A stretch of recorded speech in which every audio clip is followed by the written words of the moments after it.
Hello students, today we are going to solve Staff Selection Commission Central Police Organization Tier 1 paper, 10th November 2022, Shift 2 paper.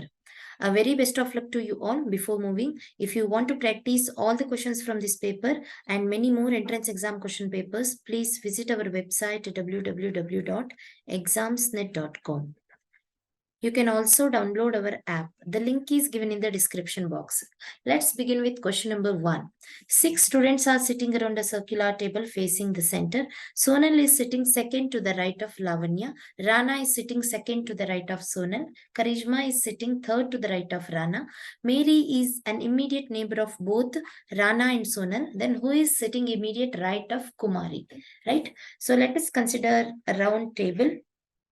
Right, so around which 6 persons are sitting. So we'll consider 6 persons and all are facing center. So 1 2 3 4 5 and 6 people are sitting, right? So we'll consider Sonal is sitting second to the right of Lavanya. So if we consider the position of Lavanya here, right, Sonal is sitting second to the right. So to the right means in the anti-clockwise direction. Since all are facing center, their right means in the anti-clockwise direction. Their left means in the clockwise direction, right? Therefore, here Sonal is sitting second to the right of Lavanya. Therefore, position of Sonal will be here, second to the right of Lavanya. Next, Rana is sitting second to the right of Sonal. So, to the right of Sonal, second position, Rana is sitting, right? Next, Karishma is sitting third to the right of Rana. So, third to the right of Rana means first, second, and third position, right, where Karishma is sitting. Next, Mary is an immediate neighbor of both Rana and Sonal, right? So both Rana and Sonal, immediate neighboring position is here. So Mary is sitting here. Next question is, who is sitting immediate right of Kumari, right? Here the remaining position is here, right? So Kumari is sitting here. Who is sitting immediate right of Kumari? So immediate right of Kumari, Lavanya is sitting. Therefore, option D is the right answer, right? Lavanya is sitting immediate right of Kumari.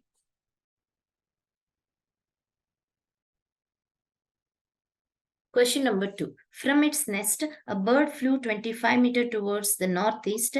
It then took a right turn and flew 7 meters. Again, it took a right turn and flew 75 meters. In which direction is the bird now from its nest? So let us consider position of the bird here, right? So consider it as A. So from its nest, a bird flew 25 meters towards northeast. So 25 meters towards northeast. Right, here this is north direction, right, and east direction. So this will be northeast direction, right? So 25 meters towards northeast. It then took a right turn and flew 7 meters. So right turn means this direction, right? Right? So at 90 degree, right? So it flew 7 meters again. Then it took a right turn and flew 75 meters.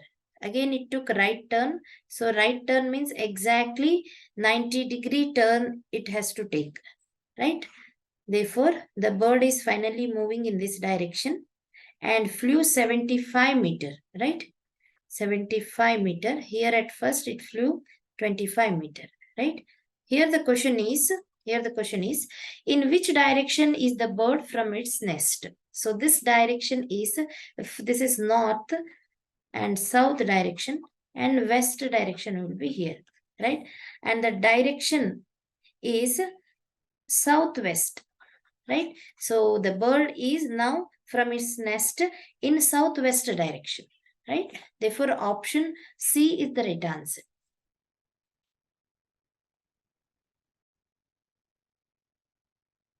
Question number 3. Which of the following numbers will replace the question mark in the given series? Here, first number is 13, second number is 26, right?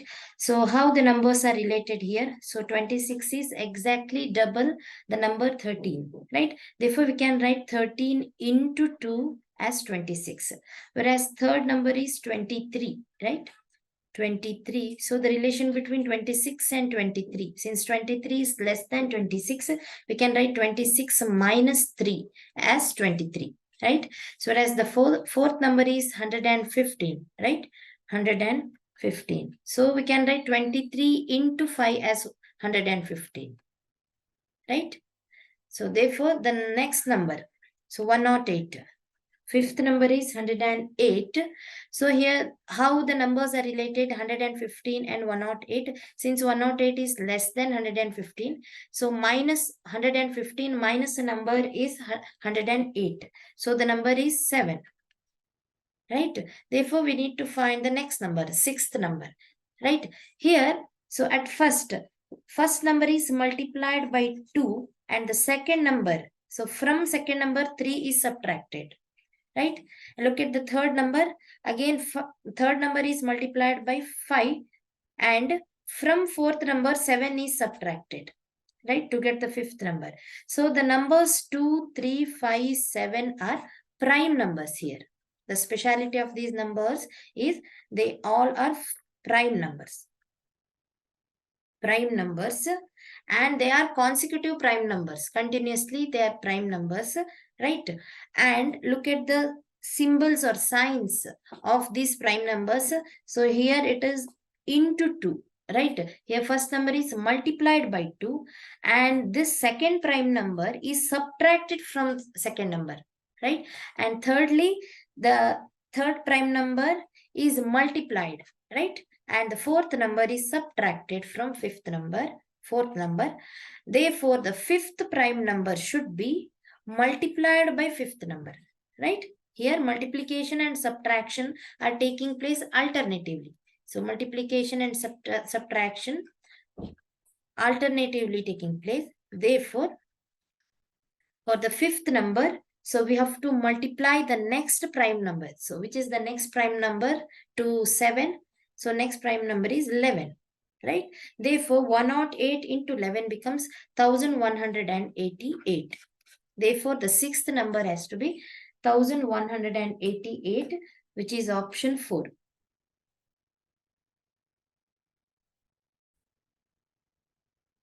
Question number 4. Select the option that represents the correct order of the given words as they would appear in an English dictionary.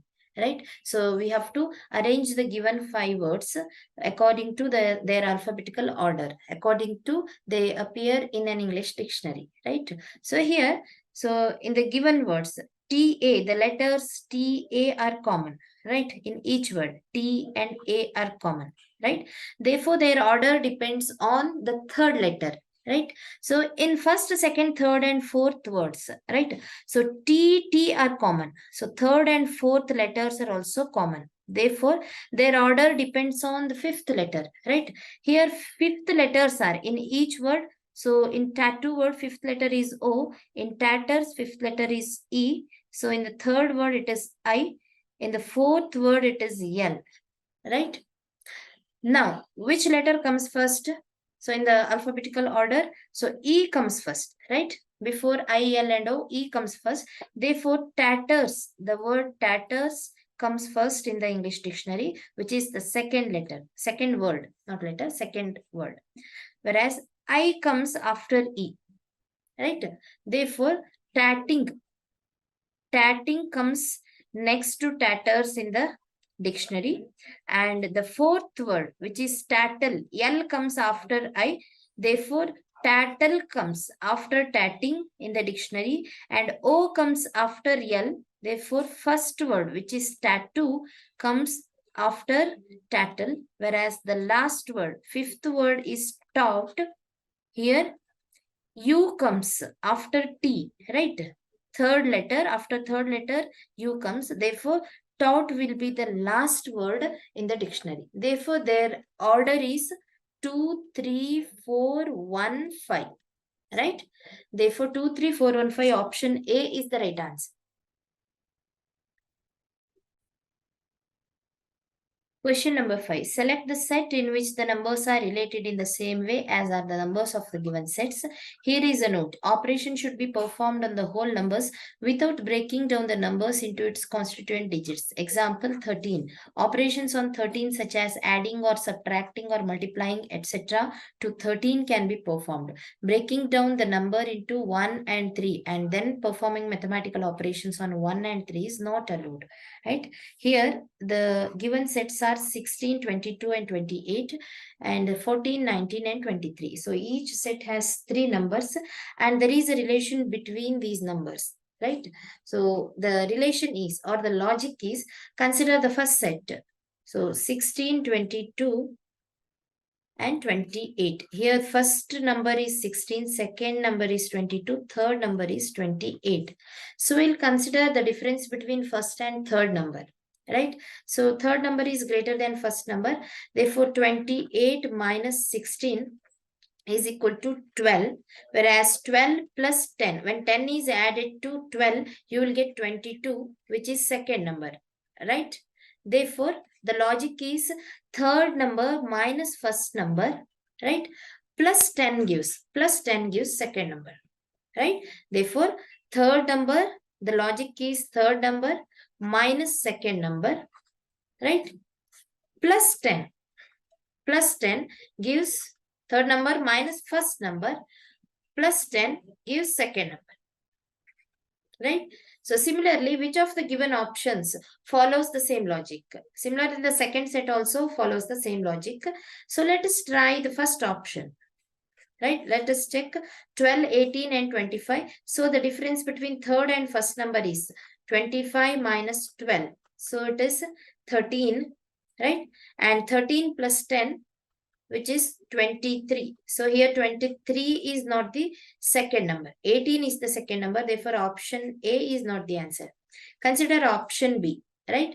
So 13, 21, 27. Difference between third and first number is, right? 27 minus 13.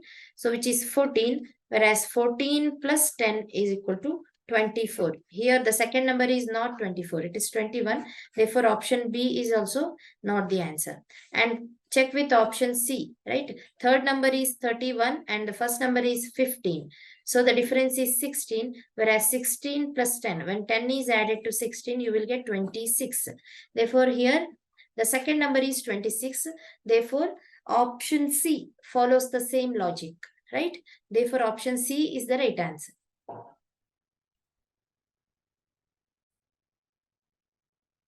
Question number 6. Two statements are given followed by 3 conclusions numbered 1, 2, and 3. Assuming the statements to be true, even if they seem to be at variance with commonly known facts. Decide which of the conclusions logically follows from the statements. So here are 2 statements given followed by 3 conclusions, right?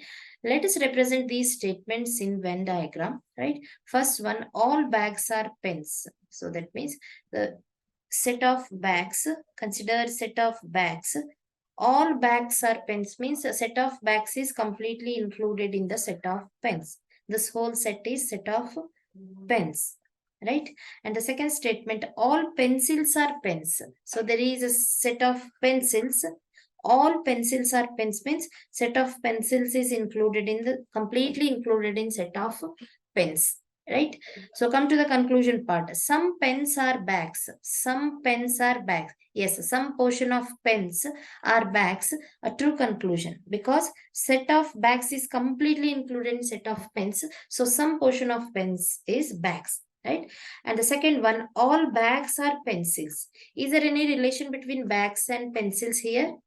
No, right? Here, so all pencils are pens. There is no direct relation given between bag and pencil. Therefore, a false conclusion because the reason is no relation between bags and pencils, right? No relation. And the third one, some pens are pencils. Since set of pencils is completely included in set of pens, so some pens are, some portion of pens are pencils, a true conclusion. Therefore, conclusion 1 and 3 follows, right? So look at the options. Option D, both conclusions 1 and 3 follow. Option D is the right answer. Question number 7. Select the set in which the numbers are related in the same way as are the numbers of the given sets. Here are two sets given, right? So in which the numbers are related. Consider the first one, 2, 28 and 4, right? So here first number is 2, second number is 28 and the third number is 4. So we'll consider first number into 4 plus third number which is 4 into 5 is equal to, so first number into 4 is 8, third number into 5 is 20, so you will get 28, which is second number. Therefore, the logic is first number into 4 plus third number into 5 is equal to second number. Similarly, the second set, right? So, second set, 3, 22 and 2 are the numbers, right? Here, the first number is 3 into 4 plus third number is 2 into 5 is equal to, so 12 plus 10, which is 22, which is second number, right? Therefore, so which of the given options follows the same logic here? So consider first one, right? Option A, 6 and 3 are first and third number respectively, right? First number into 4, so which is 6 into 4 plus third number into 5 is equal to, so 6 into 4, 24 plus 15 is equal to, so 34, 39, right? Therefore, which is not equal to second number. Therefore, option A is not the answer. Consider option B, 1, 10 and 5. First number into 4 plus third number into 5 is equal to 4 plus 25, which is equal to 29. Here, the second number is 10. Therefore, option B is also not the answer. Consider option C, right? First number is 7 into 4 plus third number is 2 into 5, right? Is equal to 28 plus 10 is equal to 38. So which is not equal to second number, which is 32, right? Therefore, option C is not the answer. Consider option 4. So first number is 4 into 4 plus third number is 3 into 5 is equal to 16 plus 15 is equal to 31, which is the second number. Therefore, option D follows the same logic, right? Therefore, option D is the right answer.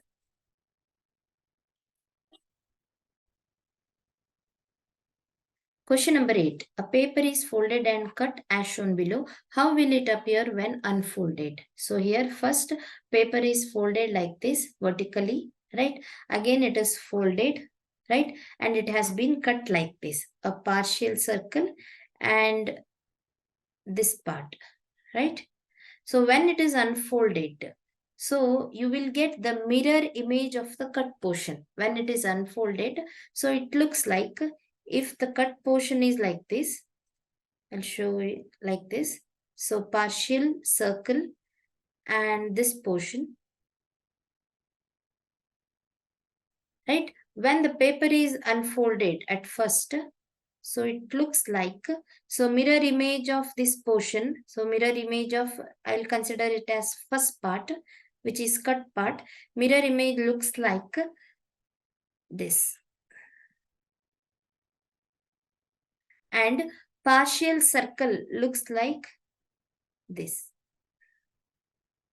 Like this. Right? So look at the position of partial circle. So which is exactly opposite of the first portion. So we'll consider this as second portion. Right?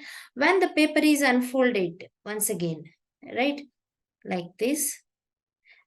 So the portions be third and fourth portions.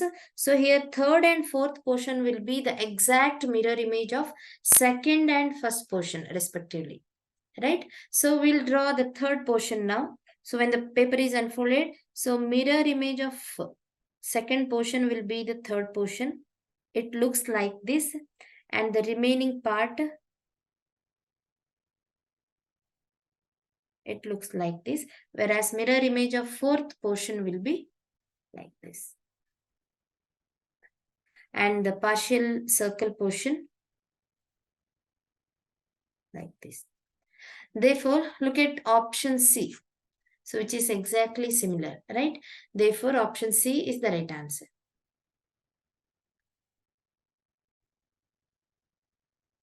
Question number 9. 3 statements are given followed by 4 conclusions numbered 1, 2, 3 and 4. Assuming the statements to be true even if they seem to be at variance with commonly known facts. Decide which of the conclusions logically does not follow. Here, so we have to look at the word does not follow from the statements. So here are 3 statements given followed by 4 conclusions. So let us represent these statements in the form of Venn diagram. Here the first statement, all K are S. That means if there is a set of K, right? All K are S. So set of K is completely included in set of S. And the second one, no S is B. So there is a set B. There is no relation between S and B. Therefore, we'll consider set B. No S is B. Right?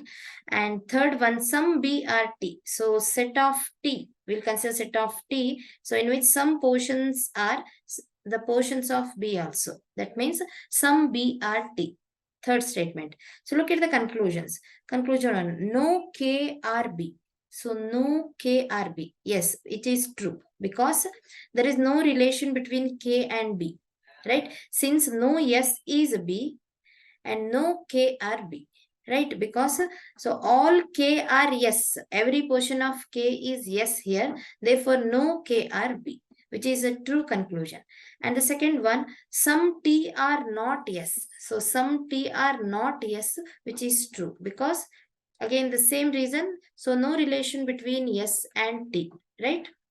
No relation between yes and T. Yes and T. And the next one, some T are B. Some T are B, which is true conclusion because right? Some B are T according to the statement 3, right? Therefore, some T are B a true conclusion, whereas fourth one, all B being K is a possibility. So there is no relation between yes and B, right? Therefore, relation between K and B cannot be possible. Therefore, all B being K is a possibility, a false conclusion, right? False conclusion. Therefore, according to the question, so decide which of the conclusions logically does not follow. Here, fourth conclusion does not follow from the statement. Therefore, only fourth conclusion does not follow. Option D is the right answer. Question number 10. B and D means B is the brother of D. B into D means B is the mother of D. B hash D means B is the wife of D. B dollar D means B is the son of D. B at the rate of D means B is the mother of D. Then how is B related to G in the following expression? So here students, let us make a family tree using some symbols. Here we use a circular symbol for all females and a square symbol for all males and double horizontal line. So parallel lines for married couple and single horizontal line for siblings and a vertical line or slightly slanted line for difference of generation,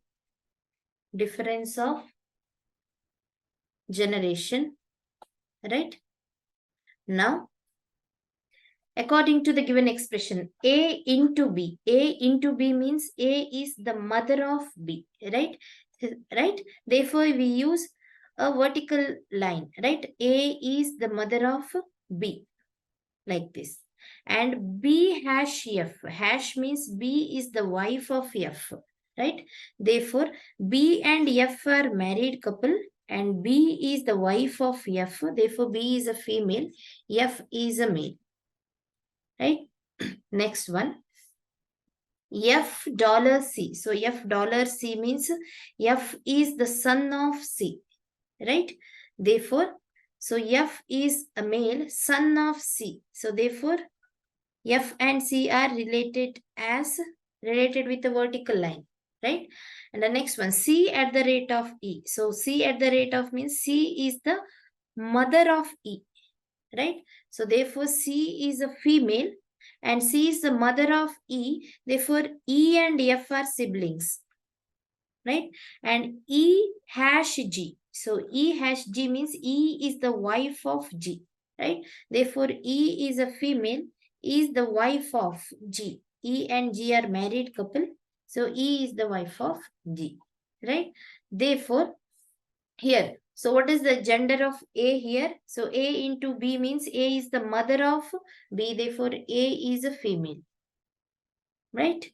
Therefore, the question is, so how is B related to G? So B and G relation, right?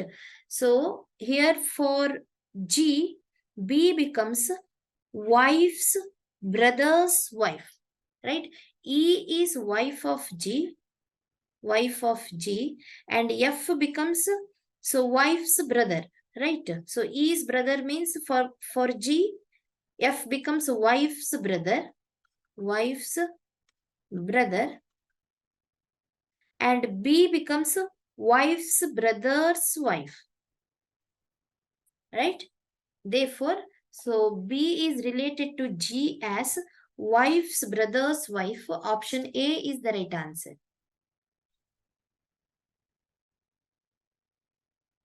Question number 11. Select the set in which the numbers are related in the same way as are the numbers of the given sets.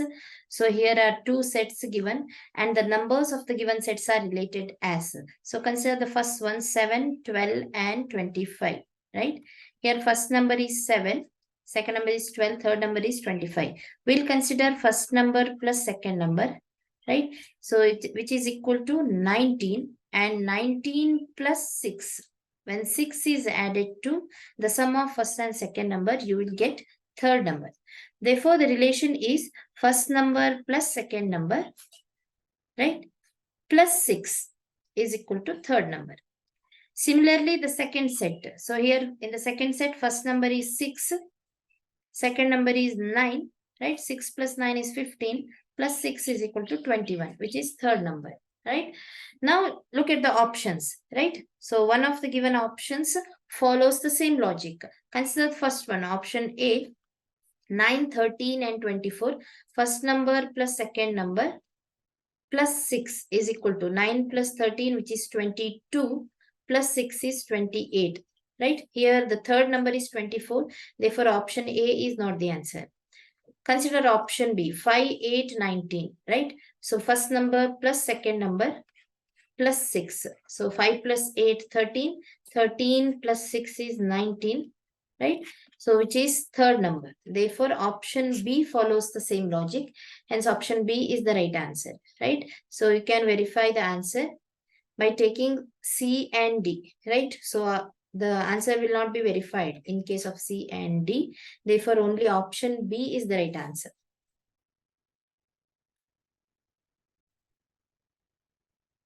Question number 12. Which option represents the correct order of the given words as they would appear in the English dictionary? Here are 5 words given. So we have to arrange these words according to English dictionary, according to their alphabetical order. Here, PE. So these 2 letters are common in each word, right? PE. Therefore, the order depends on the third letter, right? So look at the third letters in 3, 4 and 5. So in third, fourth and fifth word, R is common. So here L and N. So the third letters in first and second words, L and N comes before R, right? Therefore, the order will be here L comes before N.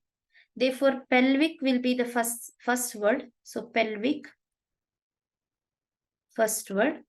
And the second word will be pentagon. Pentagon. And the third word will be, so here R is common in each word, third, fourth and fifth word, right? Therefore, the order depends on fourth letter. So M, S and C are the fourth letters. Therefore, C comes before S and M, right? Therefore, perceive will be the next word, so which is fifth word, perceive. And the next word will be, so between M and S, right? So fourth letters, M and S. So M comes before S, therefore permanent will be the next word, permanent. And at last, so permanent is the third word, and at last the fourth word, persistent. So persistent. So the order is 1, 2, 5, 3, 4, right? 1, 2, 5, 3, 4. Option D is the right answer, right? We need to arrange the given words in this order. First word, second word, fifth word, third word, and fourth word, right? Therefore, option D is the right answer.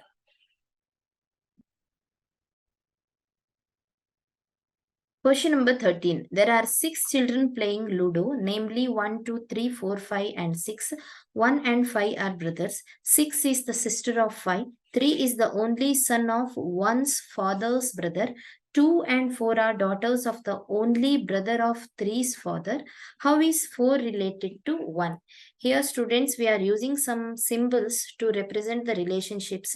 So here we use a circular symbol for all females, and a square symbol or a rectangular symbol for all males, and single horizontal line for siblings, right? And a vertical line for difference of generation,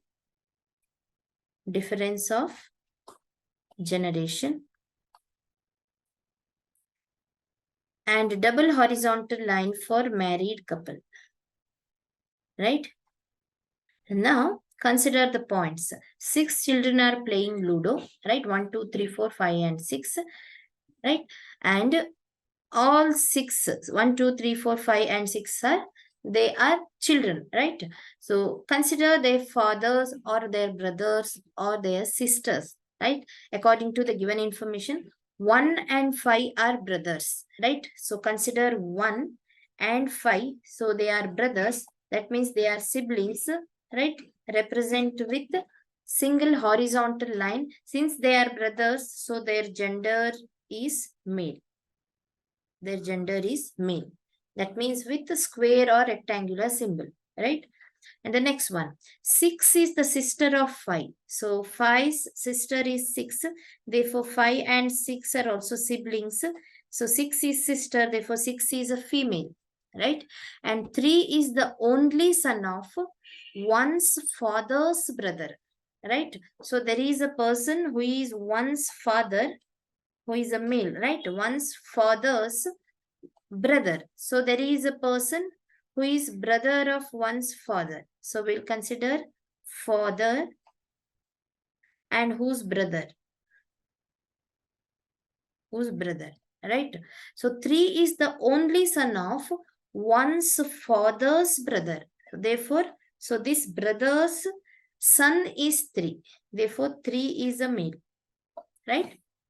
Next, 2 and 4 are daughters of the only brother of 3's father, right? So 3 and 4 are daughters of whom? So they are daughters of only brothers of 3's father. 3's father is this person, this brother, right? So whose brother is one's father, right? This father has, so 2 more daughters. They are 2 and 4, right? Therefore, we need to consider 2 and 4, right? They are daughters, therefore they are siblings. So daughters of, right? Daughters of the only brother of 3's father. Here only brother is, so 1, 2, 4, 5, and 6 father, right? Who is only brother of this person, which I am showing now, right?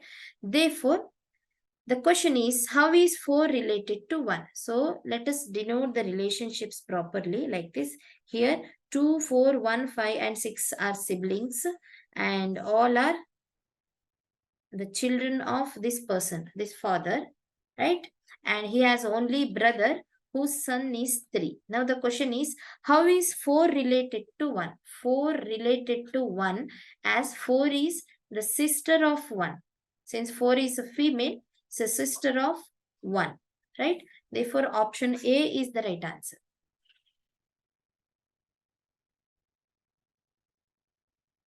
Question number 14. Select the figure that will replace the question mark in the following figure series. So series has 3 figures. We need to find the 4th one. Here, look at first figure, right? Here the triangular portion is facing in the west direction, whereas in figure 2, triangular portion is facing the north direction. That means, so the whole figure is rotated through 90 degree in clockwise direction. right? So the figure is rotated through 90 degree in clockwise direction. So we'll get second figure, right? So apart from this, there is no change in the second figure. So the arrow marks and the middle part of the figure and this triangular portion, right? So and the blunt portion and this portion, which I'm showing here, right, remains the same. Only the direction of the whole figure changes, right? Which is through 90 degree in clockwise direction, right? So whereas in third figure also, the whole figure is changed, its direction, right? So it is rotated through 90 degree. Therefore, in the fourth figure, so the triangular tip, this tip should face the south direction like this, right? So this tip should face the south direction. And apart from this, there will not be any change in the remaining things. So this dotted portion remains same and the remaining things will be same, right? Like this. And this cross mark, and at the end, so here is a triangular portion which is shaded, and on either side, so there will be two arrow marks like this, right? Two arrow marks which are shaded and which are facing opposite direction, right? Therefore, option A is the right answer. So, which indicates the fourth figure, right? So, where the tip or this triangular tip is facing south direction and remaining things are unaltered, right? Therefore, option A is the right answer. Question number 15. Select the figure from among the given options that will replace the question mark in the following series. So, series has 4 figures, right? We need to find the fifth one. Look at the first figure, which is in Y shape, right? So, which is upright. So, Y is facing the north direction. Whereas in the second figure, Y is facing the east direction, right? Towards right. Therefore, when the first figure is rotated through 90 degree in clockwise direction, we'll get the second figure, right? When the second figure is rotated through 90 degree, so the shape Y will face downwards. That means will face the south direction, right? Therefore, in the fourth figure, the shape of Y should face the west direction because it should rotate, right? So we have to rotate the shape Y through 90 degree in clockwise direction, right? Therefore, in the fifth figure, the direction of Y should be like this, upright, right? As in the original first figure. So the direction of the Y should be like this, right? So in each step, the direction of Y changes. That means it should be rotated through 90 degree, right? And the remaining things. So there is a letter S at the left tip of Y, right? And also the same letter at the left tip of Y in the second figure. And also in the third figure, letter S at the left tip. In the fourth figure also, letter S at the left tip. Therefore, in the fifth figure, there should be a letter S at the left tip of Y. And at the right tip, there is an arrow mark in the first figure. And also in the second figure, there is an arrow mark. Also in the third figure, fourth figure. Therefore, there should be an arrow mark in the fifth figure also. And the remaining things. So here, there is a rectangle, right, at the base. And there is a dot at the base in the second figure. And a letter B at the base, like this in the third figure. And in the fourth figure, there is an arrow mark which is shaded, right? So in each figure, so the shape at the base, right, is changing, right? The shape at the base, so is a rectangle in first, a dot in second, and B in third, and an arrow mark in the fourth figure. Therefore, in the fifth figure, so there should be a different shape at the base of the, right, base of the shape. Therefore, look at the options. So in option E, look at option E. So there is a S at the left tip, an arrow mark, and a different shape, right? Looks like an equality symbol, equality sign. So which is different from the remaining symbols in first, second, third, and fourth. Therefore, option D is the right answer, which is the fifth figure, right?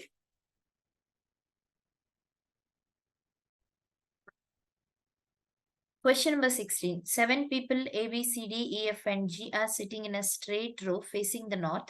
Only 2 people sit to the left of C. Only 2 people sit between A and B sits to the left of A. E is an immediate neighbor of A to the right, and only one person sits to the right of D. F is not an immediate neighbor of B. Then who sits at the center, right? So we'll consider 7 people and they are sitting in a row and facing north direction, right? So 1, 2, 3, 4, 5, 6. 4, 5, 6, and 7 people are sitting and they are facing north direction, right? Only 2 people sit to the left of C. To the left of C, only 2 people can accommodate. Therefore, C is the third person, right? Therefore, only 2 people can sit to the left of C. So it's left hand and right part, right? So C is the third person. Next point. Only 2 people sit between A and B sits to the left of A, right? And E is an immediate neighbor of A to the right. So consider these 3 points together. Only 2 people sit between A and B sits to the left of A, right? Therefore, so B is the first person. 2 people can sit between A and B sits to the left of A, and E is an immediate neighbor of A to the right. So immediate neighbor of A is E to the right, and only one person sit to the right of D. This is important. Only one person sit to the right of D means D is the sixth person, right? So fourth, fifth, and sixth person. So that only one person can sit to the right of D, right? And F is not an immediate neighbor of B. So neighbor of B is here. So F is not an immediate neighbor of B. Therefore, F is the last person, seventh person, right? And who is the remaining person? So A, B, C, D, E, F, G is the remaining person who is sitting so next to B, right? Who is the second person?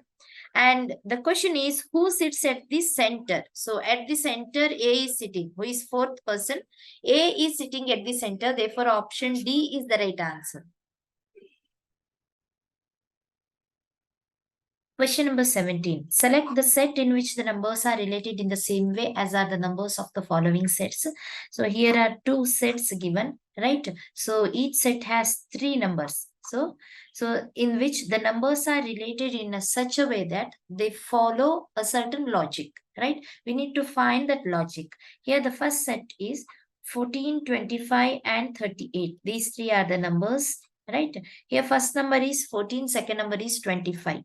So we'll take the difference between these 2 numbers, right? So first number and the second number difference. So we'll take second number minus first number since second one is greater than first one. So second number minus first number is 25 minus 14. So which is equal to 11, right? And third number is 38. We'll take the difference between third and second number, right? So 38 minus 25, which is equal to 13. Whereas in the second set, so second set is 8, 19, and 32, right? Here again, we'll take the difference between second and first number. So 19 minus 8, which is again 11, right? And 32 minus 19 is equal to 13, right? In both the sets, so the difference between second and first number is 11, and that of third and second number is 13, right? So among the following 4 options, so we need to find one option which follows the same logic, in which second and first number difference should be 11 and third and second number difference should be 13, right? So let's start with option A, 24, 35, and 46. So the difference between second and first number, so 35 minus 24 is 11, whereas third and second number difference, 46 minus 35 is also 11, right? Here second and third number difference should be 13. So option A is not the answer. Consider option B, difference between second and first number, 17 minus 6 is 11, whereas third and third number is 30 and the second number is 17. So the difference is 30, right? Therefore, option B, second set follows the same logic, right? Therefore, option B is the right answer. Question 18. Based on the position in the English alphabetical order, 3 of the following letter clusters are alike in some manner and 1 is different. Select the odd letter cluster. So here are 4 clusters given, letter clusters are given, right? So for our reference, I have written the positional values of each alphabet, right? So we'll consider the first letter cluster, right? B-E-I-L. So B-E-I-L. Here, positional value of B is 2, right? Of E is 5. So we can write B plus 3 as E, right? Whereas positional value of I is 9. So E plus 4 is I. Whereas L is 12. So I plus 3 is equal to L, right? So consider second cluster, LOSV. LOSV. So first letter plus. So L is 12, right? O is 15. So first letter plus 3. In this case also we have added 3 here, right? So to the first letter to get the next letter, right? And the second letter O plus a number is S. So here S is 19, therefore 15 plus 4. Here also, so to the second letter we have added 4, right? So to the third letter S, so we need to add. So here L is L-O-S-V. So the last letter is V here. Here V is 22. 19 plus 3 is 22. Here also we have added 3, right? To the third letter. Consider option C. F-I-M-P. F-I-M-P. So F is 6. I is 9, right? Positional values are like this. So 6 plus 3 is 9. Right? Whereas M is 13. So 9 plus 4 is M. 9 plus 4 is 13. So of P. So positional value of P is 16. Therefore, again we have to add 3. Right? Whereas in the last option, JMPT. JMPT. Right? J is 10. So here M is 13. Right? Therefore, J plus 3 is M. Whereas P is 16. Therefore, here we need to add 3 to the second number. So in the remaining options, we have added 4 to the second number, right? So look at the options here. So 4 to the second number. Only in the option D, we need to add 3 to the second number to get the next letter, right? Whereas P plus a number is T. Here T is 20. So we need to add 4, right? P plus 4 is equal to T. So except option D, in the remaining options, so we need to add 3, 4 and 3, right? Therefore, option D is the odd one, right? Therefore, odd letter cluster is option D, JMPT. Question 19. The sequence of folding a piece of paper and the manner in which the folded paper has been cut is shown in the following figures. How would this paper look when unfolded? Here, firstly, the paper is folded like this, and again it is folded and it has been cut like this. That means in the shape of a cube and a circle, right? When the paper is unfolded first, right? So that means we are getting the mirror image of the cut portion like this, just above the cut portion. So there will be a mirror image of the cut portion. Here, cut portions are a cube portion, looks like a cube, and a circular portion. So mirror image of the cube will be again a cube, which is exactly opposite to the original cube. So like this mirror image and a circular portion. When the paper is unfolded once again, right? So to the left part, so when it is unfolded once again, so to the left part of the previous part, so there will be mirror image of the previous part. If you consider first part and second part, like this. When the paper is unfolded once again, so if you consider this as third and fourth, so these third and fourth parts are the mirror image of second and first part respectively, right? So third part is mirror image of second part, whereas fourth part is mirror image of first part, right? So we'll just draw the mirror images, right? So mirror image of second part will be like this. First, we need to consider the cube portion. Cube will be like this. So I'm just drawing roughly. So whereas fourth part will be, so it is the mirror image of first one, right? So it looks like this. And a circular portion, right? So option, here look at the options. Option D is exactly same as the figure which I have drawn here. Therefore, option D is the right answer. So which is mirror image of the cut portion, right?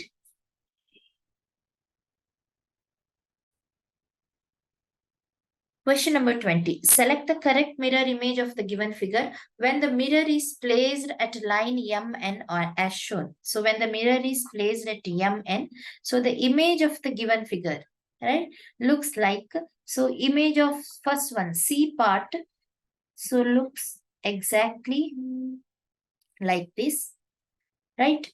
And the S part, right, S part looks like this, right? And the second one, so which is, it looks like C, right? Therefore, the mirror image of the given figure is option. So look at the options. So here option C, right? Option C is mirror image of the given figure.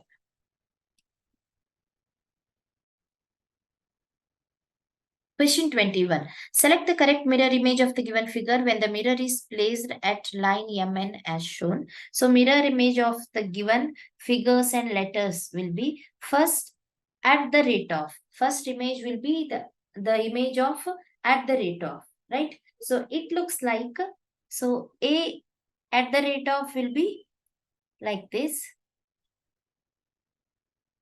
right? Like this. And 5, so 5 is not the symmetrical number, so it looks like this, right? And T, so here is T, so T is a symmetrical letter, right? So what is symmetrical letter? When a line passes through the midpoint of the letter, it divides the letter into two equal parts, right? That is called symmetrical letter or symmetrical number, it may be, right? So T looks exactly same as the original T, right? So all symmetrical numbers or symmetrical figures or symmetrical letters looks exactly same as the original one, right? So yes is not the symmetrical letter, so it looks, looks like this, whereas Z is also not the symmetrical letter. So the mirror image will be like this. C is not the symmetrical letter, whereas H is a symmetrical letter. It looks exactly same as the original H, right? So midline, it divides the letter into two equal parts. Whereas 8 is also a symmetrical number. It looks exactly same as the original one, right? Symmetrical letter. And 7 is not the symmetrical number. Therefore, the mirror image will be like this. Therefore, look at the options. So in option B, right? So here option B is exactly the mirror image of the given figure. So at the rate of 5 and T as it is, yes, mirror image, Z and C, H as it is, 8 as it is, and 7 is the mirror image, right? Therefore, option B is the right answer. Question 22. Select the number from among the given options that can replace the question mark in the following series. Here, first number is 39. Second number is 53, right? So when a number is added to 39, you will get second number, right? Therefore, the number is 14, right? When 14 is added to 39, you will get 53. And the third number is, we need to find the third number. And the fourth number is 108. We'll consider fourth number, and fifth number is 149. So a number is added to 108, you will get 149. Therefore, the number is 41. So 108 plus 41 is 149. And 149 plus a number is 199. Right? So 149 plus 50 is 199. Right? Again, we'll consider these numbers, right, which are added to the respective numbers, original numbers. Here 41 plus a number is 50, right? 41 plus 9 is 50, right?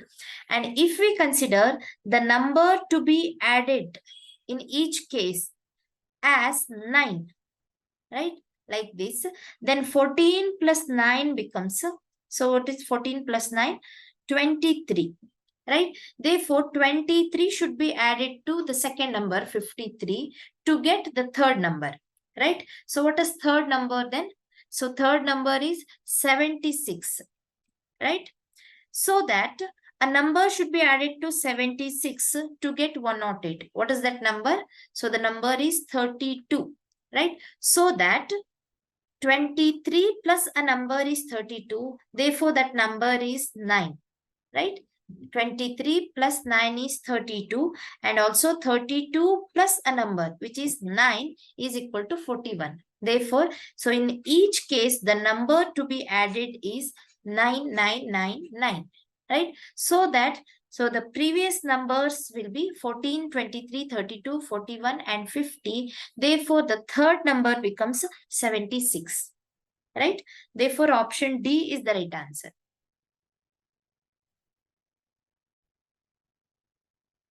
Question 23. Two statements are given followed by three conclusions numbered 1, 2 and 3. Assuming the statements to be true even if they seem to be at variance with commonly known facts, decide which of the conclusions logically follow from the statement. Here are two statements given followed by three conclusions.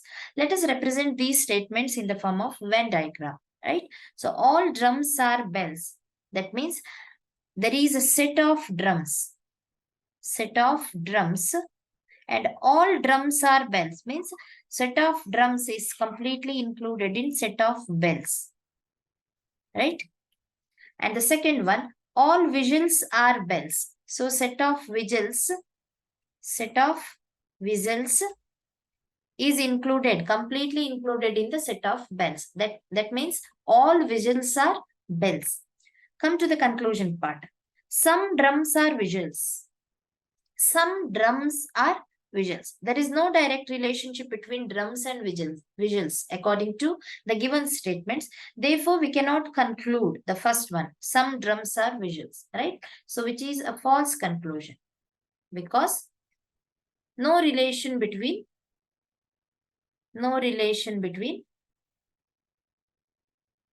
drums and whistles. And the second one, some bells are drums. So some bells are drums, which is true because all drums are bells according to the statement. So every portion of drum belongs to bells. Therefore, some bells are drums, which is true. So this drums portion is some portion of bells, right? Therefore, a true conclusion, right? And the second one, some bells are whistles. So according to second statement, all whistles are bells. So the portion of whistles is some portion of bells, right?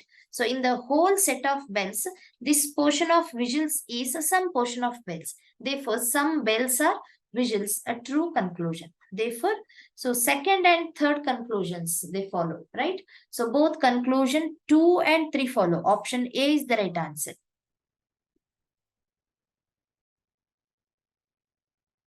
Question 24. Select the combination of letters that when sequentially placed in the blanks of the given series will complete the series. So here we have 4 options given, right?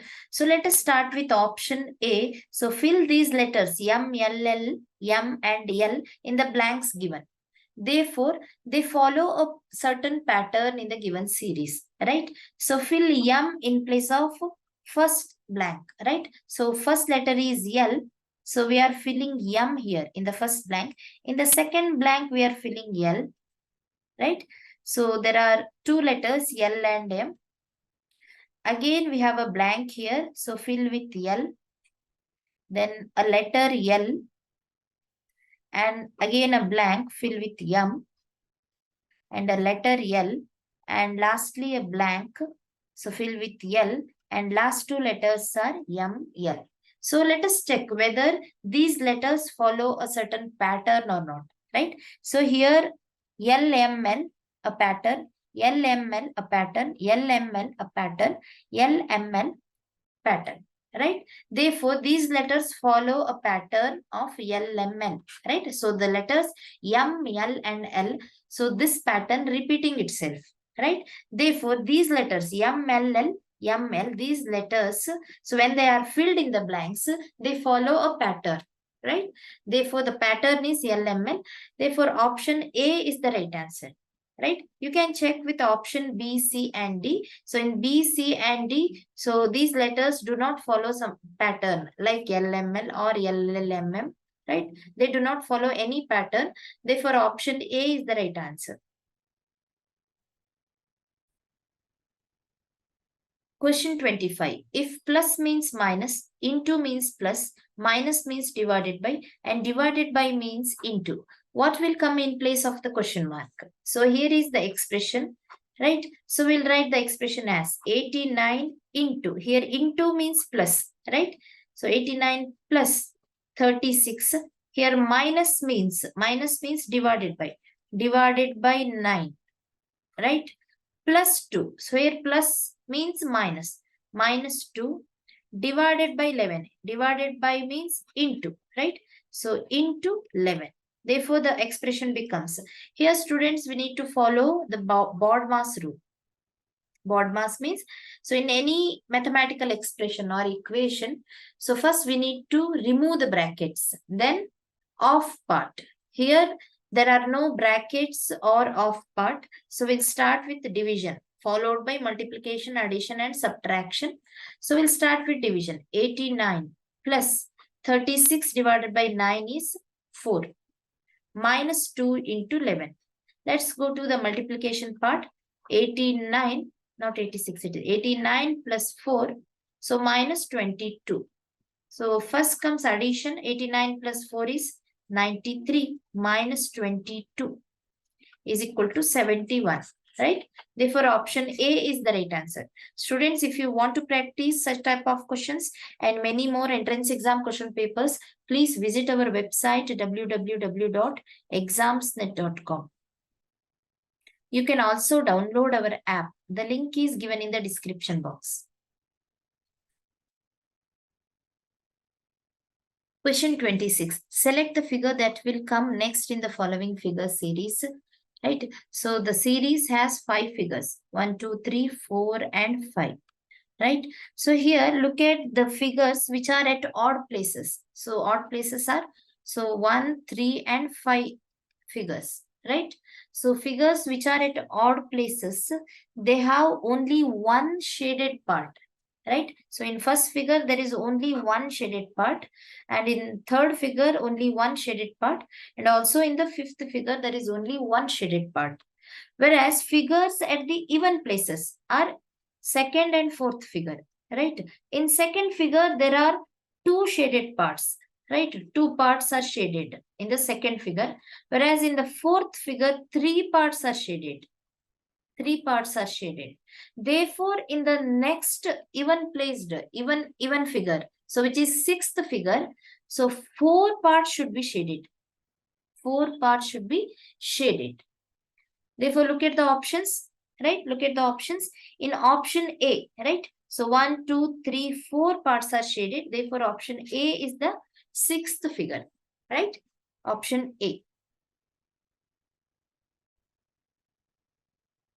Question 27. Select the option figure in which the given figure is embedded. Rotation is not allowed. So the given figure is like this.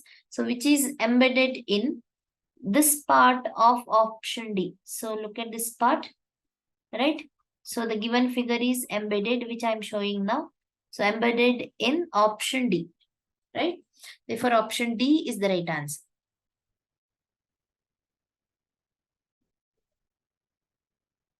Question 28. In a certain code language, vaccine is written as WCFGNTL and syringe is written as TAUMSML.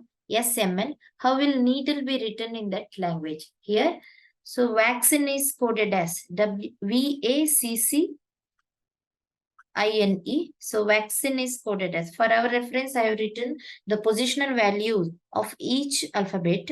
So positional value of V is 22, right? So A, what is A? Positional value of A is 1. And vaccine is coded as WC, so FG, NTL. Here V is 22, W is 23. Therefore, can we write V plus 1 as W? 22 plus 1 is 23. So whereas A is 1, position value of A is 1, C is 3. Therefore, A plus 2 is 3. Right? Whereas C is 3 and F is 6. Therefore, 3 plus 3 is 6. Right?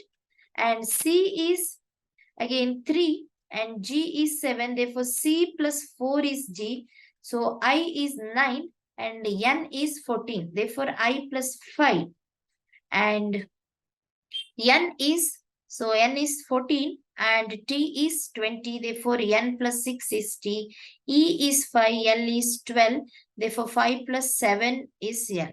Right? So, the numbers which are added are in increasing order.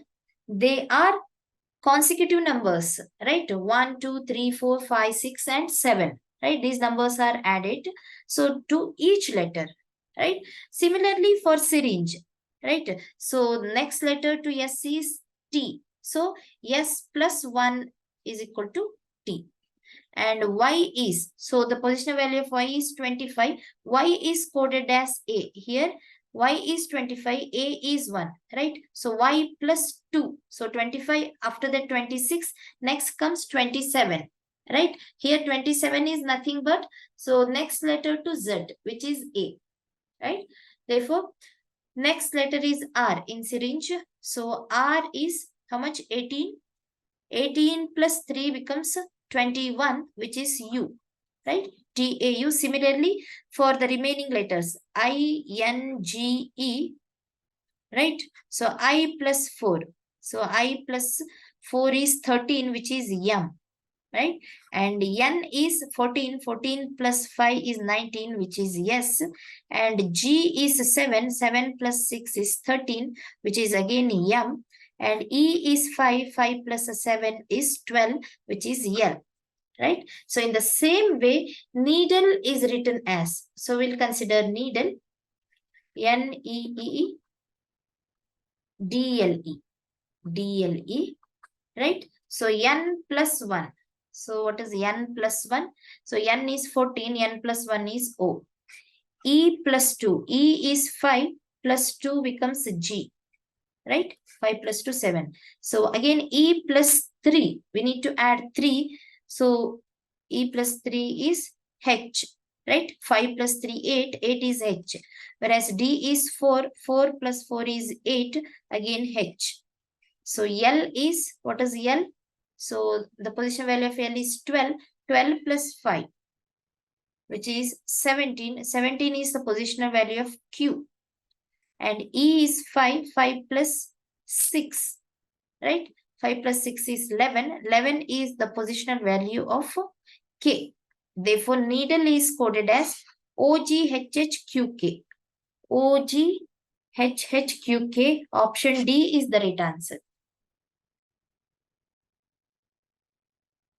Question 29. Two different positions of the same dice are shown. The 6 faces of which are numbered from 1 to 6. Select the number that will be on the face opposite to the one showing 2. That means we need to show the opposite face of 2. Right? Opposite face of 2. So consider the position 1 and 2 of the same dice. Right? So in that 4 is the front face. Right? Keeping the front face constant. Right? Keeping the front face constant. So consider the second position of the dice, keeping the front face constant. If we rotate the dice in anti-clockwise direction. So I will show the position of the dice like this. So keeping the front face as 4, which is constant. If we rotate the dice in anti-clockwise direction through 90 degree, only through 90 degree, right? So the face 6 will go to the top part, right? 6 becomes top face when it is rotated through 90 degree in anti-clockwise direction. 6 becomes top face. So the number 2 goes to the left face here. It goes to the left face. According to first position of the dice, if 6 is the top face, 5 will be the right face. 5 will be the right face. When the dice is rotated, the second position of the dice is rotated through 90 degree, so 2 becomes left face, right? So which face is opposite face of 2 then? So fifth face, right? Or the right face. So which is numbered as 5 is the opposite face of 2. Therefore, option D is the right answer, right? So 5 is the opposite face of 2.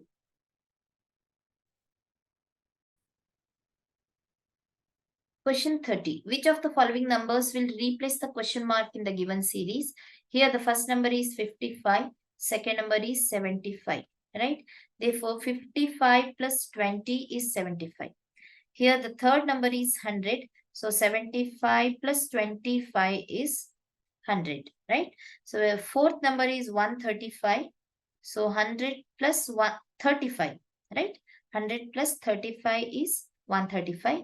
So next number is 190. So 135 plus 55 is 190. So we need to find the next number, right? So here numbers added are 20, 25, 35 and 55, right? So now consider these numbers, right?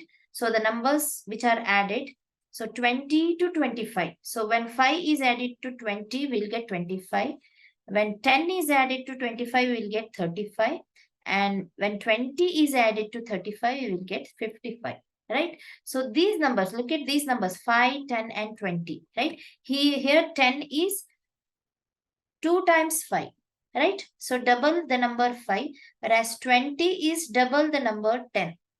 Therefore, the next number to be added will be double the number 20, right? Therefore, the next number to be added will be 40, right? So 40 to which number? 40 to 55. When 40 is added to 55, you will get 95.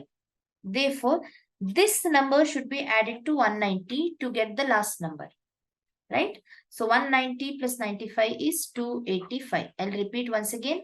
So first, we have to find the numbers to be added to each number, right? So which number given? So the numbers to be added are 20, 25, 35, 55. Right?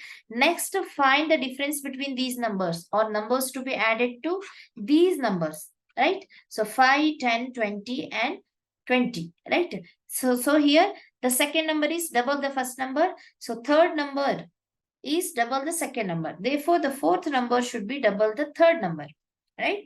So if the fourth number is 40, so this 40 should be added to 55.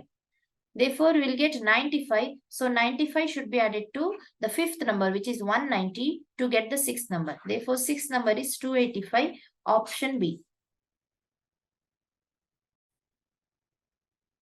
Question 31. In a certain code language, jacuzzi is written as KZDBVYJ and quizzer is written as RTJYADS. How will buzzwing be written in that language? Here, positional value of each alphabet is written here. So, we'll find the relation between J and K. That means, so when J is coded as K, so what is the relation between J and K? J's positional value is 10. And K's positional value is 11. Therefore, we can write J plus 1 as K, right? So, whereas the next letter is A. So, A positional value is 1. So, A is coded as Z. So, its previous positional value, right? So, previous positional value of A is positional value of Z. Therefore, we can write A minus 1 as Z, right? And the next letter is C. So C is 3 and C is coded as D. right? So D is 4. Again, 1 is added to C, right? One more C. So another C is coded as B, right? So here C minus 1 is B because C is 3, B is 2, right? Like that. So next is U, and U is coded as V, right? So U plus 1 is V. Here 1 is added and 1 is subtracted alternatively, right? Therefore, for the next letter Z, so Z is coded as Y. So 1 is subtracted from Z to get the code Y, right? And the last letter is I in jacuzzi. So I is coded as J. So plus 1 is J, right? So here 1 is added and subtracted alternatively, right? So similarly for quizzer, so quizzer is coded as RTJYADS. So here this also follows the same method, same logic. 1 is added and subtracted, right? Alternatively. Therefore, Buzzwig be written as, so we'll write Buzzwig BUZZ WIG, right? So here the code for B will be, so first we need to add 1 to B, right? So B plus 1 is C, right? So subtract 1 from U. U is 21, minus 1 is 20, which is T. Again add 1 to Z, so Z plus 1 is A.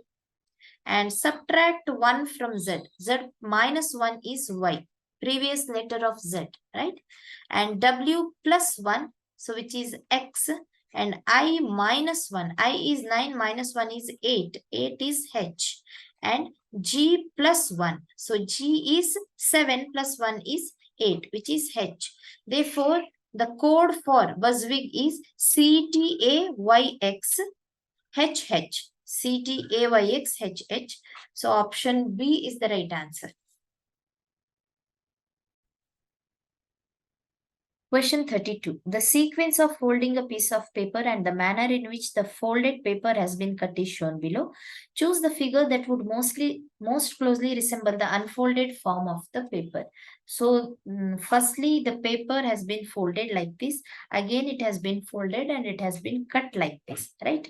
So, when the paper is unfolded at first, so the right portion of the cut part looks like this is the right portion. So it looks exactly like the mirror image of the cut portion, right? So that means look at option B. So this right portion is, which I'm showing here, right? So which is exactly the mirror image of the cut portion, right? So when the paper is unfolded once again, so the top portion, right?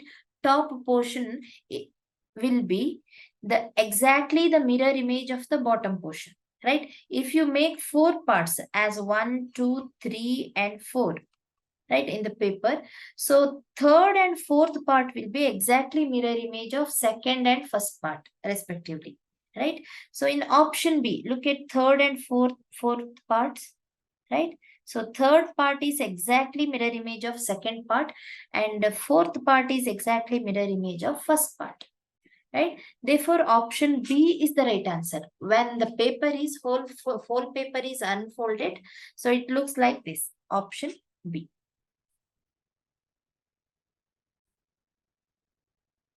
Question 33. If P denotes into Q denotes divided by R denotes plus and S denotes minus, then what will come in place of question mark in the following equation, right?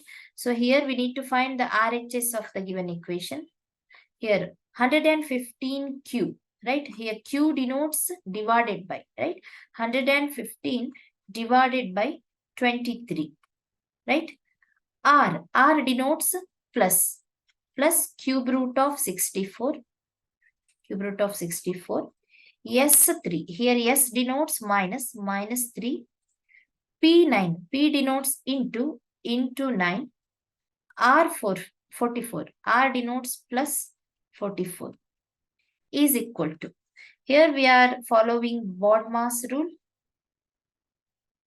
So according to this, so first remove the brackets, so followed by off part. So here is one off part which is cube root of 64, right? Therefore, 115 by 23 plus cube root of 64 is 4. 4 into 4 into 4, right? Which is 64. Therefore, cube root of 64 is 4 minus 3 into 9 plus 44, right? Next comes the division part, right? So 115 divided by 23 is 5, right? 23 into 5 is 115 plus 4 minus 3 into 9. 3 into 9 plus 44. So here next comes multiplication followed by addition, right? 5 plus 4 minus 3 into 9 is 27 plus 44, right? So now go to the addition part. 5 plus 4 is 9. 9 plus 44. So it is 53. 53 minus 27, right? So which is equal to 20. So 13 minus 7. So it is 6. So 26 is the answer, right? 26, option A is the right answer. Question 34. Select the correct combination of mathematical signs to sequentially replace the asterisk signs and to balance the given equation. So let us try the first option, right? So here 355. So in place of a first asterisk, so we'll place addition sign, right? Plus.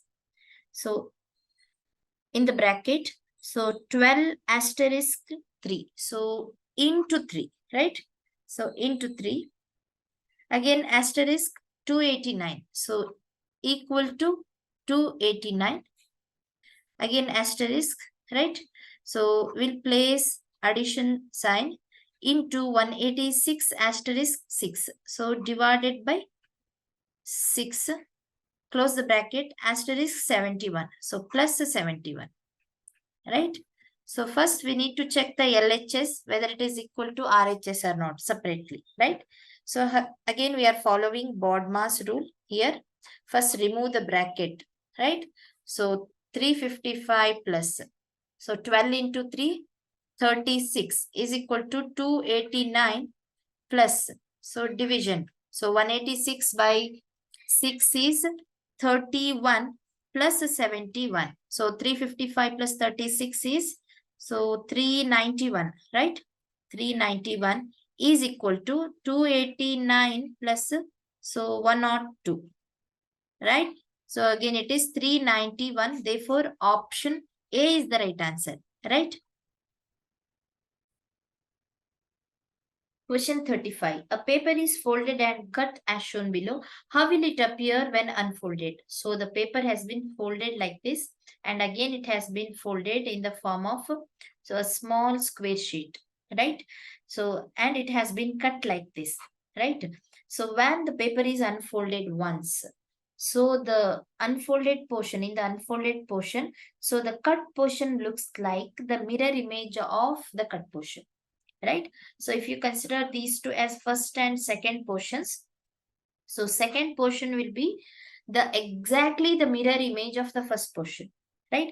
When the paper is unfolded once again when it is unfolded, so the unfolded portions, right, they look like the mirror image of the first two portions. That means if you consider this as third portion will be exactly the mirror image of the second portion, right? And fourth portion is exactly mirror image of the first one, right? Therefore, so at last, when the paper is unfolded completely, so the paper looks like this, right? Option D, right? Therefore, option D is the right answer.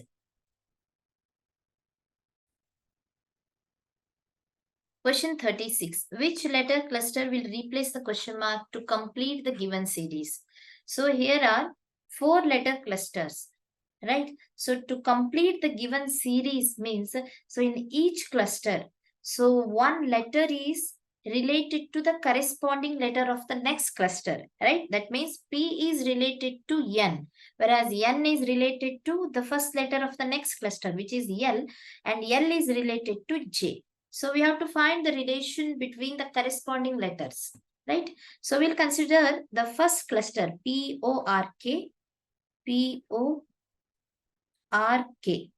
right? So I'll take like this. So PORK. And the next cluster is NQPM. So the corresponding letter to P is N and Q, P and M. Right? So here the relation between P and N. So positional value of P is 16, N is 14. Therefore, we can write P minus 2 as N. Whereas O's positional value is 15, Q's positional value is 17. So O plus 2 is Q. So R is 18 and P is 16. So 18 minus 2 is P. And K is 11, M is 13. So K plus 2 is M. Therefore, the number 2 is subtracted from the first letter P, right? And number 2 is added to the second letter, right? So the number 2 is subtracted and added alternatively, right? Therefore, so consider the next letter cluster, LSNO. LSNO. Here also N is 14, L is 12, so N minus 2, right? And Q plus 2 is S. So Q is 18, Q is 17, S is 19, so Q plus 2. So here P is 16, N is 14, so P minus 2, and M plus 2 is O, right? Similarly, for the next cluster, JULQ. JULQ. So number 2 is added from N and number 2 is added to S. And number 2 is subtracted from N and number 2 is added to O, right? So to get the next fifth letter cluster, so number 2 should be subtracted from J. So J is 10, 10 minus 2, it is 8, which is H. And 2 should be added to U. U is 21, 21 plus 2 is 23, which is W, and L minus 2. So L is 12, 12 minus 2, 10, which is J, and Q is, so 17, 17 plus 2 is 19, which is S. So the fifth letter cluster is HWJS. HWJS, option C is the right answer. Question 37. Two statements are given followed by two conclusions numbered 1 and 2. Assuming the statements to be true, even if they seem to be at variance with commonly known facts, decide which of the conclusions logically follow from the statements. Here are two statements followed by two conclusions. Let us represent these statements in Venn diagram. Some sixes are sevens. So that means there is a set of sixes and some portion of sixes are sevens, set of sevens. So the shaded part, this shaded part represents statement 1. Second one, no 7 is an 8. So it is strictly no 7 is an 8. There is a set of 8, right? So there is no relation between 7 and 8, right? Now conclusion, all 8s are 6s, right? So all 8s are 6s, it's a false conclusion, right? Therefore, false conclusion. So there it is given that no 7 is an 8. It is strictly. But some portion of 6 can be 8, right? Or some portion of 8 can be 6. There is a possibility. Though it is not given that some portion of 8 is a 6, there is a possibility of some portion of 8 being 6. Right? Therefore, all 8s are 6s are false conclusion. All 8 cannot be 6. Right? Some portion of 8 can be 6. And the second conclusion, no 8 is a 6. So no 8 is a 6 is also false conclusion because some portion of 8 being 6 is a possibility. Right? So possibility is there. Possibility is there. Right? Therefore, we have to consider it as a false conclusion. Right? So there is no direct relation between 8 and 6 according to the statement. According to the statement, no relation between 8 and 6. But there is a possibility. Because of this small possibility, we cannot conclude the second conclusion. No 8 is a 6. Therefore, both the conclusions are false. Therefore, neither conclusion 1 nor 2 follows. Option A is the right answer.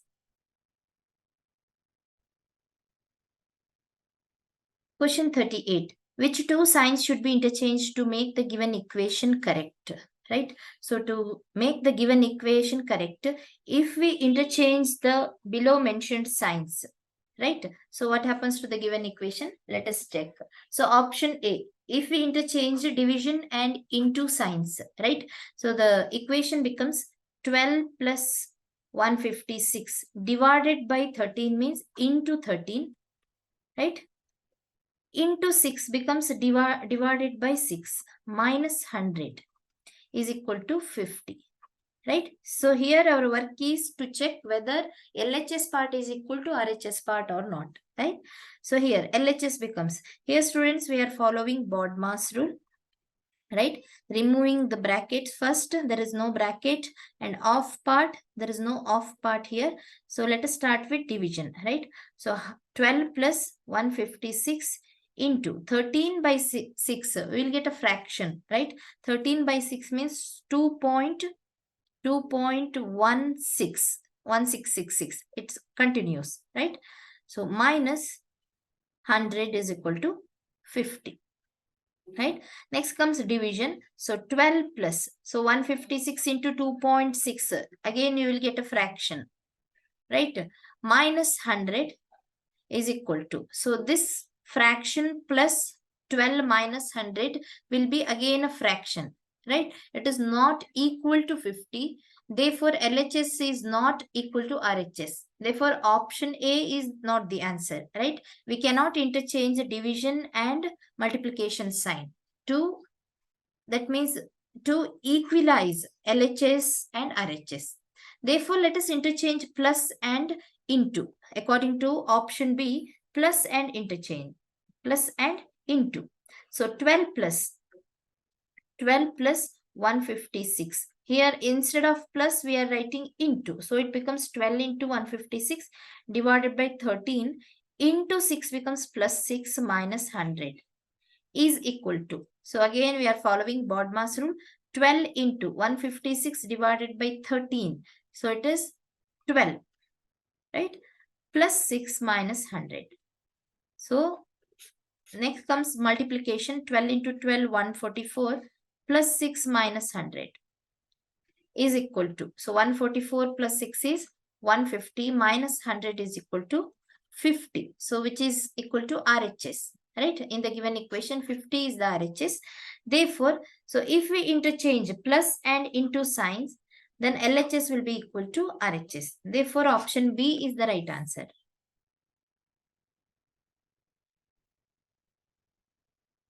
Question 39. In a code language, you can start is written as sent room dark.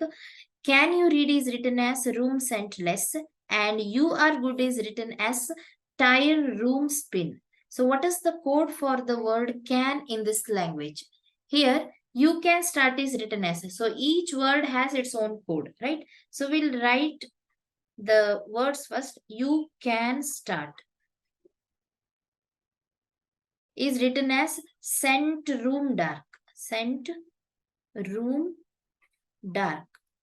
And can you read? So can you read is written as room sent less. Room sent less. Right? And you are good. So you are good is coded as tire room spin.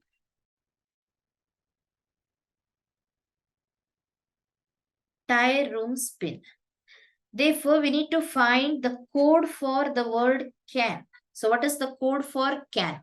So for that, let us consider so the last two, so second and third words, right? So in that which is common, so here you is common. In second and third, you is common, right? And look at the codes. Look at the codes in second and third word. So which is common? Room is common. Room and room, right? Therefore, U is coded as room.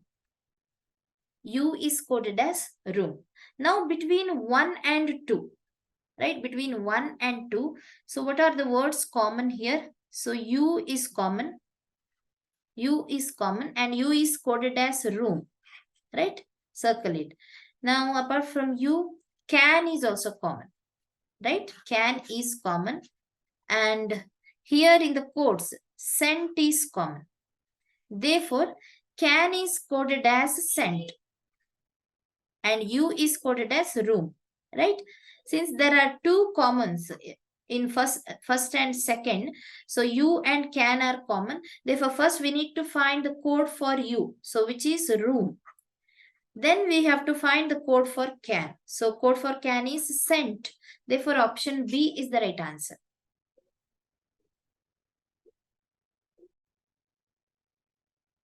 Question 40. Rima starts from her house and cycles 4 km towards the west and then turns right and cycles 6 km. She again turns right and cycles for x kilometer to reach her school. Point A is to the south of her school and also 2 km to the west of her house. Then what is the value of x? Right? Here Rima starts from her house. So let her house be here. Right? At H, right? And cycles 4 km towards west. So here west direction is here, right?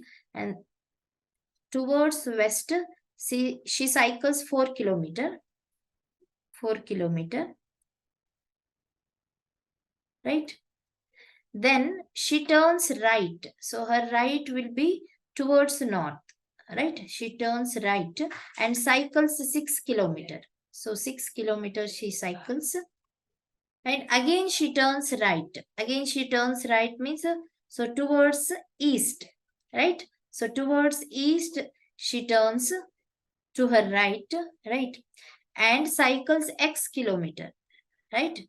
She cycles x kilometer to reach her school. So her school is here at S. Point A is to the south of her school. So point A is somewhere here to the south and also 2 km to the west of her house. So to the west of her house is again in this direction. Therefore, point A is on this line, right? To the west of her house. Therefore, point A is on this line. Now, we have to find the value of x, right? And point A is 2 km to the west of her house. Therefore, distance between A and H is 2 km. We need to find the value of x, this distance, right? So let the position of Rima be, so B and C here at two positions, right? So we need to find the value of or the distance of CS, right? Here CS is equal to AB, right? So CS is equal to AB. So what is the value of AB here? So AB is the whole distance HB minus HA. HB is 4 km and HA is 2 km. Therefore, CS is 2 km, right? AB is 2 km. Therefore, CS is also the value of X is 2 km, right? Therefore, option C is the right answer.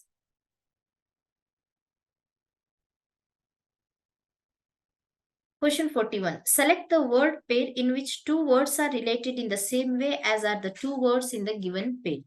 Right? Here in the given pair, so here lion, forest is the pair. Here lion is an animal and forest is its habitat. Right? So the relation between the two words are animal and its habitat.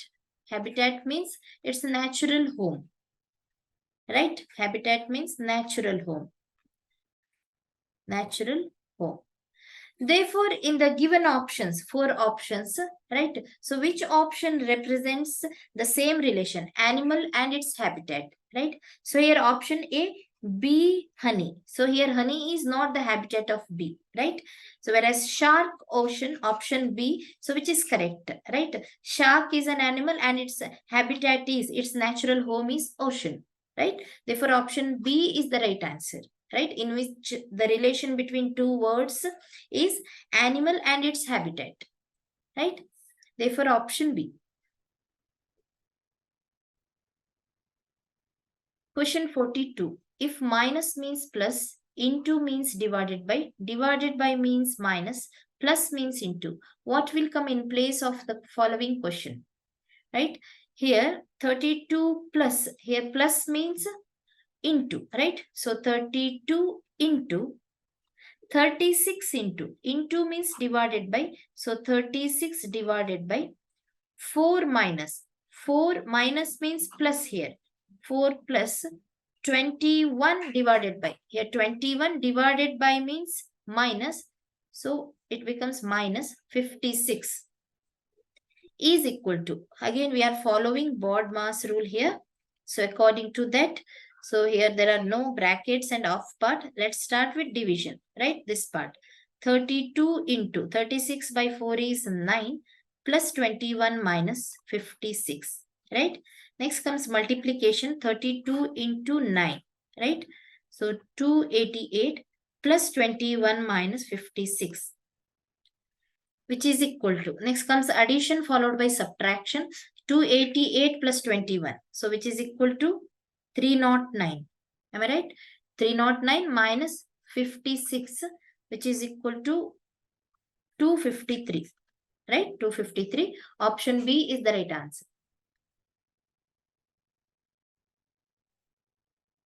Question 43. If A denotes plus, B denotes into, C denotes minus, and D denotes divided by, then what will come in place of question mark in the following equation? Here 48D. That means 48D means divided by, right? 12A. So A means plus. So it becomes 12 plus. So inside the bracket, root 36B. The root of 36. B denotes into. 36 into 3. Close the bracket. C19. C denotes minus, minus 19. A24. A denotes plus 24 is equal to. So as in the previous question, here also we are following BODMAS rule, right? So there is a bracket here, right? So we have to remove the bracket.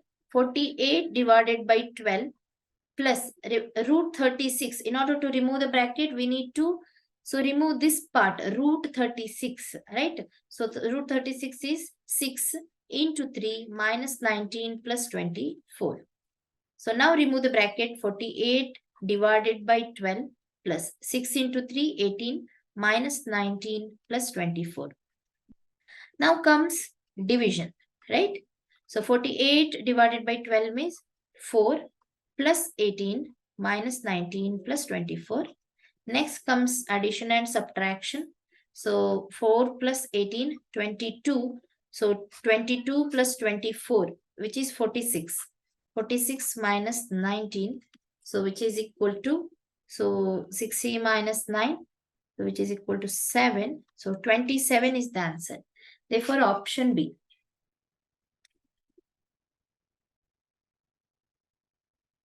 Question 44. Which of the following numbers will replace the question mark in the given series? Here, first number is 101. So, second number is 182. Third number is 118. And fourth is 167. We need to find the next number, right?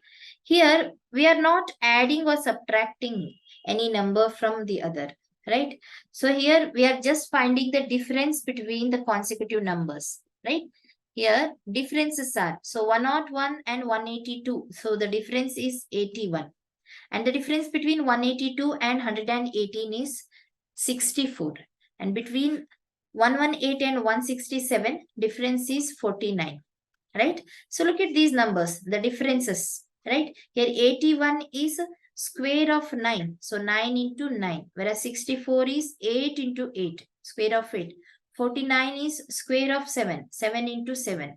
Therefore, the next difference should be, right, square of 6, 6 into 6, which is 36. If the difference is 36, so what will be the next number? So look at the first number, so which is less than the second number, but the second number, first number is less than second number is greater than third number again less than fourth number. Therefore, fourth number should be greater than fifth number. If the difference is 36 and the fourth number is greater, fifth number should be less than the fourth number, right? Therefore, we need to subtract 36 from 167. Therefore, the fifth number is 131, right? So here, first number is less than second number is greater, and third number is lesser. Again, fourth number is greater. Therefore, fifth number should be less than the fourth number, which is 131, so that the difference is 36, which is square of 6. Therefore, 131 option A is the right answer. Question 45. Select the option that represents the letters that, when sequentially placed from left to right in the blanks, will complete the letter series. That means if we place the letters from each option, right? So the following series, the given series, should follow certain pattern, right? So let us start with option A. So option A. So here there is a blank at first. So fill this blank with P, right? Therefore it becomes P, and next two letters are S and J. There is a blank, fill with A, right? And there are two letters P and S. There are two blanks. So fill with J and S respectively. J and S. So there is a letter P. Again, there is a blank, right? So fill with A. There are two letters again, J and A, and a blank, fill with P, right? There is a letter S and a blank, fill with J, and the last letter is A, right? So here, so the letters, are they following some pattern here? PSJA, PSJS, PAJA, PSJA. So they do not follow any pattern here. If you place the letters from option A, so they do not follow any pattern, particular pattern. So let us try option B, right? So let us try option B. So PAJA, SPJ. So first there is a blank, fill with P. S, J are two letters. There is a blank again, fill with A, right? And there are two letters PS, two blanks, right? Fill with J and A, J and A. And again there is a letter P and a blank, fill with S. Two letters J and A again, and a blank, fill with P here. And a letter S and a blank, fill with J. And the last letter is A, right? So here the letters, are they following any pattern? So let us check PSJA, PSJA, PSJA, and PSJA, right? So the letters are following the pattern of PSJA. So this pattern is repeating here. Therefore, if we fill the letters from option B, right? So the series follows a particular pattern. Therefore, option B is the right answer.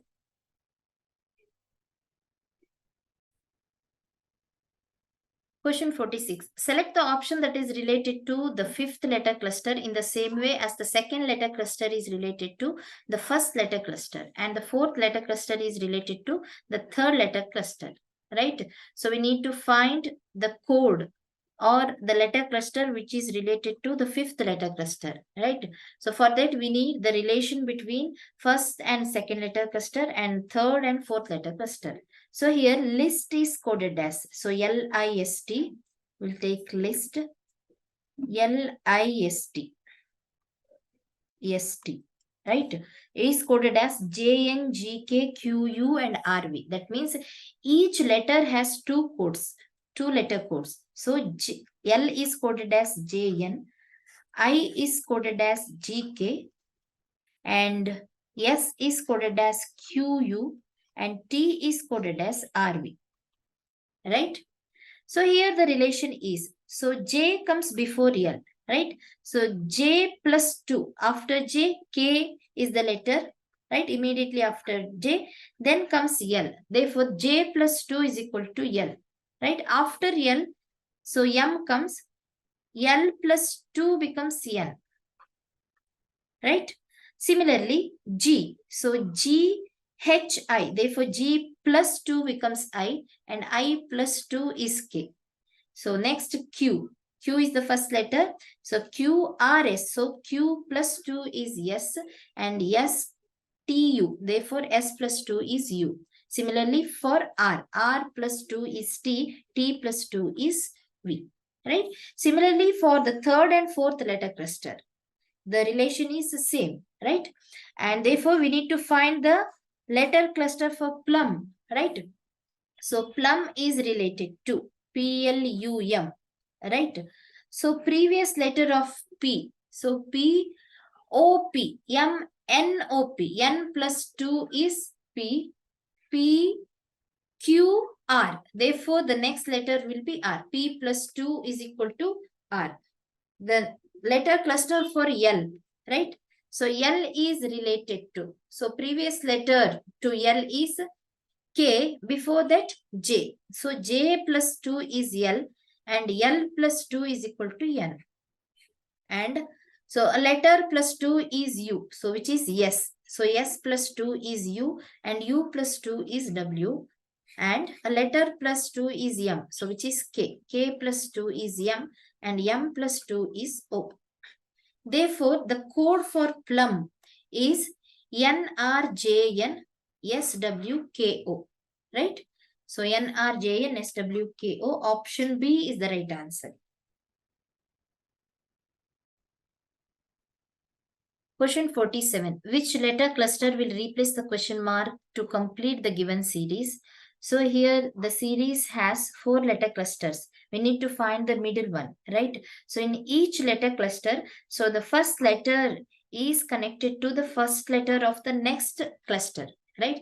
That means here R is connected to N, right? So N is the first letter of the second cluster, right?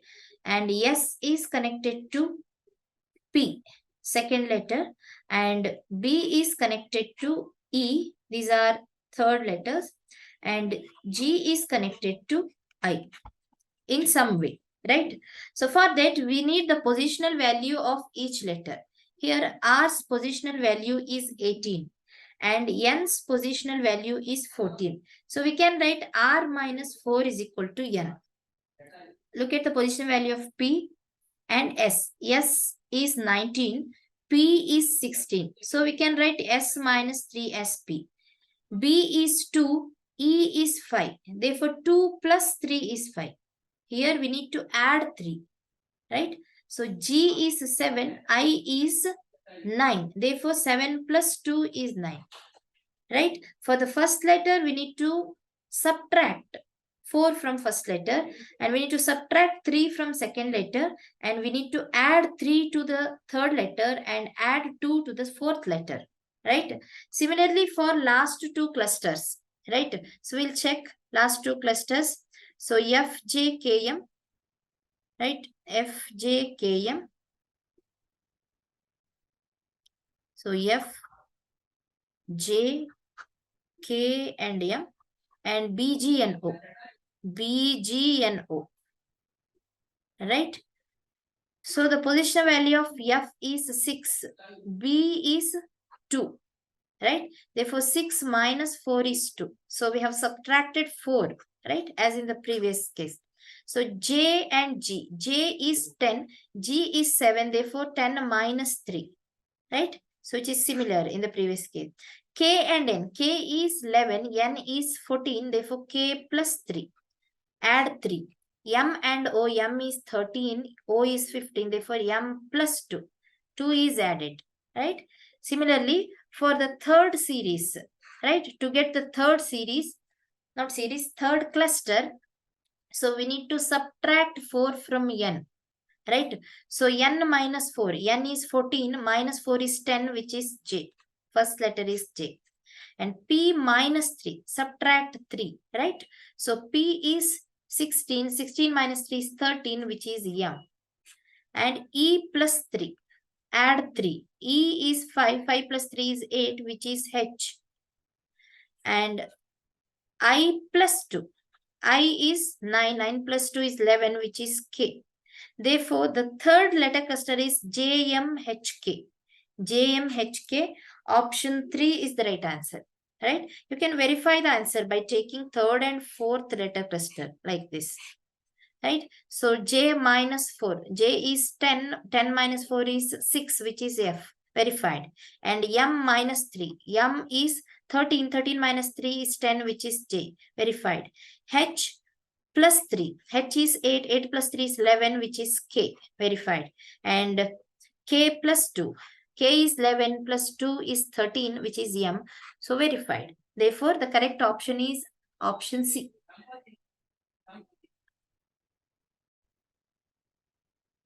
Question 48. Three of the following four-letter clusters are alike in a certain way and one is different. Pick the odd one out. Here first cluster is PVK. Here first letter is P, second letter is V, and the third letter is K. So look at the positional values of P, V, and K. So P is 16, K is 11. So here P is exactly opposite to K, right? Therefore, first and third letters are opposite letters, right? P is opposite to K. Whereas V, relation between P and V. P is 16, V is 22. Therefore, we can write P plus 6 as V. 16 plus 6 is 22, right? So add 6 to the first letter, you will get second letter, right? Whereas first and third letters are opposite letters. So consider the second option, OUL. So OU and L. So look at first and third letter. O and L are opposite, right? They follow the same rule. So O and L are opposite and O plus 6. So O is 15, U is 21. So we can write O plus 6 as U, right? So 15 plus 6, 21. Consider the third pair, QUK. QU and K, right? So first and third letters. So first letter is Q, right? Third letter is K, but Q is not opposite letter of K, right? Therefore, Q is not opposite to K, not opposite, right? Whereas the relation between Q and U, Q is 17, U is 21. So here 17 plus 4 is 21. Here in the first two cases, first letter plus 6 gives the second letter. In the third case, first letter plus 4 gives the second letter, right? So consider the last one. So MSN. So M, S and N. So look at the first and third letters, M and N. So these two are opposite letters, right? And M and S relation. M is 13, S is 19. Therefore, M plus 6 is S, right? Therefore, first, second, and the fourth cluster, they follow the same rule, right? So first and third letters are opposite letters and first letter plus 6 is equal to second letter. So except C, option C, right? Option C it does not follow the same rule. Therefore, option C is the odd one. Odd one. Option C is the right answer, whereas the remaining clusters follow the same rule.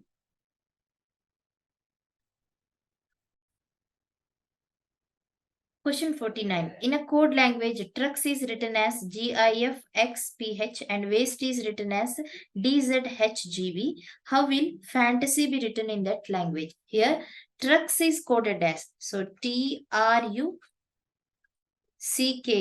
Trucks is coded as GIFX and PH, right?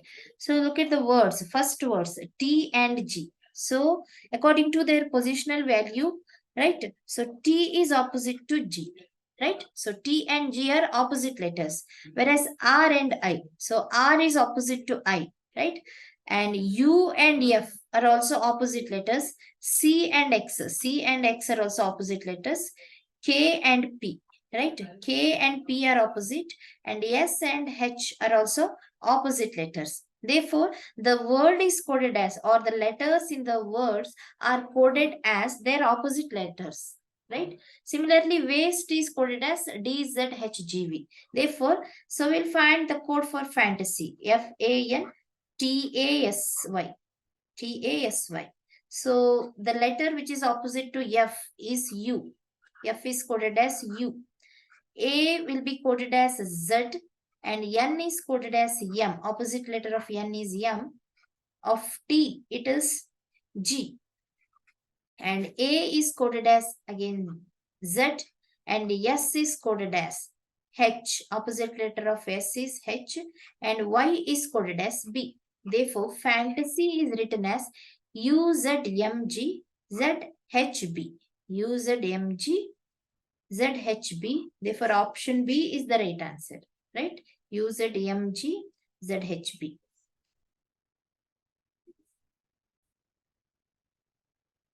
Question 50. If A denotes plus, B denotes into, C denotes minus, and D denotes divided by, then what will be the value of the following expression? So here is the expression 456C. C denotes minus. So it becomes minus 236D. 236D denotes divided by. So divided by 2A.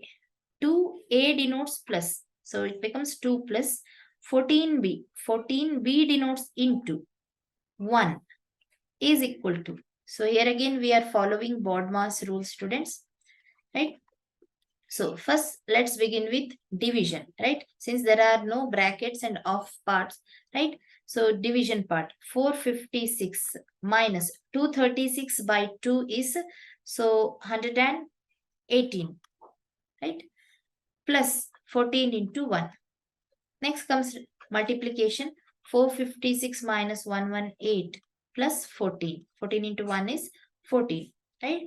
So which is equal to. So next comes addition followed by subtraction, 456 plus 14. So 466, 470, right? 470 minus 118 is equal to, so 2, 6 minus 1, it is 5. So 352 is the answer, right?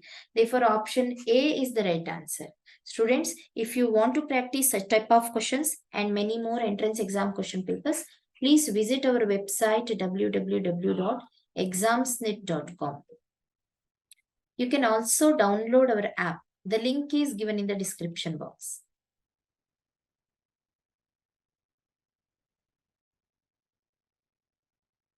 Question 101. If cos A plus cos B plus cos C is equal to 3, then what is the value of sin A plus sin B plus sin C? So to find the value of sin A plus sin B plus sin C, we need the values of A, B and C, right? Given that cos A plus cos B plus cos C is equal to 3, right?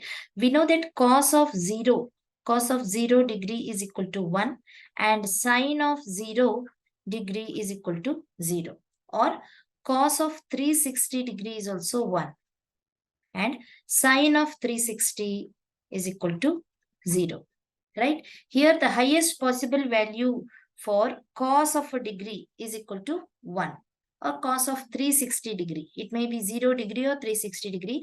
Highest possible value for cos theta is always 1, right? Therefore, we can consider cos A plus cos B plus cos C as 1, 1 and 1. Therefore, the value becomes 3, right?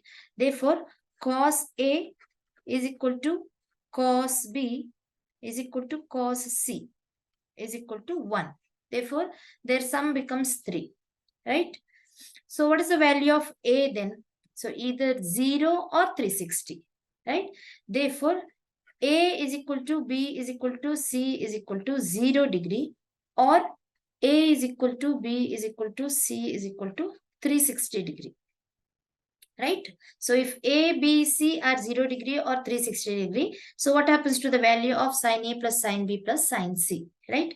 So sin A plus sin B plus sin C becomes sin B plus sin C is equal to sin of 0. Sin of 0 is 0 plus sin 0 plus sin 0 is equal to 0 plus 0 plus 0. It is always 0. Or sin of 360 plus sin of 360 plus sin of 360. Right? Sin 360 plus sin 360 plus sin 360. So which is also equal to 0 because sin 360 is 0. Right? Therefore, the value is option C, 0.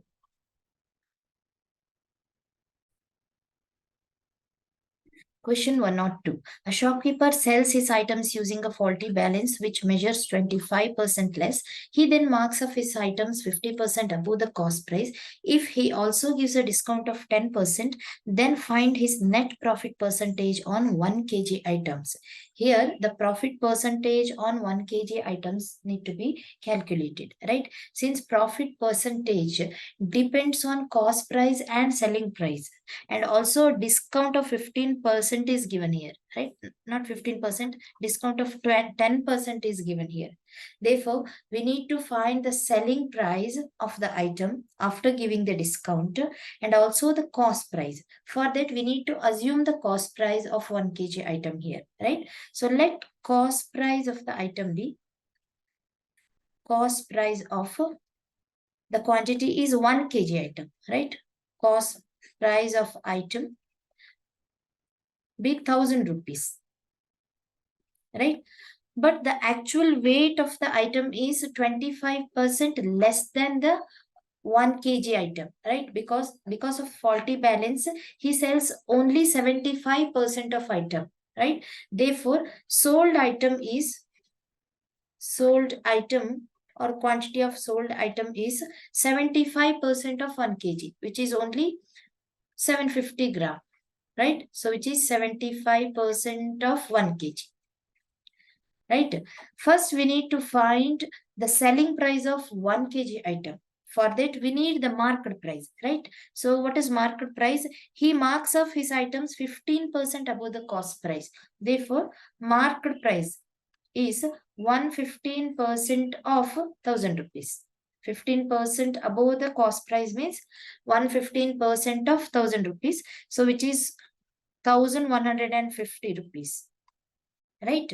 So on this market price, he gives a discount of 10%, right? So discount given is 10%. Discount is 10%, right? So depending upon the discount, so here discount percentage is given. So what is the amount of discount given here? For that, so discount is 10% on market price, right? That 10% on market price. Therefore, 10 by 100 into market price is 1150. Therefore, discount given is 115 rupees, right? 115 rupees on market price. If discount is 115 rupees, what will be the selling price? Selling price is always market price minus discount, right? So market price is 1150, right? Minus 115.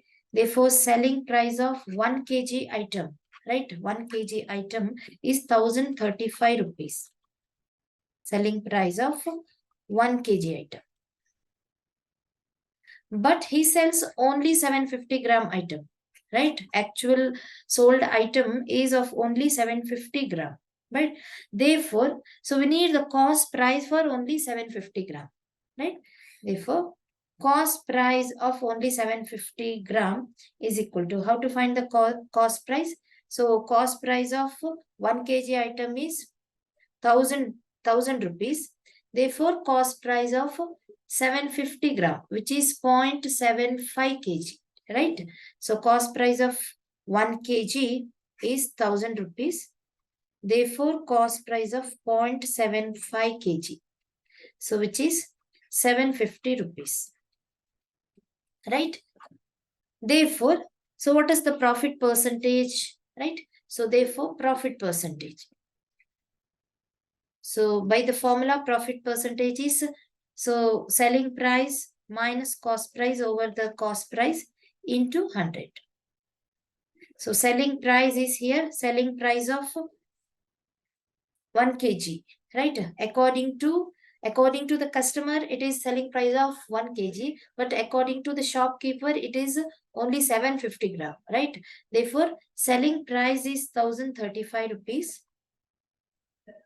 after giving 10% of discount, and the actual cost price is only 750 rupees.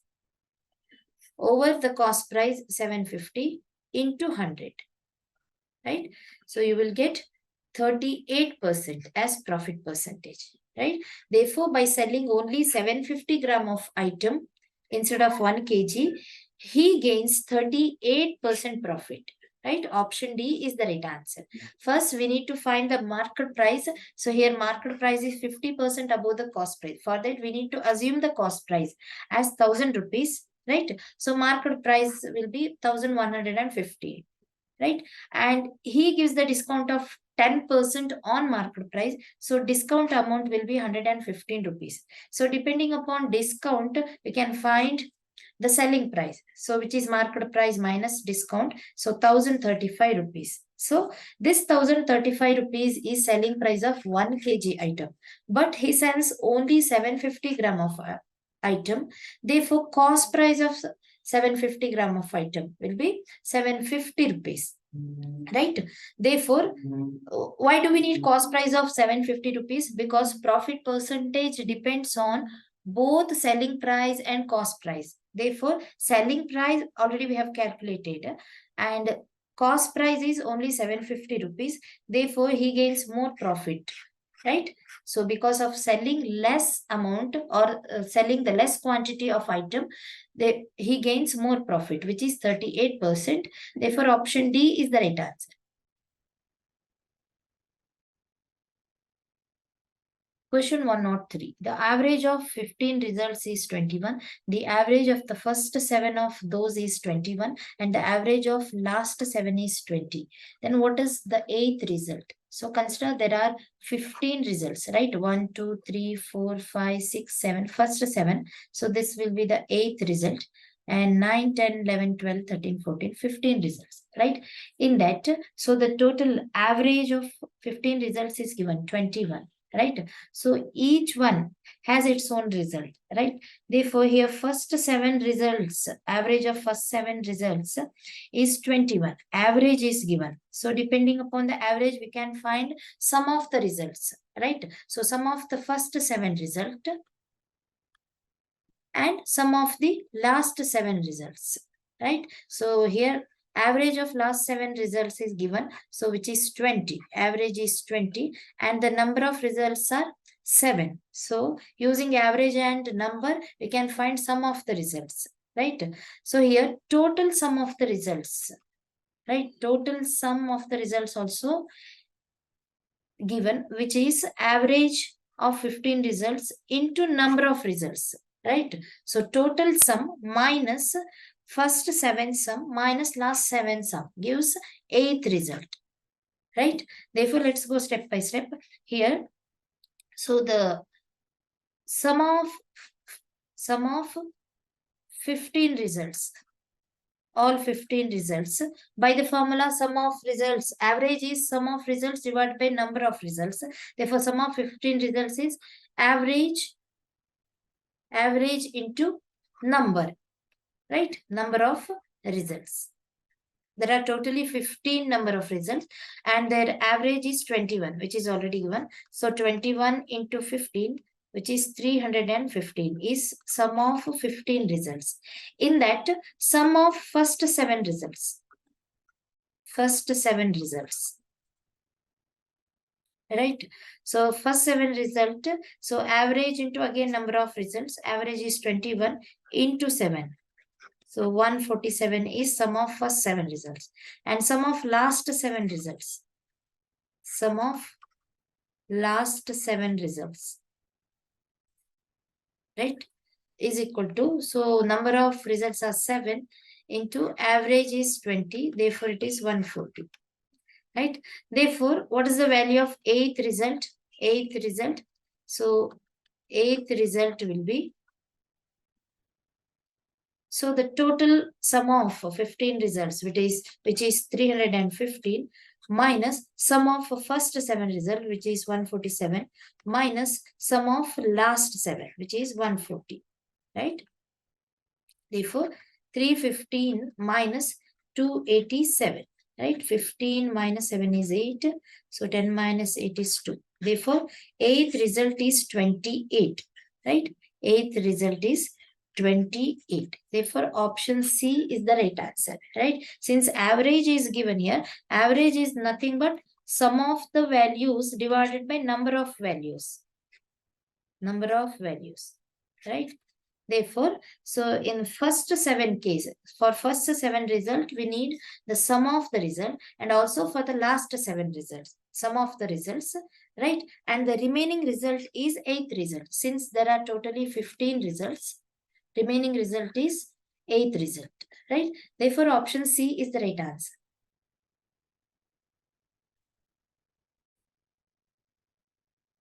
Question 104. In the given circle with diameter AB and chord CD with the center O, find the value of theta. Here measure of theta is, angle theta is nothing but angle DCB. DCB, right? This angle, which is nothing but PCB. Both are equal, right?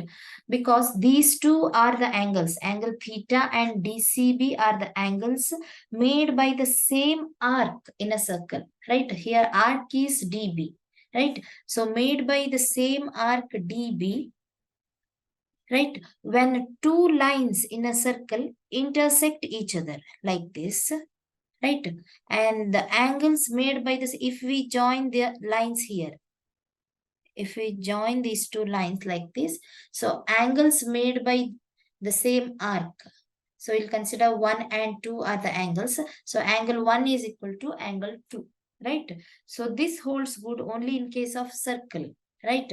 So angles made by the same arc are always equal in a circle, right? Therefore, theta is equal to angle DCB because angles made by same arc. Same arc, right? Now, how to find the measure of DCB, right? DCB, this angle. For that, consider whole angle ACB, angle ACB, right? So, which is equal to 90 degree because angle in a semicircle. So, angle in a semicircle is always 90 degree. If you consider a circle and a diameter is given here, right? So, diameter is AB, right? So, consider any point on the circumference, right? So, if we join the point on the circumference to the two sides of the diameter, say for example, APB like this, any point on the circumference like this. So the angle made at that point is always 90 degree. Therefore, angle ACB is 90 degree because angle in a semicircle. Angle in a semicircle, right? But ACB is the sum of two angles. Angle ACP plus PCB, right? So angle ACP is given, which is 40 degree, this angle, plus PCB, right? So ACB is 90 degree. Therefore, angle PCB is equal to 90 minus 40, which is 50 degree, right? So PCB is 50 degree. PCB is nothing but DCB, this whole angle. Therefore, which is equal to DCB, right? So DCB is equal to theta, right? Therefore, measure of theta is 50 degree, option A.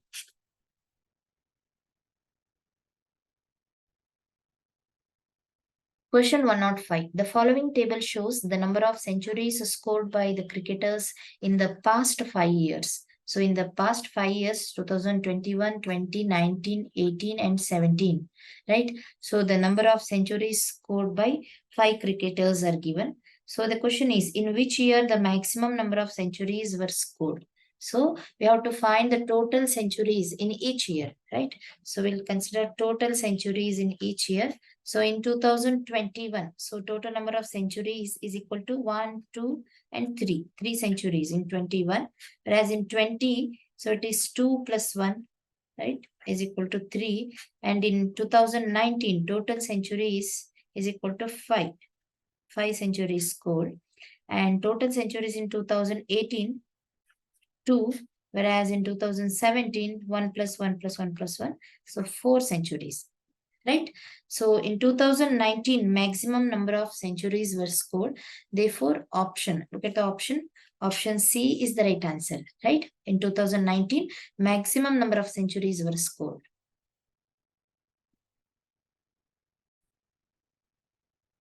Question 106. The percentage marks obtained by 6 students in different subjects are given below. The maximum marks for each subject have been indicated in the table, right? So here the subject and students list is given. So maximum marks are 80 for physics and mathematics 150, Hindi 100, and geography 75, English 120, and history 50, right? And the marks, percentage marks obtained by each student is given, right? So P got 70% of 80 marks in physics, like that, right? So in each subject, the percentage marks are given, right? Not the actual marks, it is only the percentage. So depending on that, so the total marks obtained by student Q in physics and Hindi are what percentage more than the total marks obtained by student T in geography and history. So round off to the nearest integer, it is asked. So here first we need to find the total marks obtained by student Q in two subjects, physics and Hindi, right? So student Q. So student Q got, so marks obtained in physics and Hindi. Right. So in physics, student Q got 90% of 80 marks. Here maximum marks is 80, right? So 90% of 80. So which is equal to 90 by 100 into 80, right? So nothing but, so 72 marks in physics. Whereas in Hindi he got 54 marks. Not 54 marks, 54% of 100, right? Therefore, it is 54% of 100. Nothing but 54 marks, right? So totally it is 72 plus 54. So total marks is 72 plus 54, which is 126, right? So whereas student T, right? Student T in geography and history. So in geography and history, right? Student T in geography and history.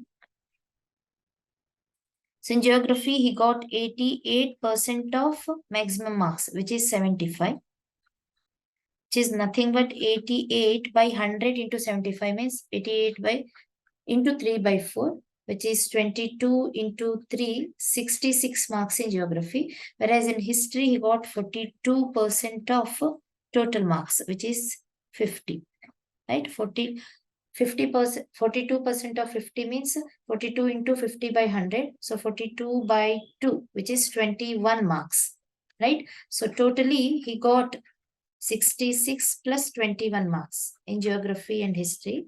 So which is 87, right? Here the question is, so student Q, right? Marks obtained by student Q is what percent more than marks obtained by student T, right? Therefore, student Q got more marks, right? Student Q got more marks means his total marks is 126 minus 87. So that means he got 39 more marks than T, Therefore, the required percentage is, right? So required percentage is, so more marks is 39, right?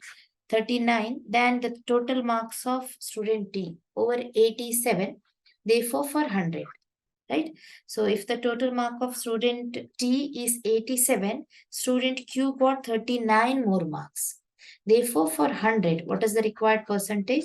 So 3900 by 87, you will get 44.827 something.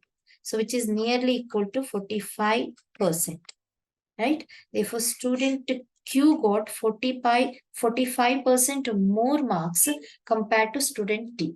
Therefore, option A is the right answer.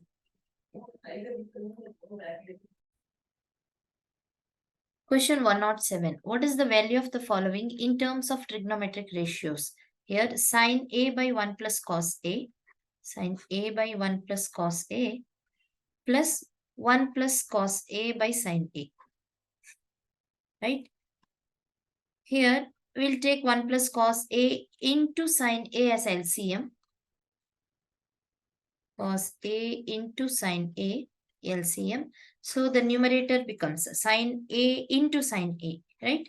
So it is sine square A plus 1 plus cos A into 1 plus cos A becomes 1 plus cos A the whole square.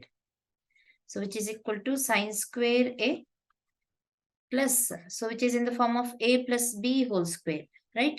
So 1 plus cos A the whole square is here A square plus B square plus 2AB.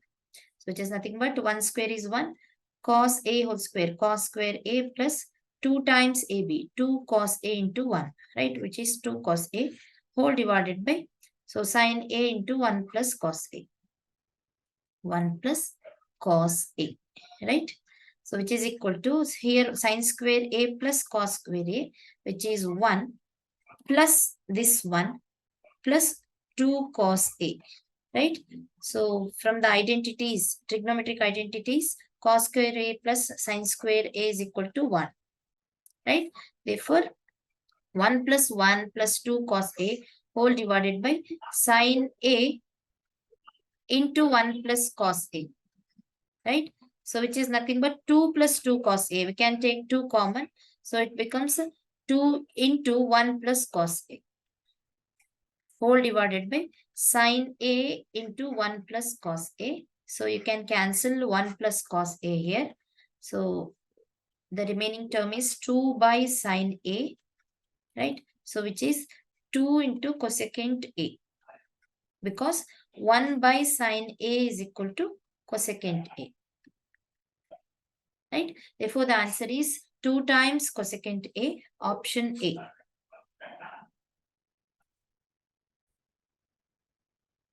Question 108. The highest common factor of 108, 72 and 5A is A. What can be the least common multiple of 108, 72 and A? Here, HCF of three numbers. HCF of 108, 72 and 5A. Three numbers is equal to A.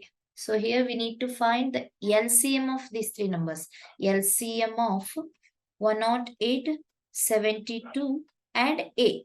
Not 5A, it is A, right? So for that, we need the value of A. What is the value of A then, right? So here, so considering the first information, HCF of three numbers, so here we need to find the value of A, right? So let us express each number as product of same number, right? So that number will be the HCF, right? So here 108 and 72, consider these two numbers. Here 72 can be written as product of 36 and 2, right? So we can write 72 into 1 also, but 72 is not the factor of 108. There should be a common factor which is highest, right? Therefore, 108 and 72 here can be written as, here 72 is 36 into 2 and 108 is 36 into 3. Here common factor is 36, which is highest also, right? Therefore, the factor of 5A should be written as 5 into a number, right? Therefore, the value of A is 36, right? Therefore, 36 into 5 is 5A, right? So that the highest common factor becomes 36, right? Therefore, value of A is equal to 36, which is highest common factor, right? Therefore, what is LCM of 108, 72 and A? Here A is equal to 36. So find LCM of 108, 72 and 36, right? So consider the factors. Here least factor is 2, right? All the three numbers are even numbers. So 2 into 54, 2 into 36 and 2 into 18. Again by 2, 2 into 27, 2 into 18 and 2 into 9. Now consider 3 or 9 directly, right? So 3 numbers are divisible by 9. So 9 into 3, 9 into 2, 9 into 1, right? So now consider 3, 3 into 1 and 2 into 1, right? Now express the product, right? So LCM is nothing but product of these numbers, right? 2 into 2 into 2 into 9 into 3, right? So 2 into 2 into 2, 8. 8 into 9, 72. 72 into 3, which is 216. Therefore, LCM of 108, 72 and A is 216, option D.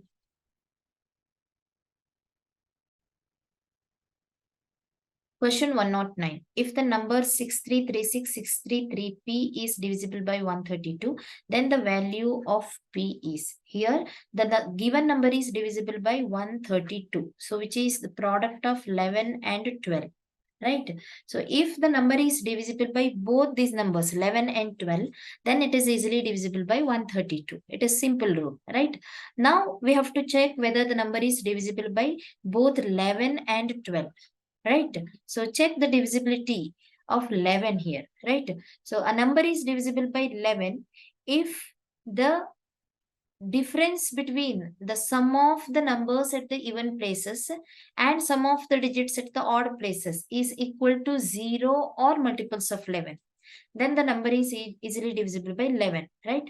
Now consider number at the even places, right?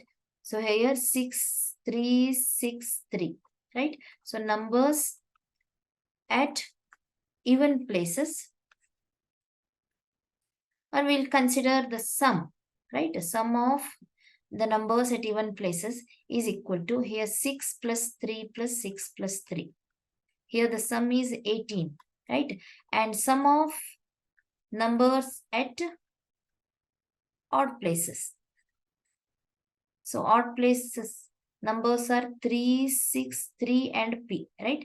So the sum is 3, 6 plus 3 plus P, right? Which is equal to 12 plus P is the sum of the numbers at odd places. If the difference between these two sums is equal to 0 or 11 or multiples of 11, then the number is divisible by 11. So consider the difference. So the difference should be 0, right? Therefore, 18 minus 12 plus P is equal to 0. Therefore, the value of P is equal to 6. Only if the value of P is 6, then the difference will be 0, right? So, P cannot be more than 6 here, right? So, if P is more than 6, you will get a negative value, right? Therefore, difference will be negative. Therefore, the value of P is equal to 6, right? If P is equal to 6, the number is divisible by 11, right? The number should be divisible by even 12 also, right?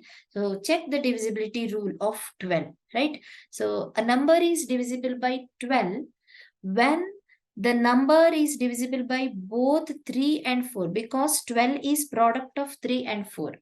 Right? So how do you check the divisibility rule of 3 here? Right? Here a number is divisible by 3 when the sum of the digits of the given number is equal to 3 or multiples of 3.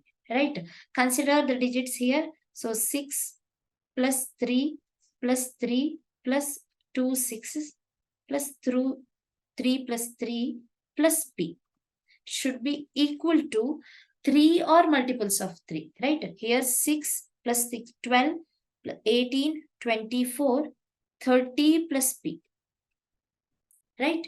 30 plus P, here 30 is divisible by 3. So the value of P should be 3 or multiples of 3, right? So it can be P is equal to 3 or 6 or 9, it continues, right? We cannot predict the value of P here. But the number should be divisible by 4 also, right? So check the divisibility rule of 4. Here it says a number is divisible by 4 when the last two digits of the number, right? If you consider last two digits, so a number is obtained. So this number should be divisible by 4, right? If the last two digits of the number is divisible by 4, then the number is divisible by 4, right? Therefore, 3P. So the last two digits, number obtained by last two digits is 3P. Therefore, possible value of P is, or the least number, right? Possible value of P should be, here least number is 2, right? 32. So 32 is divisible by 4. And the next number is 36, right? Therefore, so considering all three cases, divisibility rule of 11 and 12, in that 3 and 4, right? So here 6 is common. Value of P is 6, which is common, right? Therefore, value of P is equal to 6. If it is 6, then the number is divisible by 132, right? So it is divisible by 11, 12, 3 and 4, all the numbers, right? Combining all these, right, the number is divisible by 132, hence value of P is 6.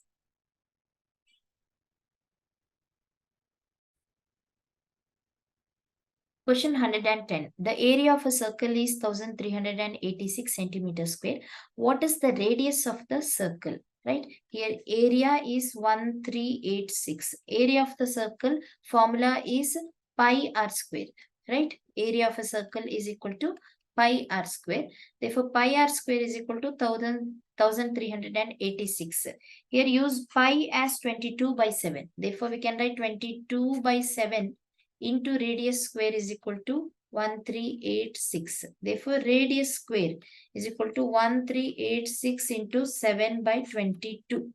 Right? Here 1386 is divisible by 22. So 22 into 1, 22 into 6 is 132 and 6 is the remainder, 22 into 3. Right? So 63 into 7 is 441. So which is equal to square of radius. Therefore, R is equal to root of 441, which is 21, right? Therefore, radius of the circle is 21 centimeter, option D.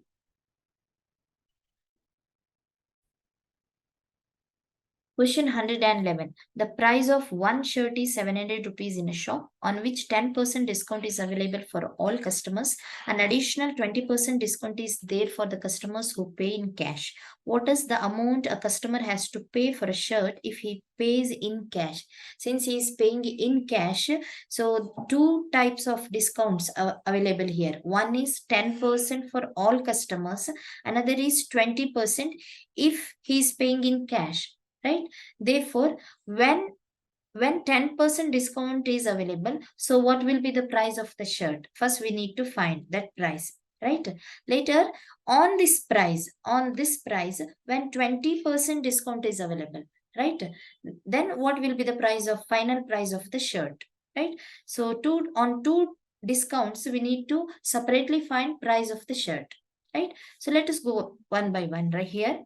So price of one shirt is 700 rupees, right? So we will consider this as market price of the shirt, right? Therefore, market price of shirt is equal to 700 rupees, right? And 10% discount is available for all customers, right? So price after 10% discount, price after 10% discount, right? Here, according to the formula, it is market price minus discount, right? Discount. Here, what is the discount amount here? So 10% discount on market price, right? Therefore, it is 700 rupees minus 10% on market price is 700 rupees. So which is 700 minus 10% means 10 by 100. So which is 70 rupees, right? 10% of 700 is 70 rupees. So price after 10% discount is 630 rupees. Right? Here the customer is paying in cash. Therefore, he gets 20% discount on this price, which is 630 rupees. Right? Therefore, price after 20% discount. Right? 20% discount on 630 rupees. 630 rupees is equal to, so 630 rupees minus discount. Market price here, after 10% discount, market price will be 630 rupees, right? Therefore, 630 rupees minus discount. So here, 630 rupees, discount is 20% on 630 rupees, right? Therefore, it is 630 minus 20 by 100 into 630 rupees, right? Therefore, it is, so we can cancel two zeros here. So 630 minus 63 into 2, which is equal to, so 126, right? So 504 rupees, right? Finally, the customer has to pay 504 rupees for the shirt, right? After getting two discounts, 10% and 20% discounts. Therefore, option B is the right answer. Question 112. The speeds of two bodies are in the ratio 2:3. If the difference in the time taken to cover 50 meter is 10 seconds, then find the difference in their speeds. So let us consider speed of two bodies be 2x and 3x respectively, right? So we'll consider speed. Speed of first body, we'll consider it as S1 as 2x meter per second. And speed of second body, so speed S2 as 3x meter per second, right? And both the bodies covered same distance, which is 50 meter. So here D1 is 50 meter. Distance covered by first body, distance covered by second body is also 50 meter. And the difference in the time taken to cover is 10 seconds. Here, speed of first body is less than second body. 2x is less than second body, 3x, right? Therefore, time taken by first body is greater than second body, right? Since speed is less, so T1 be the time taken. T1 is greater than T2 here, right? Therefore, the difference between T1 and T2 is considered as T1 minus T2 is equal to 10 seconds. What is T1? Time taken by first body. Since speed is distance by time, so time is distance by speed, right? So distance by speed, S1 minus, so D2 by S2 is equal to 10. Because speed is distance by time, distance by time. So time is distance by speed. Therefore, T1 minus T2 becomes D1 by S1 minus D2 by S2 is equal to 10. Substitute the values. D1 is 50 by S1 is 2x minus D2 is again 50. So S2 is 3x is equal to 10. Here LCM is 6x, right? So 50 into 3, 150 minus 100 is equal to 10. Therefore, 60x is equal to 50. So value of x is 5 by 3. So what is the question asked here? Find the difference in their speeds. So difference in their speed is, since speed S2 is greater than S1, S2 minus S1 is 3x minus 2x, which is x, right? So value of x is 5 by 6 meter per second, right? Speed is in terms of meter per second. Therefore, difference in their speed is 5 by 6 meter per second, option B.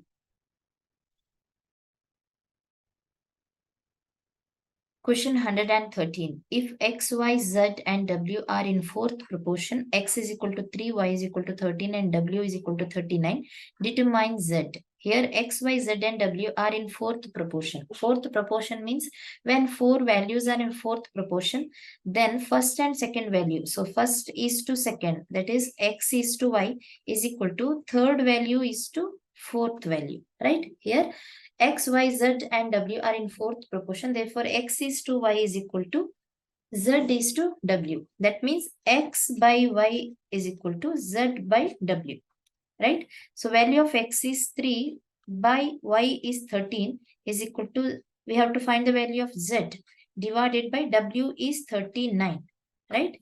Therefore, z is equal to 3 by 13 into 39.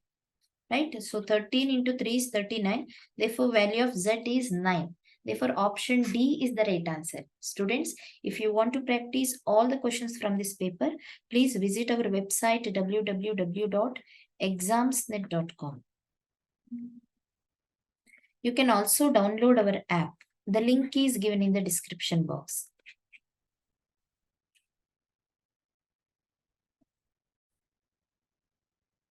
Question 114. The given table represents the population of different villages. Here name of the village A, B, C and D are given and number of males in each village, right, are given and number of females are also given, right?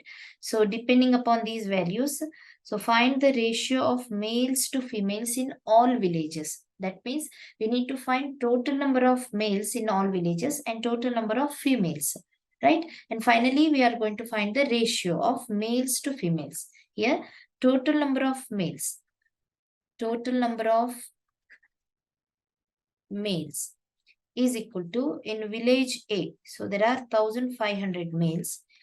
In village B, 1460, village C, 1105, and village D, 1305 males. So totally there are 5370 males, right? So total number of females. Total number of females. So 1220 in village A, 1320 in village B, and 1180 in village C, and 1170 in village D, right? So totally there are 4890 females. Therefore, the required ratio, right? Required ratio of males to female. So 5370 is to 4890 number of females. So 5370 divided by 4890, which is nothing but 537 by 489. Right? So both the numbers are divisible by 3 because sum of the digits is equal to, that means multiples of 3. 7 plus 3 plus 5, 15 is divisible by 3, whereas 4 plus 8 plus 9. So 12 plus 9, 21 is divisible by 3, right? So now 3 into 1, 3 into, so 2 is the remainder. 3 into 7, 3 into 9, 179. And 3 into 1, so 3 into 6, right? 3 into 3. So 179 by 163 is the ratio of males to females, right? Therefore, look at the options. Option C is the right answer. Question 115. The price of an article is first increased by 25% and later on the price was decreased by 30% due to a reduction in sales. Find the net percentage change in the final price of the article. So let us assume price of the article is 100 rupees, right? So let price of the article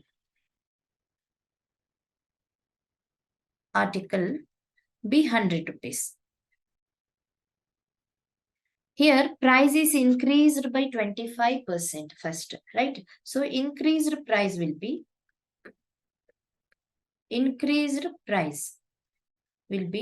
so it is increased by 25% means 125% of the original price, which is 100 rupees. So, which is nothing but 125% means 125 by 100 into 100. So it becomes 125 rupees. So increased price of the article is 125 rupees, right? So later it is decreased by 30%, right? So when price is decreased by 30%, so when decreased by 30%, right? Here decreased value is on 125 rupees, right? So when decreased by 30%, price becomes 125 rupees minus decreased value, which is 30% of 125 rupees, right? Therefore, it is 125 minus 30 by 100 into 125. So it is 25 into 4, 25 into 5. So it is 125 minus 150 by 4. So 150 by 4 is, so 4 into 3, 12. 4 into 7, so 37.5, right? 125 minus 37.5 will be the price of the article when decreased by 30%. So which is nothing but, so 5, so 7, yes, 87.5 rupees. So price of the article will be 87.5 rupees. Here the question is, find the net percentage change in the final price of the article. So compared to the original value, which is 100 rupees, right? Change in the final price. So change in the final price is equal to, here final price is 87.5 rupees. Change in the final price is, compared to the original price, 100 minus 87.5, which is nothing but 12.5 rupees is change in the final price, right? So what is percentage change? So therefore percentage change in the final price is, for original price 100 rupees, change in the final price is 12.5 rupees.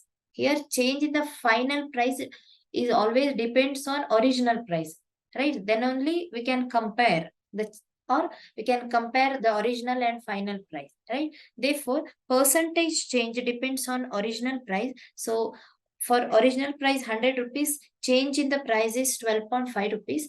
Therefore for 100, that means percent, right? Percentage change is 12.5%, right? So change in the final price is decreased. Therefore 12.5% decreased. Therefore option D is the right answer, right? Question 116. The production of AB company increased by 10% after 1 year, and in the next year it is increased by 22%, and in the third year it is increased by 5%. What overall change has been there in the production in 3 years from the original production? So let us assume original production of the company be 100, right? So let original production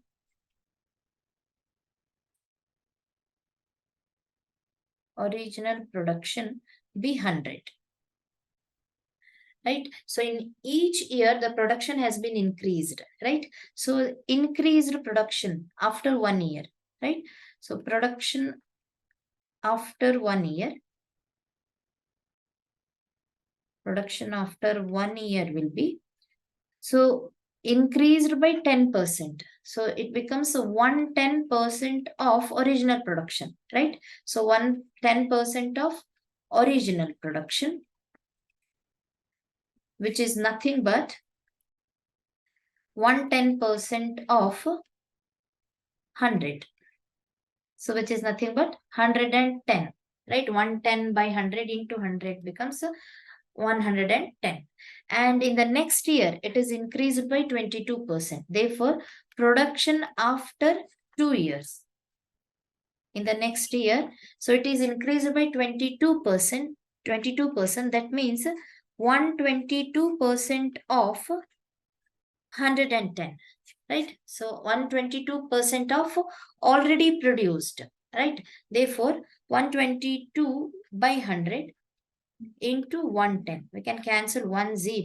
So 122 into 11, so it becomes 1342, right? 1342 by 10 becomes, so 134.2. So 134.2 is the production after 2 years, and again it is increased by 5% after 3 years, right? So in the third year, so production after 3 years, it is increased by 5%. That means, so for 100, it is increased by 5%, means it becomes 105% of 134.2, right? So 105 by 100 into 134.2.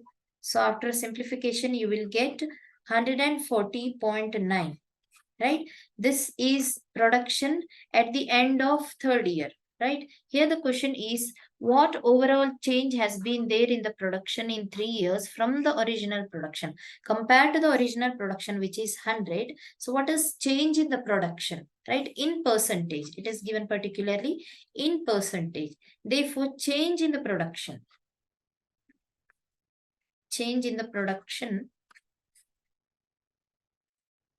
is equal to, so what is the final production? It is final production minus original production, right?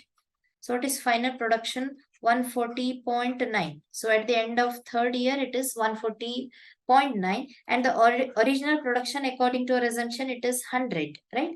So 40.9 is change in the production. So in percentage, since original production is 100, change in the production in percentage is also 40.9 percentage, right? Therefore, percentage change is for 100 original production, change in the production is 40.9. Therefore, for 100, right, it is 40.9 percentage, right? Therefore, production change in the production at the end of third year is 40.9 percentage, option B. So if you want to practice such type of questions from this paper and many more entrance exam question papers, please visit our website www.examsnet.com. You can also download our app. The link is given in the description box.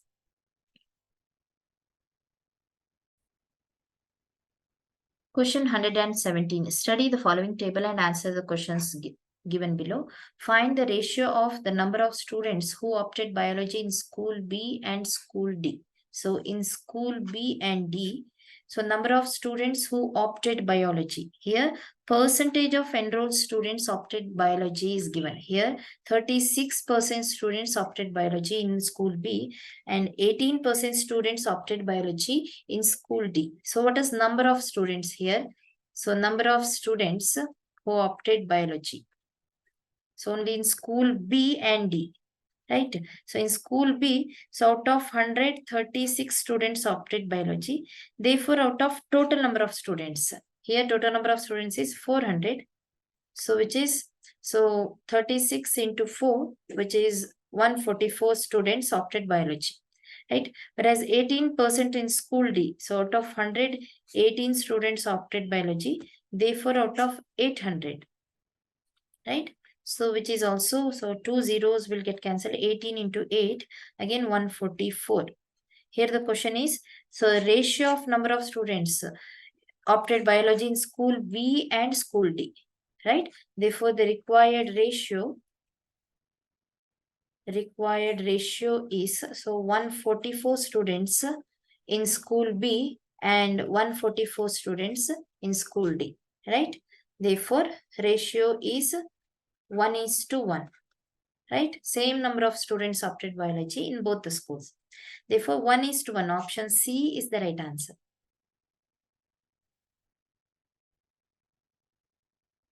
Question 118. The following table shows number of centuries scored by the given 5 cricketers in the past 5 years.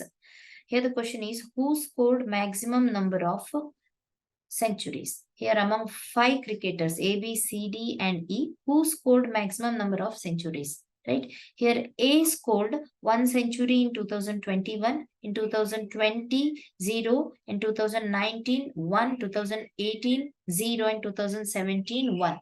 Right? So total centuries scored by A, right? So we'll consider total centuries scored by A is 1 plus 1 plus 1, 3. In all 5 years, he scored 3 centuries, right? So in 5 years, B scored 1 plus 2 plus 1 plus 1, which is 5 centuries, right? Whereas C scored 1 plus 2 plus 1, right? Totally, he scored 4 centuries in 5 years. Whereas D scored 1 plus 1, 2 centuries in 5 years. Whereas E scored 3 centuries in 5 years. Then who scored maximum number of centuries? Person B scored maximum number of centuries in 5 years, right? Therefore, look at the options. Option C is the right answer. So person B scored maximum number of centuries.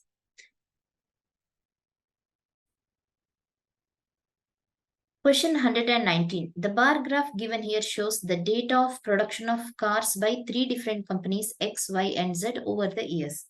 Question is, for which of the following years is the percentage rise or fall in the production from the previous year the maximum for company Y? Only for company Y. Here it is represented in black and white strips, right? So the production of cars by company Y is represented in black and white strips, right?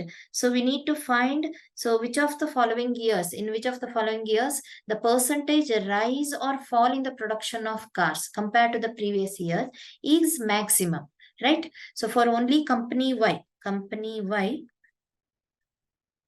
we'll consider, right, from 2016 to 2017. So there is a rise in the production, 25 to 35. right? Therefore, we'll consider 2016 to 17, right? So change in the production, we'll consider change in the production. Change in the production is here 35 minus 25, right? So which is 10, right? So 10 is change in the production. And 2017 to 18. So 2017 to 2018. So 35 and it remains same. In 2018 also it is same. So 0 is change in the production, right? Whereas 2018 to 19. 2018 to 19. In 2019, so the production is 40. Whereas in 18 it is 35. So change in the production is 5. Right? So whereas 19 to 20, 2019 to 2020, change in the production of car. In 2020, it is 50. So 50 minus previous year's production is 40. So change in the production is 10. Right? So the question is, so for which of the following years is the percentage rise or fall in the production from the previous is maximum for company Y? Here we need to find percentage rise or fall, right? So percentage rise or fall. With respect to the previous production, previous year's production, here percentage rise or fall is, so change in production is 10. Right, with respect to previous production, here previous production in 2016 it is 25. Therefore for 100, what is percentage? Here there is rise, right? In each year, so there is rise in the production, right? Therefore it is percentage rise is 40% in 2017, right? In 2017. Whereas in 2018, so there is no change in the production. Therefore, percentage rise is 0%. Whereas in 2019, is there any rise in the production? Yes. So rise in the production is 5. Therefore, percentage rise is, so in compared to the previous year, so it is 35 in the previous year. So change in the production is 5. Therefore, 400, right? So 5 into 7. So 7 into 1. So 14 point something, right? So 14.2, right? 14.2 is rise in the production of the car. Whereas compared to the previous year in 2020, no need to consider 2020 because in the given options, so 2020 is not given. So still we'll find the percentage rise or fall, right? So there is a rise in the production in 2020. Here percentage rise is, so compared to the previous year production is 40. Here rise is 10, therefore for 100, right?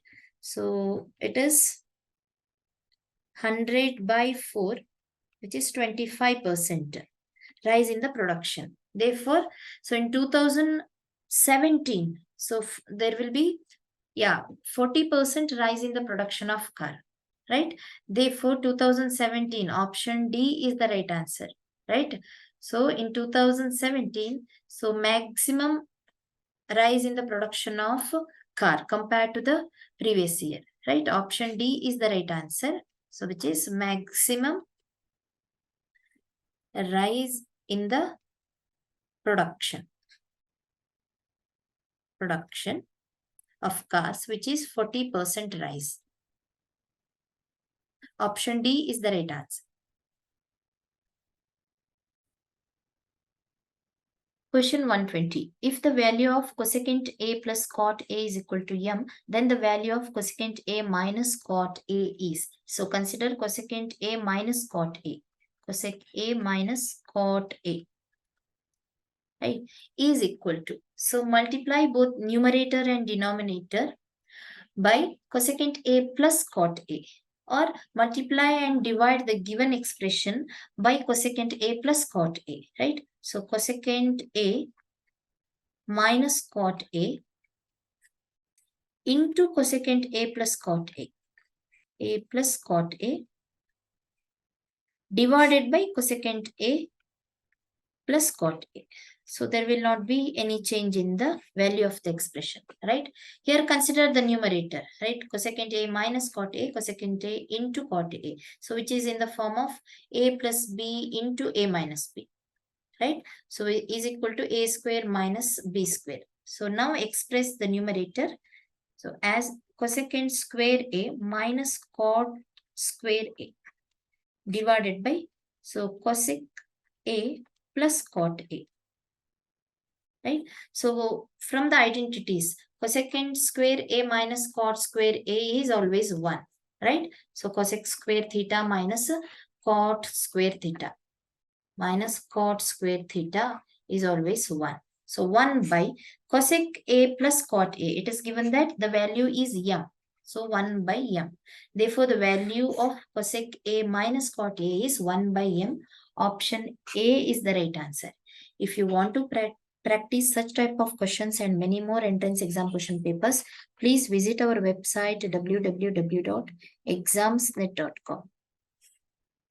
You can also download our app. The link is given in the description box.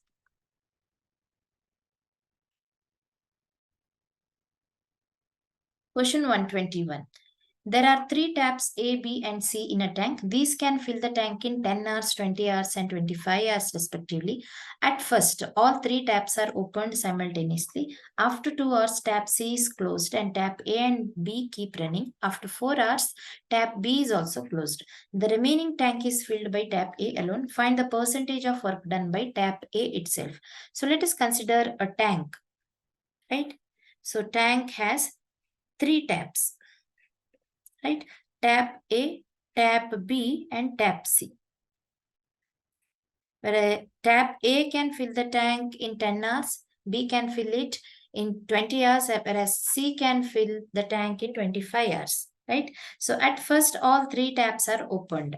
After 2 hours, tap C is closed. Therefore, so all the 3 taps are open for 2 hours, right? Open for 2 hours. So tap A plus tap B plus tap C, right? So then after 2 hours, tap C is closed. That means after 2 hours, tap A and tap B are working, right? So tap C is closed here. Whereas after 4 hours, tap B is also closed. That means after 4 hours, only tap A is working, right? And the remaining tank is filled by tap A alone. So here we need to find the percentage of work done by tap A itself. For that, we need to find work done by tap A, right? From the beginning. So the total work done by tap A. For that, we have to assume the total work needs to be done to fill the tank by all 3 pipes. So A, B and C, right? In first 2 hours, all 3 pipes can fill the tank, a portion of the tank, and in the next 2 hours only A and B pipes can fill the tank, right? And at last only A can fill the tank, right? So let us assume total work needs to be done to fill the tank as W units, right? Let W be the total work done, to fill the tank, right? Now let us consider work done by A, B and C in 2 hours, right? Here it is given that A can fill the tank in 10 hours. So work done by A in 1 hour, right? What is work done by A in 1 hour? So work done by A, tap A in 1 hour. So here in 10 hours, tap A can do W amount of work. I'll repeat, in 10 hours, tap A can do W amount of work. Therefore, in 1 hour, tap A can do W by 10 amount of work, right? Therefore, work done by tap A in 1 hour is W by 10, which is nothing but its efficiency, right? So we know the formula for work done. Work is equal to efficiency into time. Right? Therefore, efficiency, work done in 1 hour is equal to W by time. Right? Therefore, work done by tap A in 1 hour is W by 10. Whereas work done by tap B in 1 hour is equal to W by 20. Right? So, work by total time taken by tap B. Whereas work done by tap C in 1 hour is equal to W by 25. Right? So now consider the total work done by all the 3 taps in 2 hours. Right? So total work done by A, B and C. A, B and C in 2 hours. So which is equal to, in 1 hour, A can do W by 10 amount of work, plus B can do W by 20 amount of work, whereas C can do W by 25 amount of work. So this is the total amount of work done by A, B, C in 1 hour. Therefore, in 2 hours. So into 2 gives the value, right? So which is equal to, here 2 into. So inside the bracket, here 100 is the LCM of the denominators. So 10W plus 5W plus 4W. So 19W into 2, which is 38W by 100 is work done by all the 3 pipes in 2 hours. Right? After 2 hours, A and B start working. Right? Only A and B can fill the tank after 2 hours. So up to 4 hours. Right? Therefore, so the time is 2 hours here. 2 to 4 hours time is 2 hours. Therefore, work done by A and B in 2 hours. Right? So total work done by A and B in 2 hours. In 2 hours means 2 to 4 hours. So the time period is 2 hours, which is equal to, so in 1 hour, A can do W by 10, B can do W by 20. So W by 10 plus W by 20. So this is the work done by A and B in 1 hour. Into 2 gives work done by A and B in 2 hours. Here 20 is the LCM. So numerator becomes 3W into 2, which is 6W by 20. Right? Therefore, in 4 hours, so 38W by 100 plus 6W by 20 is the total work done by these pipes. And the remaining work is done by A. Right? What is the remaining work here? So remaining work is, according to our assumption, so W is the total work done to fill the tank. So which is the total work minus work done by A, B, C in 2 hours, which is 38W by 100, minus work done by A and B in 2 hours, which is 6W by 20. Right? So which is equal to, here we'll take again 100 as LCM. So 100W minus 38W minus, so 20 into 5 is 100, so 6 into 5, 30W, which is equal to 100 minus 68, which is 32W by 100 is the remaining work. So this remaining work is done by A. Here the question is, so find the percentage of work done by tap A itself. So here A does the work of W by 10 into 2 in first 2 hours and W by 10 into 2 in the second 2 hours. So 2 to 4 hours. And lastly, A has done 32W by 100 in the last hours. Right? Therefore, total work done by A. Total work done by A. So which is 2 into W by 10. Right? So in first 2 hours. Plus again 2 to 4 hours, between 2 to 4 hours. So A has done 2 into W by 10, right? So between 2 to 4 hours. And remaining work is 32W by 100, right? So which is equal to, so 4 times W by 10, plus 32W by 100. So again, we'll take 100 LCM. So 10 into 10, therefore 40W plus 32W is the numerator. So 72W by 100 is total work done by A, right? So therefore, percentage of work done by tap A itself.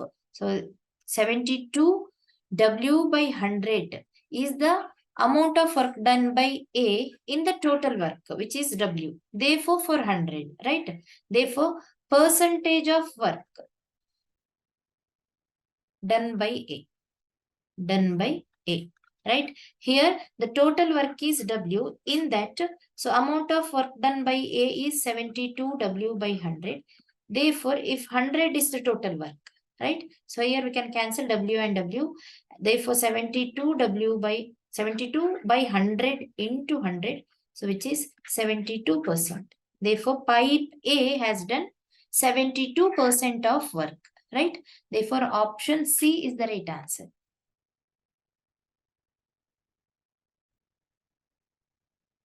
Question 122. A man goes 24 meter towards east and then 10 meter towards north. How far is he away from his initial position? So let the position of man be here, right? At A, say for example, he goes 24 meter towards east. So east direction is this direction. So 24 meter towards east and then 10 meter towards north. North direction is this. So 10 meters towards north, right? So 10 meter, right? Now, how far is he away from his initial position? So let the position of man be B and C respectively. So here we need to find the distance between A and C. Right. So because of this, we have got a right angle triangle ABC. So here AC is equal to, by Pythagoras theorem, it is the root of AB square plus BC square. Right. So root of AB square is 24 square plus BC square is 10 square. So which is 24 square is 576 plus 100. So which is root of 676, which is nothing but, so 26 square, root of 26 square, which is nothing but 26. So the man is 26 meter away from his initial position, right? Therefore, option C is the right answer.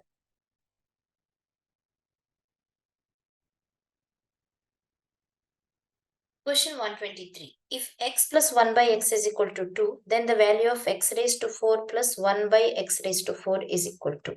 So here we need to increase the power of x, right? For that, so let us consider the given expression x plus 1 by x, which is equal to 2. Now squaring both the sides, both LHS and RHS. So x plus 1 by x the whole square, right? It becomes 2 square. Here apply the identity of a plus b whole square, which is a square plus b square plus 2ab, right? A square plus b square plus 2 times ab.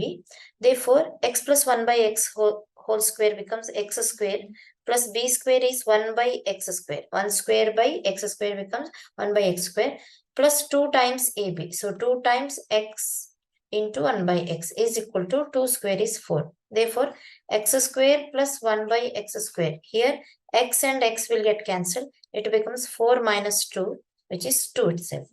Now, again increase the power of x by squaring both LHS and RHS, right? So, x square plus 1 by x square whole square, the whole square is equal to, here 4 minus 2 is 2, so it's a square, right? Again, apply the formula of a plus b whole square, right? Here a is, what is the value of a? A is x square, b is 1 by x square. So a square becomes x square the whole square plus b square is 1 by x square the whole square. So plus 2 times ab, 2 times x square into 1 by x square is equal to 2 square is 4, right? So x square the whole square, a raised to m raised to n is a raised to mn, right? Therefore, x square the whole square is 2 into 2, 4. plus 1 by x square the whole square, 1 by x raised to 4. It is actually 1 raised to 4 by x raised to 4. So which is 1 by x raised to 4 plus, so x square will get cancelled. So it is 2 is equal to 4. So x raised to 4 plus 1 by x raised to 4 is equal to 4 minus 2, which is 2. Therefore, look at the options. Option B is the right answer.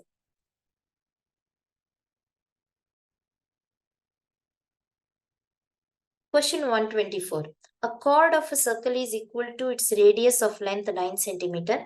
Find the angle subtended by it in major segment. So let us consider a circle. And let O be the center of the circle. Here radius of the circle is 9 centimeter and chord of the circle is equal to its radius. So consider a chord AB. Chord AB, which is equal to radius of the circle. So let us join B and O, which is radius 9 centimeter. So chord is also equal to 9 centimeter, right? So now we need to find angle subtended by it in major segment. So let us consider chord AB and join A and O, right? Here OA is also the radius of the circle, so which is 9 centimeter, right? Angle subtended by the chord in major segment. So segment AB, this is major segment, right? So which I am showing, this is major segment and this will be the minor segment, right? This is minor and major segment.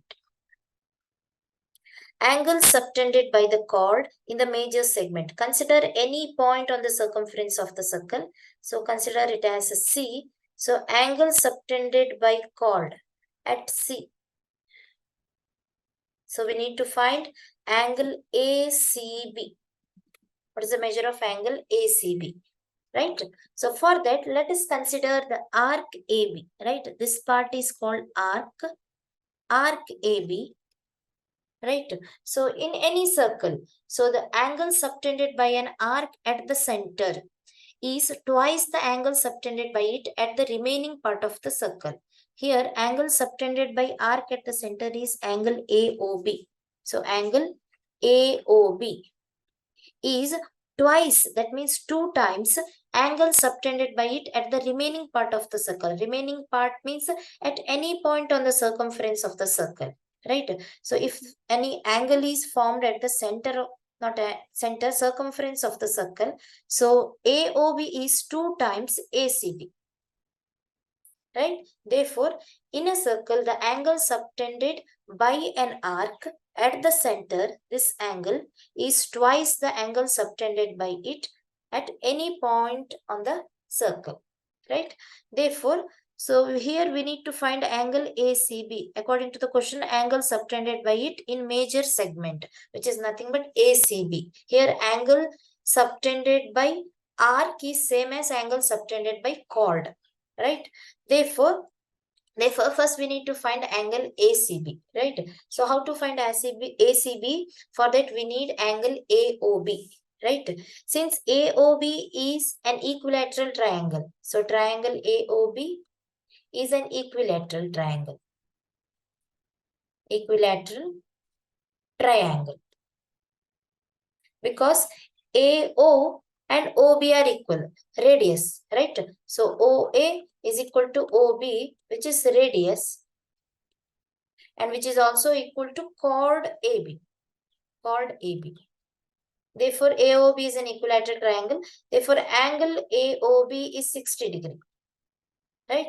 Therefore, angle ACB, right? Angle subtended by the chord or by arc in major segment is half of AOB.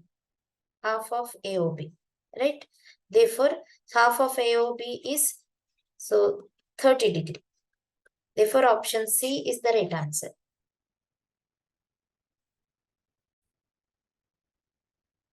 Question 125. Find the amount if a sum of 7,500 rupees is invested on compound interest at 8% per annum for 1.5 years when the interest is compounded half yearly. Here students, we are finding the amount. So the formula is amount is equal to principal into 1 plus rate by 100 to the power of period. Here n is period, right?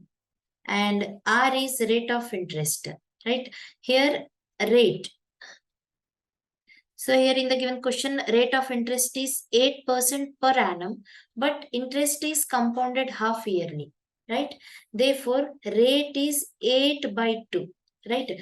Here 8% is for every year per annum.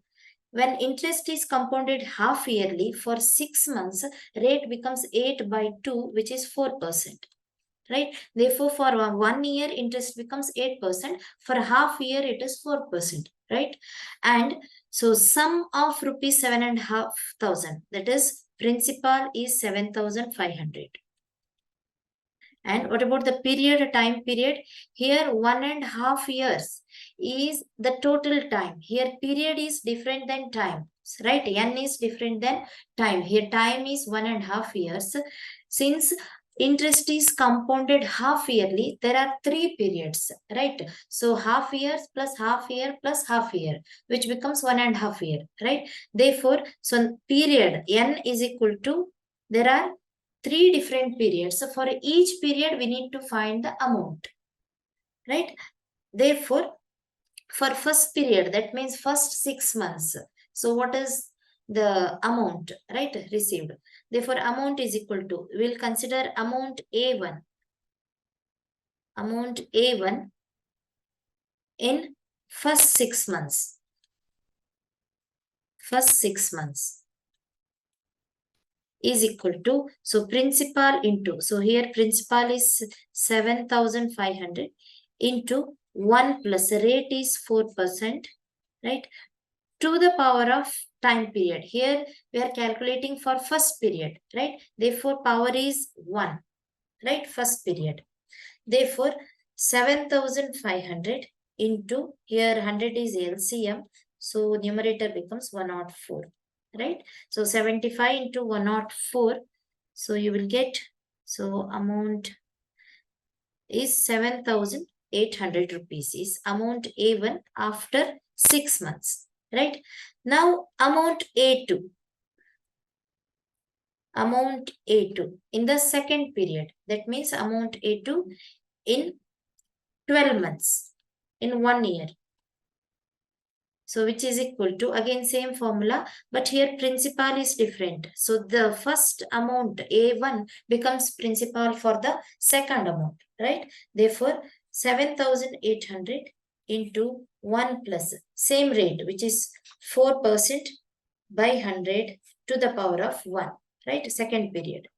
Therefore A2 is equal to, so 7,800 by 100 into 104. Right? You will get 8,112 rupees as amount received after 1 year. But we need to find amount received after 1.5 years. Therefore, A3. So amount A3 after 1.5 year. Right? 1.5 years, which is nothing but 1 year to 1.5 year in 6 months, right? So in the last 6 months, A3 is equal to, here principal into, principal becomes 8,112 into 1 plus same rate, 4 by 100 to the power of 1, right? So for the last period, it is 8,112 into 104 divided by 100. So A3 amount received after 1.5 year is, so 8,436.48 rupees, right?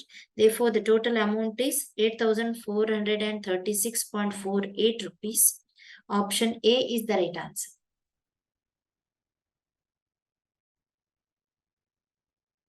Question 126. If a square plus b square plus 1 is equal to 2a, then the value of a raised to 4 plus b raised to 7. So here using the given equation, we need to find the value of a and b.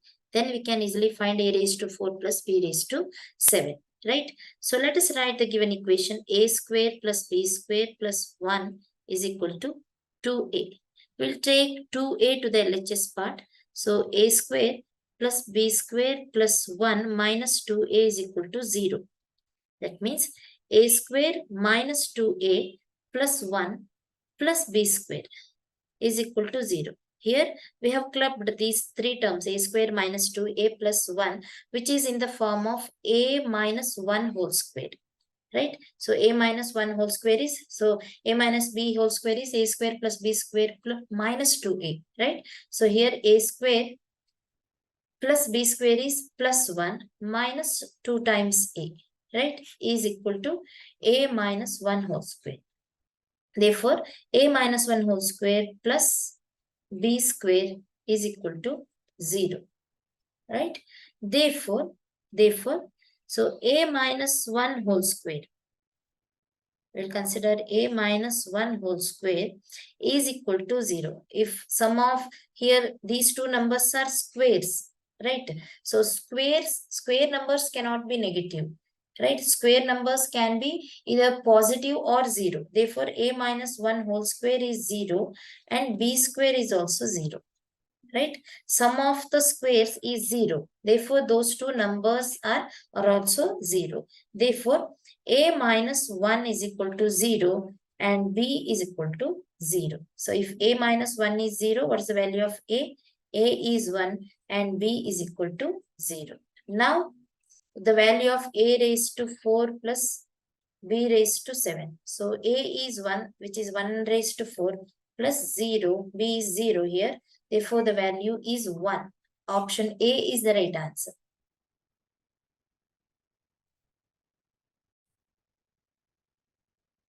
Question 127. A supermarket earns 5.5% discount on the total purchasing value and a bonus of 0.5% on sales more than 10,000 rupees. What is the total sale value if it earns 1,990 rupees? Here, so if the total sale value is X rupees, supermarket earns 5.5% discount on X rupees. Right? And it gets a bonus of 0.5% on sales more than 10,000 rupees. Right? And the totally it earns 1,990 rupees. What is the total sale value? So let us assume total sale value at total sale value be X rupees. Right? On this value, X rupees value, supermarket earns 5.5% discount. Therefore, discount on sale value. Discount on total sale value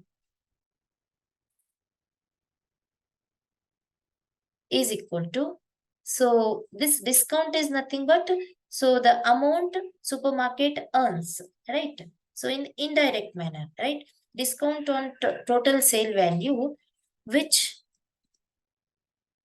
the supermarket earns,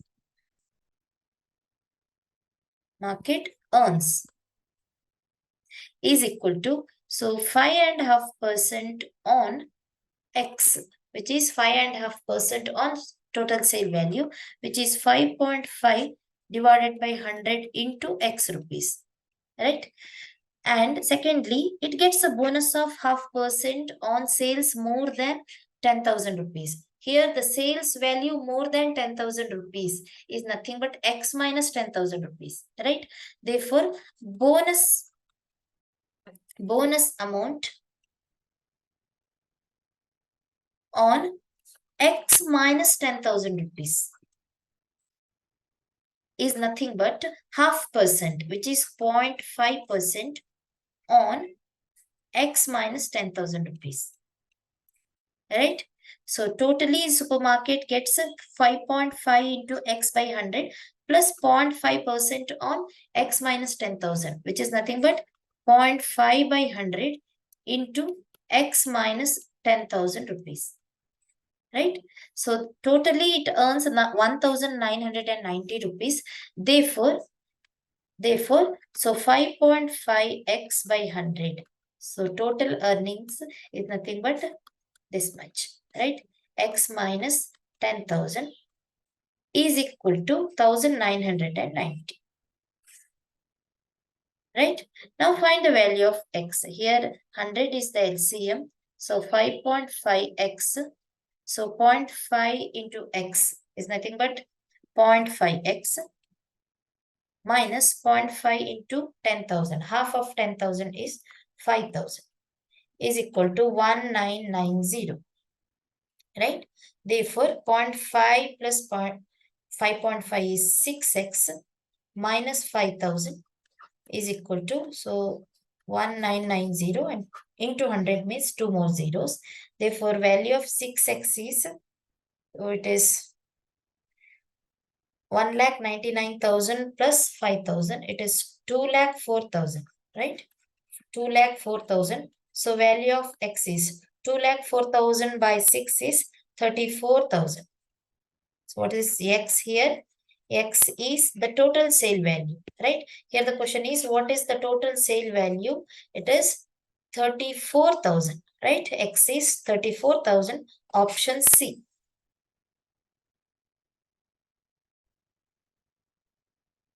Question 128. The following table shows the marks in percentages obtained by 6 students in 6 different subjects in an examination. The maximum marks in each subject are 100. Here the question is, answer the following question based on the table. In which of the following subjects is the overall percentage the highest? So in which subject the overall percentage is highest? So for that, so let us consider each subject first. Right? So the percentage obtained by all 6 students, A, B, C, D, E, and F, right? In each subject we have to consider, right? So let us consider computer science first, right? Here for overall percentage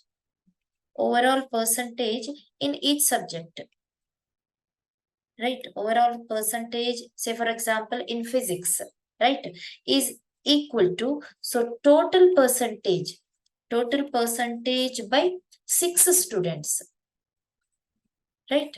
Total percentage marks by 6 students divided by total maximum marks for 6 students, right? Here maximum marks for student A in computer science is 100, right? For student B is also 100. For student C, it is also 100, right? Therefore, so let us consider overall percentage in computer science subject. So in computer science, right, overall percentage is, so total percentage marks by 6 students, it is 95 plus 90 plus 80. So student C obtained 80% marks, whereas D obtained 85, E obtained 80, and F obtained 90 marks divided by, right? So maximum mark for A is 100 plus B it is 100, for C also 100, right? So total maximum marks is 600. Right? Therefore, overall percentage marks in computer science subject is, so it is 520 percentage for 600 maximum marks. Therefore, for 100, it is 86.67 percentage is overall percentage marks in computer science subject. Whereas in the remaining subjects, in physics, right? In physics, in each subject we have to calculate like this, right? So in physics, 65 plus 70 plus 80 plus 90 plus 95 plus 90, right? So if you consider the sum, you will get 490, and the total maximum marks is 600 into 100. This gives overall percentage, right? Overall percentage marks. So it is 81.67%, right? And in next subject, chemistry, right? If you consider the total percentage marks in chemistry. So in chemistry, it is 90 plus 75 plus 65, 85 plus 95 plus 90. You will get 500 percentage out of 600 marks. Therefore, for 100, right, it is 83.33%. Whereas in the other subject, maths, in maths, so the total percentage by 6 students, so 70 plus 75, 70, 75, 85 plus 90, right? 95. So it is 470, right? 470 out of total maximum marks 600 into 100, right? You will get 78.33%. And in the next subject, which is history, so in history,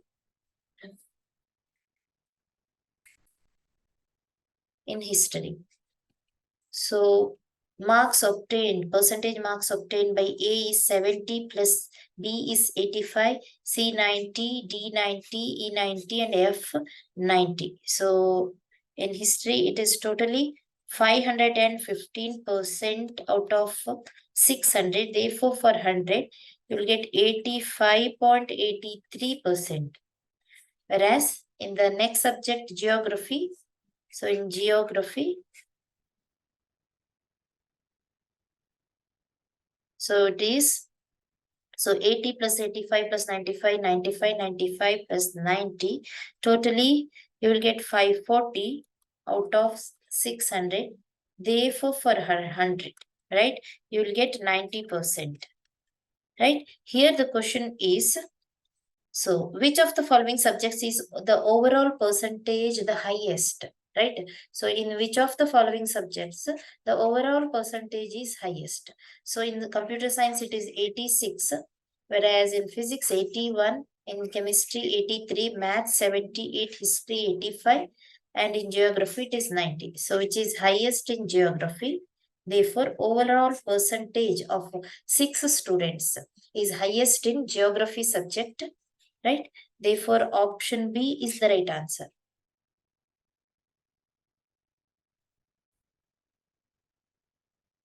Question 129. What is the radius of a normal cylinder whose height is 21 centimeter and curved surface area is 1386 centimeters square? Here, curved surface area of a cylinder is equal to 2 pi r into h. R is radius, h is height of the cylinder.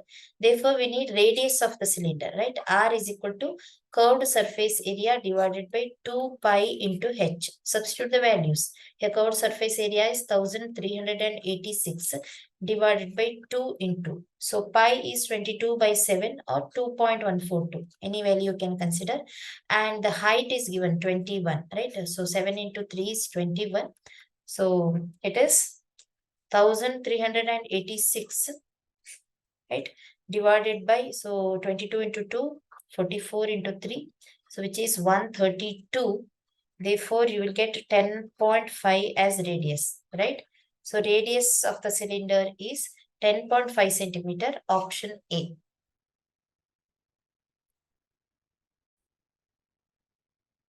Question 130. Study the following data and answer the questions below.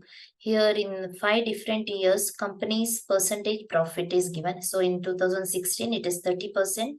In 17, it is 20%. 18, 25%. And in 2019, 15%. And in 2020, 10% is company's profit percentage. Here the question is, what was the revenue of the company if its expenditure was 50 lakhs in the year when its profit percentage was the highest?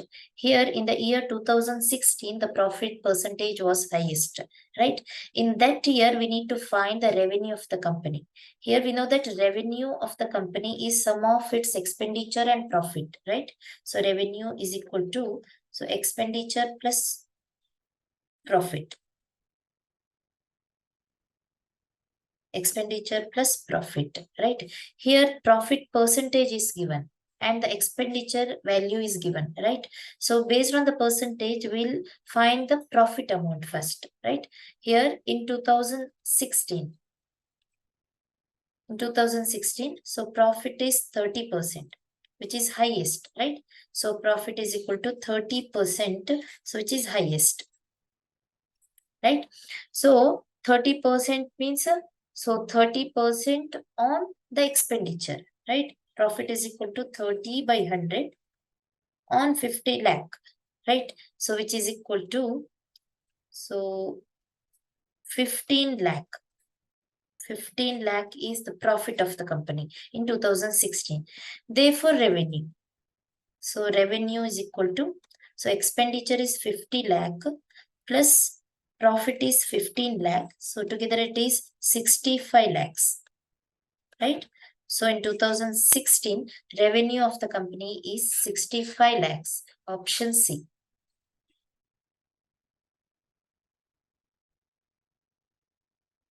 Question 131. Solve the following equation. So in order to solve the following expression, so we need to follow BODMAS rule.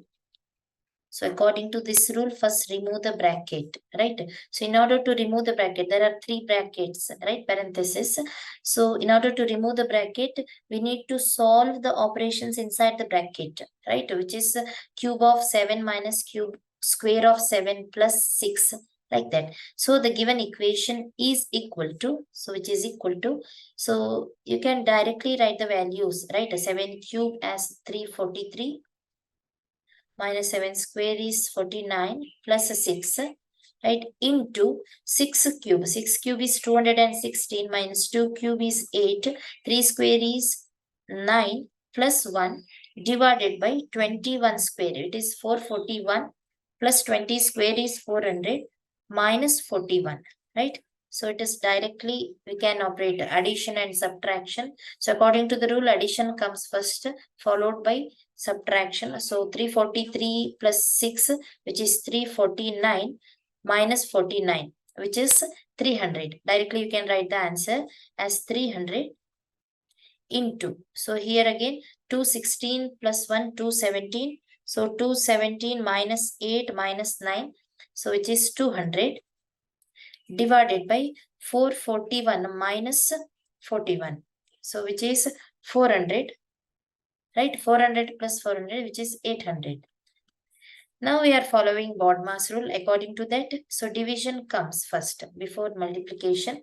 Therefore, so 300 into 200 by 800, it is 1 by 4, right? So it is equal to 1 by 4. Therefore, 300 by 4 is 75, right? So the value of the given expression or given equation is 75, option A.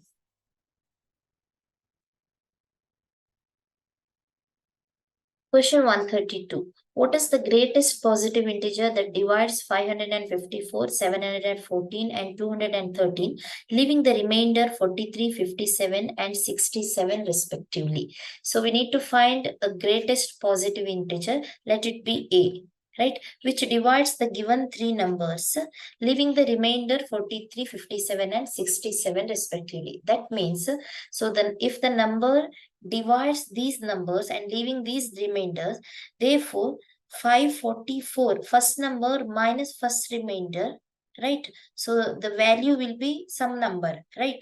So this number will be divided by A, right? Therefore 554 minus 43 is equal to 511. So 511 is divided by A, right? Meaning of the statement is this one. So a number minus its remainder is one more number which is divided by the positive integer. So this positive integer so divides three numbers, leaving three remainder. That means the positive integer is considered as highest common factor of three numbers, right? So let us find those three numbers.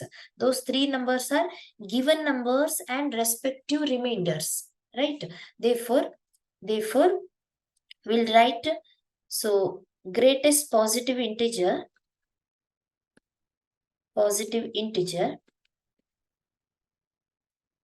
is equal to, right? So HCF of given numbers minus respective remainders,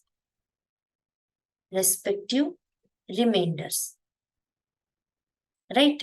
So what are those numbers here? So given number minus respective integer. So the numbers are, so 554 minus 43, so which is 511, and 714 minus 57. So 714 minus 57 gives 657, right? And 213 minus 67 is equal to 146. right? So the numbers are 511, 657 and 143 are divided by the greatest positive integer, which is nothing but highest common factor of these three numbers. Let us find highest common factor of three numbers, right? So for that, let us express each number as the product of common number, right? So here 511, 657 and 146, right? So all the three numbers are divisible by 73, right? 73, so 73 into 7 is 511, whereas 73 into 9 is 657, 73 into 2 is 146, right? Other than 73, we can't find any other factor, any common factor. Therefore, the highest common factor, HCF of these three numbers, 511, 657 and 143 is equal to 73. So which is the greatest positive integer, right? So which divides, so given three numbers, 554, 714 and 213, leaving the remainders 43, 57 and 67. This is how we need to calculate the highest common factor, right? Therefore, look at the options. So option D is the right answer.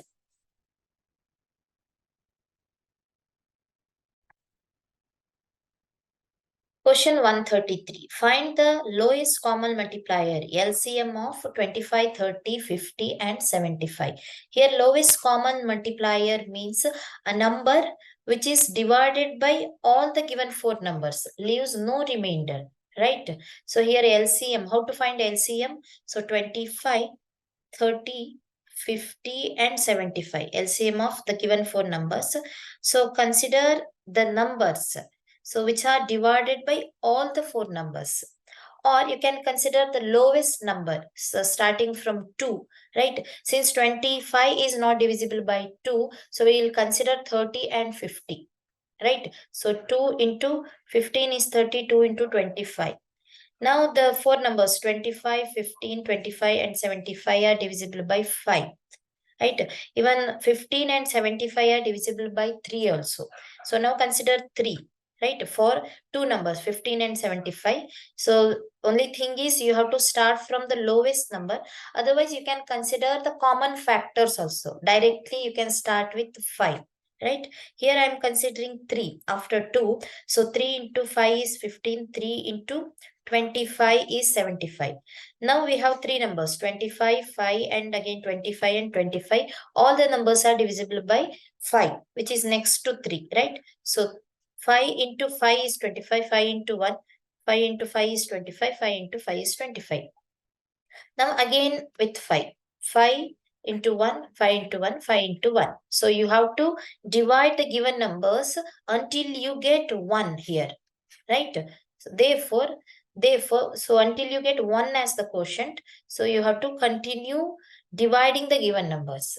Therefore, LCM of the lowest common multiplier of the given four numbers is product of these multipliers. So 2 into 3 into 5 into 5. So which is 5 into 5, 25, 25 into 2, 50, 50 into 3, 150. Therefore, LCM of given four numbers is equal to 150, which divides the given four numbers and leaves no remainder. Right? Right? Therefore, so therefore, so 150 is divided by 25 equally. So 25 into 6 is 150, 30 into 5 is 150, 50 into 3 is 150 and 75 into 2 is 150. Right? Therefore, the given LCM is divided by the given four numbers with no remainder. Therefore, option B is the right answer.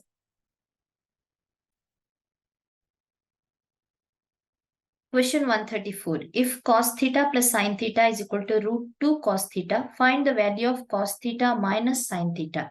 Here the given expression is cos theta plus sin theta is equal to root 2 cos theta. Right? So now consider cos theta plus sin theta whole square. Squaring both sides, both LHS and RHS. Cos theta plus sin theta whole square. Right? Therefore, so which is equal to root 2 cos theta whole square. Right? So here the LHS is in the form of a plus b whole square, which is a square plus b square plus 2ab. Right? Therefore, cos square theta plus sine square theta plus 2 times cos theta sine theta. Cos theta sine theta is equal to RHS becomes 2 cos square theta. Now take this cos square theta to the LHS part, right? Or take LHS cos square theta to the RHS part, right? So it is better to take cos square theta to the RHS part. So it becomes, so 2 cos square theta minus cos square theta and also sine square theta, right? Therefore, 2 cos theta sine theta is equal to 2 cos square theta minus cos square theta minus sine square theta. Here 2 cos square theta minus cos square theta is cos square theta minus sine square theta. Right? Here we need to find the value of cos theta minus sine theta. Here cos square theta minus sine square theta is in the form of a square minus b square, which is a plus b into a minus b. Right? Therefore, cos theta plus sine theta, a plus b into a minus b, cos theta minus sine theta is equal to 2 cos theta sine theta. Here we need the value of cos theta minus sine theta, right? Therefore, cos theta minus sine theta is equal to, so 2 cos theta sine theta, 2 cos theta sine theta divided by cos theta plus sine theta. So what is cos theta plus sine theta? So it is root 2 cos theta, right? Root 2 cos theta. So 2 cos theta sine theta by root 2 cos theta. Therefore, cos theta will get cancelled. And 2 and root 2. 2 is root 2 into root 2. Therefore, root 2 sine theta is the answer, right? Therefore, the value of cos theta minus sine theta is root 2 sine theta. Option A is the right answer.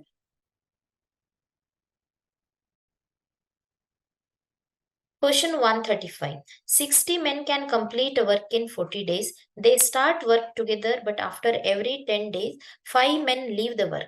In how many days will the work be completed? Here the total workload will be, so here 60 men can complete a work in 40 days. So total work will be 60 into 40 days, right?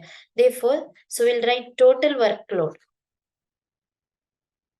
Total workload as, so 60 men. For every day, 60 men can do some amount of work. Therefore, for 40 days, they can complete 2,400 units of work.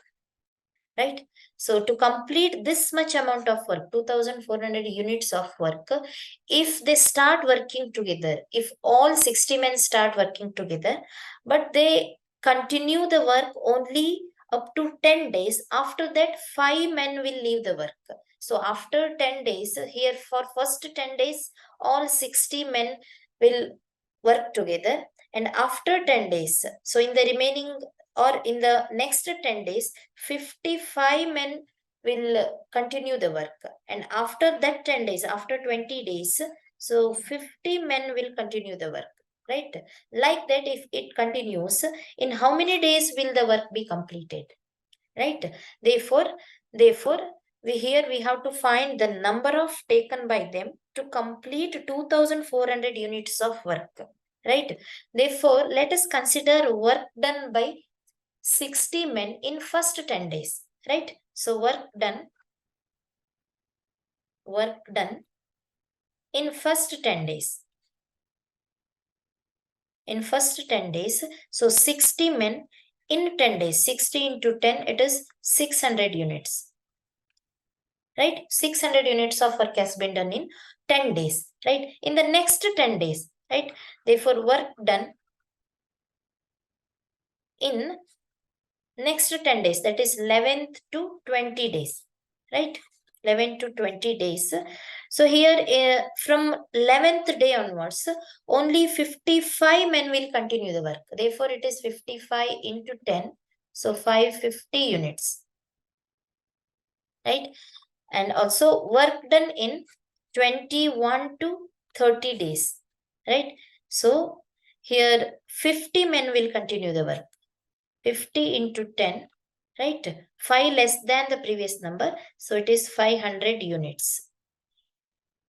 And work done in 31 to 40 days, right? So in the next 10 days, so only 45 men will continue the work, so it is 450 units, right? Therefore in 40 days, so the total work done in 40 days, right? So which is equal to, so 600 plus 550 plus 500 plus 450, it is 2100 units, right? So total workload is 2400. So in 40 days, 2100 units of work has been done. So what is the remaining work here? So remaining work is, so totally 2400 units. So already completed work is 2100. So the remaining work is 300 units. So this 300 units of work will be completed by how many men? So in 31 to 40 days, 45 men will continue the work. So after 40 days, so only 40 men will continue the work, right? Therefore, so number of days taken by how many men? 40 men to complete remaining work. So to complete 300 units is equal to, so how many days they will consider, how many days they will take, it is 300 by 40. So work by number of persons, right? So it is equal to, so 4 into 7 28, 4 into 5, so 40 men will take 7.5 days, right? 7.5 days to complete 300 units of work, right? Therefore, what is the total time taken by them to complete the whole work? 2400, right? So first 40 days plus 7.5 days. Therefore, total time to complete 2400 units work is equal to, so 40 days to complete 2100 units and 7.5 days to complete 300 units, right? Therefore totally it is 47.5 days. Therefore option A is the right answer.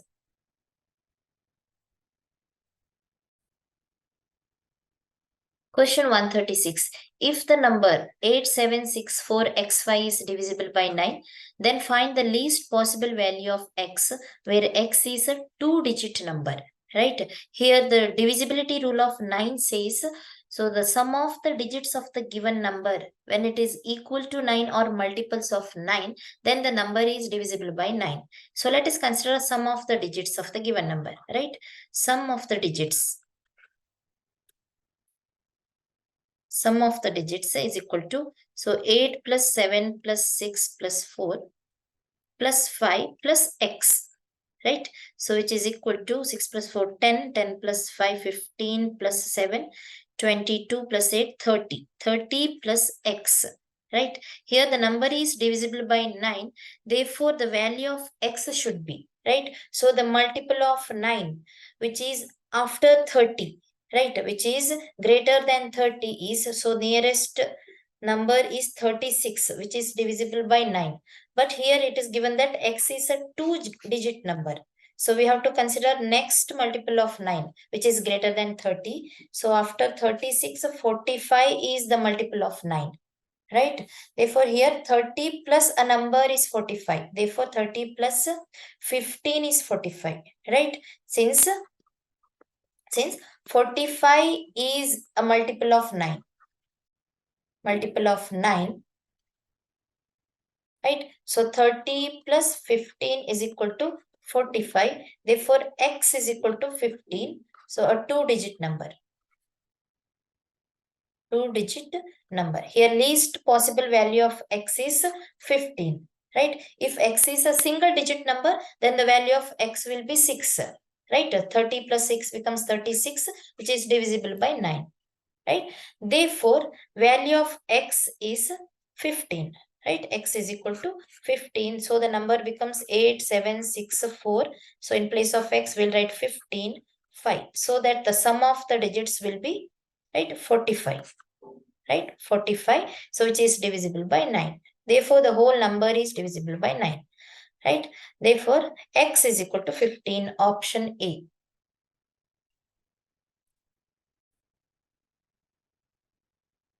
Question 137. Find the highest common factor of 364 and 724.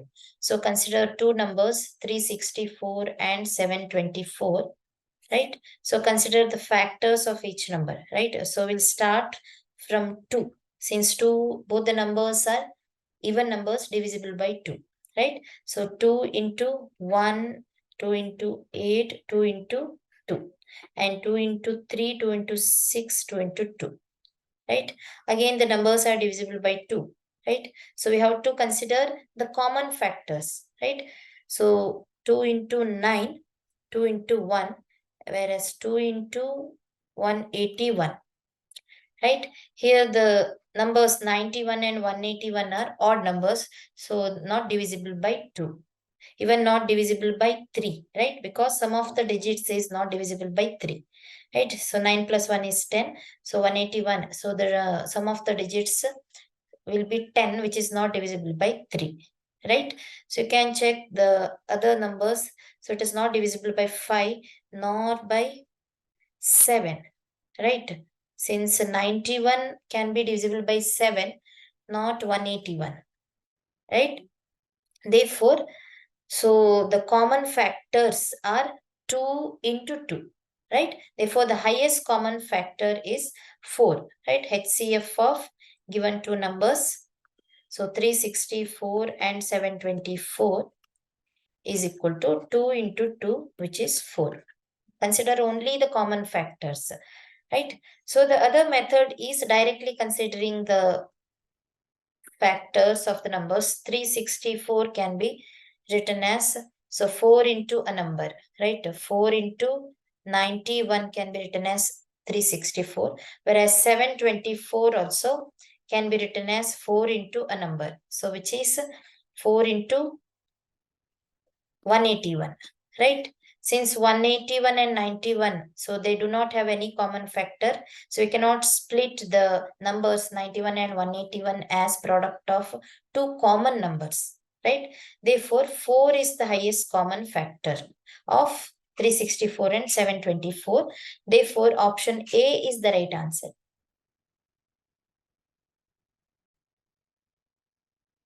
Question 138. If A, B, C are all non-zero and A plus B plus C is equal to 0, find the value of A square by BC plus B square by CA plus C square by AB, right? Here the given expression is equal to, so A square by BC plus B square by CA plus C square by AB. So we'll consider LCM, right? So LCM of the denominator is ABC. Therefore, numerator of the first term becomes multiply by A. Since denominator is BC and LCM is ABC, multiply by A, numerator becomes A square into A. Plus second numerator, B square into multiply by B. Since denominator is CA. Plus C square into C. Right? Therefore, numerator becomes A cube plus B cube plus C cube divided by ABC. So what is the value of A cube plus B cube plus C cube? Consider the given expression A plus B plus C is equal to 0, right? Consider A plus B plus C is equal to 0. Therefore, A plus B becomes minus C, right? Minus C goes to the RHS part. Now, squaring both LHS and RHS, right? Or it better to cube, right? Since in the numerator, A cube plus B cube plus C cube. So we'll cube the LHS part. A plus B, the whole cube. So this cubing, A plus B whole cube is equal to minus C whole cube. Therefore, A plus B whole cube is A cube plus B cube plus 3AB into A plus B. which is equal to RHS, which is minus C cube. Take this minus C cube to LHS, it becomes A cube plus B cube plus C cube is equal to minus 3AB into A plus B. But A plus B is minus C, right? Therefore, RHS becomes minus 3AB into minus C, so which is equal to plus 3AB. Therefore, 3ABC, right? Therefore, A cube plus B cube plus C cube is plus 3ABC. Right? Substitute the value of A cube plus B cube plus C cube as 3ABC here. And the denominator is ABC. Therefore, the value of the given expression is 3. ABC will get cancelled. Therefore, option A is the right answer.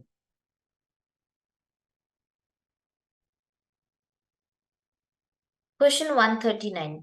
Ajay buys 18 oranges for 90 rupees and sells 15 oranges for 105 rupees. Find the percentage of his gain. Here he buys 18 oranges for 90 rupees. So cost price of 18 oranges is 90 rupees. Therefore, let us find cost price of 1 orange. And he sells 15 oranges for 105 rupees. So we have to find selling price of 1 orange, right? Here percentage of his gain depends on selling price and cost price, right? Using cost price and selling price, let us find the percentage in his gain, right? Therefore, so cost price of 18 oranges is equal to 90 rupees. Therefore, cost price of 1 orange is equal to 90 by 18, right? Which is 5 rupees. Cost price of 1 orange is 5 rupees. Whereas selling price of 15 oranges, right? It is 15 oranges. Selling price of 15 oranges is equal to 105 rupees. Therefore, selling price of 1 orange is equal to 105 by 15. So it is 7 rupees, right? So here cost price is less than selling price. Therefore, there will be a gain, right? Therefore, gain is a selling price minus cost price, which is 7 minus 5, which is 2 rupees. 2 rupees is the gain. Therefore, percentage of his gain. So percentage of gain is, right? So it depends on the cost price, right? So 2 rupees gain over the cost price, therefore for 100, right? Which is nothing but gain by or profit by cost price into 100 gives percentage of gain, right? Therefore 2 by 5 into 100, which is 40%. Therefore, percentage of his gain is 40%. Option D is the right answer.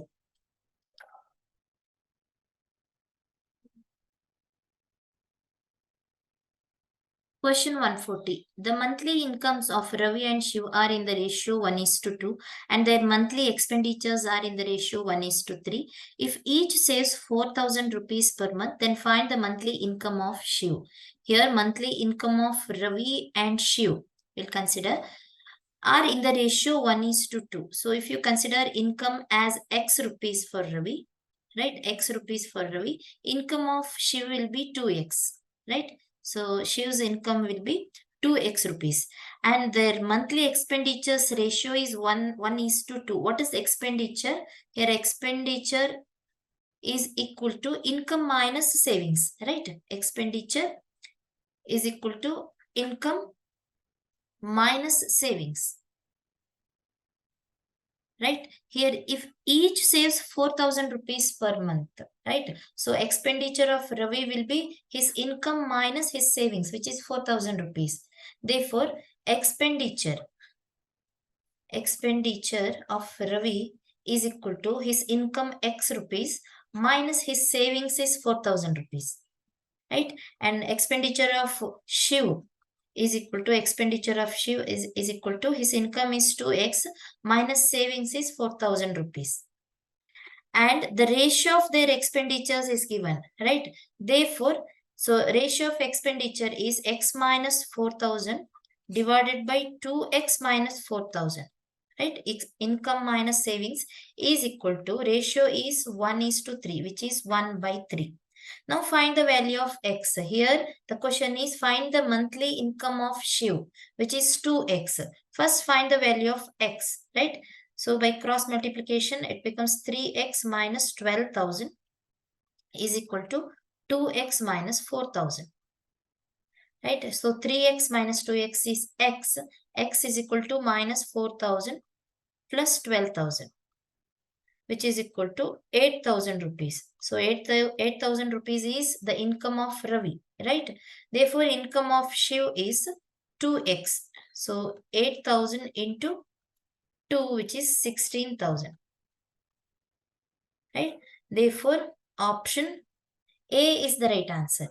Students, if you want to practice all the questions from this paper, please visit our website www.examsnet.com.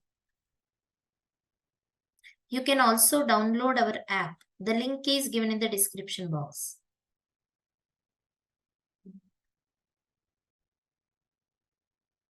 Question 141. The length of a cold storage is 5 times its breadth and its height is 8 meter. The area of its 4 walls, including doors, is 720 meter square. Find the total surface area of cold storage. Right? Here, imagine a cold storage area.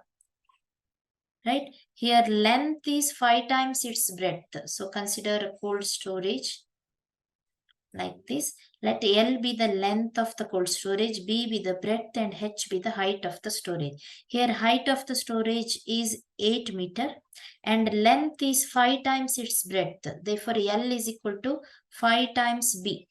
Right? Area of the 4 walls is given. We need to find total surface area of cold storage, which is TSA. By the formula, it is 2 times length into breadth plus breadth into height plus length into height. Total surface area. For that, we need the values of length, breadth, and height. So here height is given, which is 8 meter. So we need to find length and breadth. For that, we need the area of 4 walls, which is already given. So here area of 4 walls,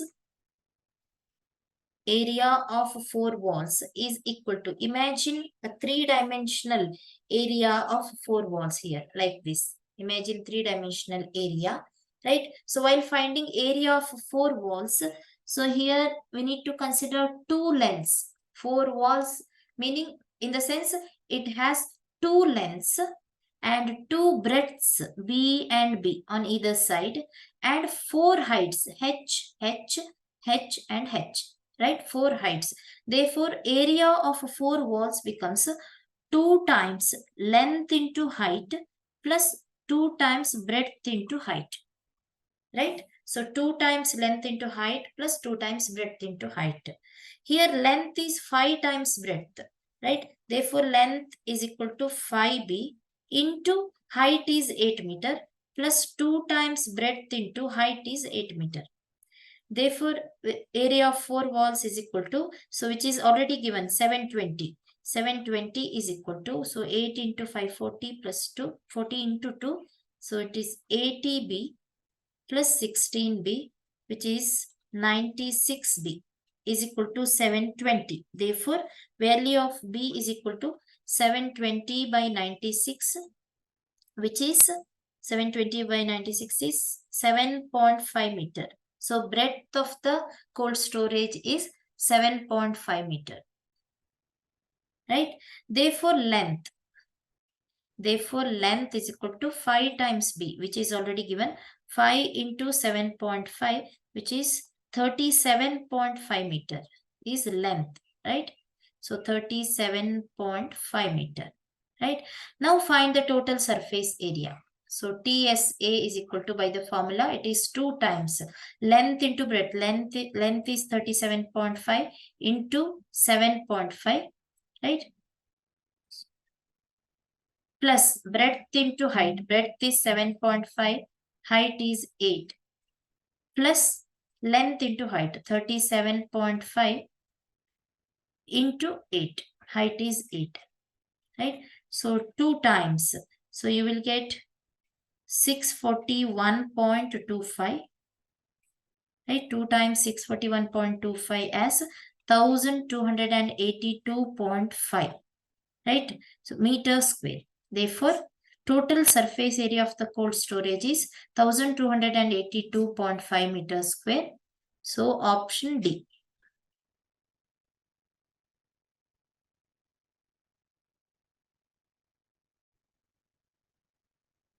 Question 142. A truck goes from Haryana to Bangalore with an average speed of 60 km per hour.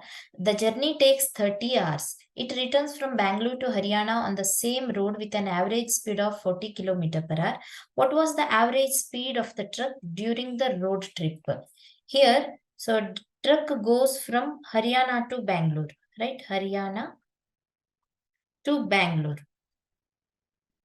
right? With an average speed of 60 km per hour. Right, and the whole journey takes, here T1 be the time taken to reach from Haryana to Bangalore, and T2 be the time taken to reach Bangalore to Haryana. Here T1 plus T2 total time is 30 hours is given, and it returns from Bangalore to Haryana on the same road with an average speed of 40 km per hour. So while returning back to Haryana, it maintains the speed of 40 km per hour, average speed. So here, what was the average speed of the truck during the road trip, during the whole journey? So what was the average speed? For average speed, we need total distance and total time, because average speed is total distance divided by total time.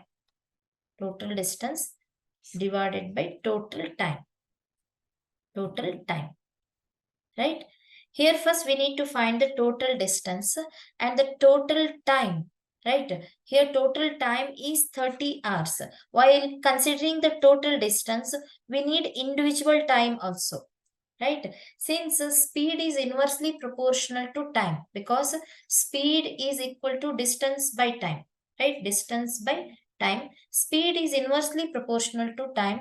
Here speed of truck in first journey, so Haryana to Bangalore is 60 kilometer and Bangalore to Haryana is 40 kilometer. So the ratio of speed is nothing but, so in ratio of the time, so in inverse manner, that is 60 divided by 40 is equal to, so if you consider T1 and T2 are the respective time, we'll consider T2 by T1. So the ratio of speed, so S1, if it is S1 is the speed of truck in first journey, S2 is speed of truck in the second journey, right? S1 by S2 becomes T2 by T1, since speed is inversely proportional to time. Right? Therefore, 60 is to 40 is 3 is to 2.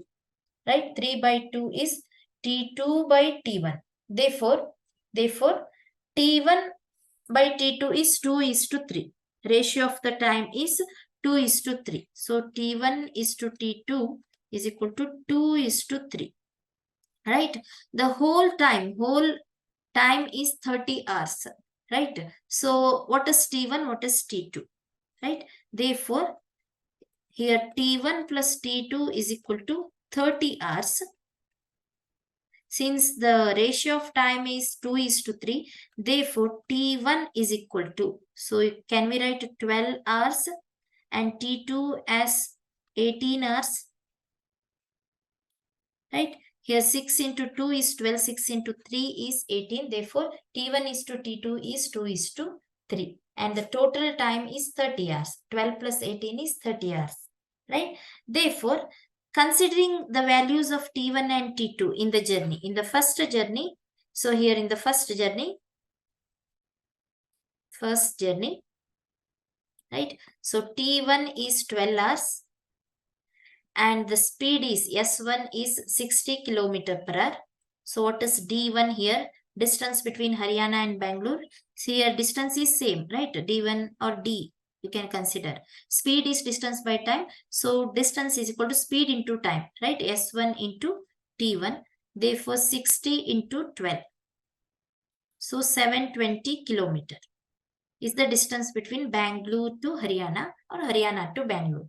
Therefore, average speed is total distance by total time taken. So, distance between Bangalore to Haryana and Haryana to Bangalore. So, in the whole journey, the total distance is 720 km, while coming back 720 km, divided by total time is 30 hours, right? So total time is 30 hours.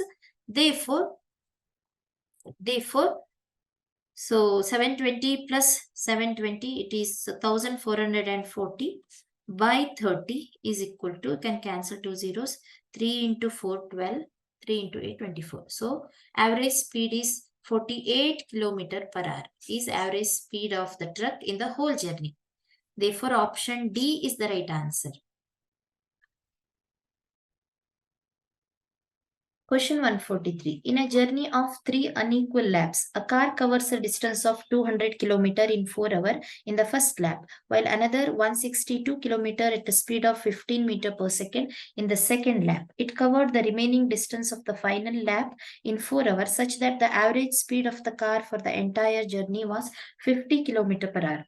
What was the speed of the car in the third lap of the journey? So let us consider the position of the car, right, at some point, and it covers a distance of 200 kilometer. It covers a distance of 200 kilometer in 4 hours. In 4 hours in the first lap, right? So let T1 be the time taken by the car in first 4 hour journey, and the distance be D1. Distance covered by the car is D1 in the first 4 hour journey. While in another lap, so 162 kilometer distance covered by the car at the speed of 15 meter per second. So while in another lap, so car covered a distance of D2, so which is 162 kilometer. Here the speed is given. Here let S1 be the speed of the car in first 4 hour journey. So S2 be the speed of the car in the next hour journey. Here the T2 is not given, right? So time taken by the car to travel 162 kilometer is not given. Here the speed is given. So 15 meter per second. In the second lap of the journey, speed is given, right? Here we need to find the time taken by the car. Whereas in the third lap of the journey, in the final lap, so in 4 hours, car covers some distance in 4 hours. Here the time is given. So T3 be the time taken by the car in the third lap of journey. So T3 is 4 hours, right? Here, the average speed of the car for the entire journey was given 50 kilometer per hour, right? So average speed is 50 kilometer per hour. Here the question is, what was the speed of the car in the third lap of the journey? We need to find S3, speed of the car in the third lap of the journey, right? S3. For that, we need a distance covered by the car in the third lap of the journey. What is the distance? For that, we have to use the average speed and its formula, right? Here, average speed is total distance by total time taken. Average speed is equal to total distance by total time.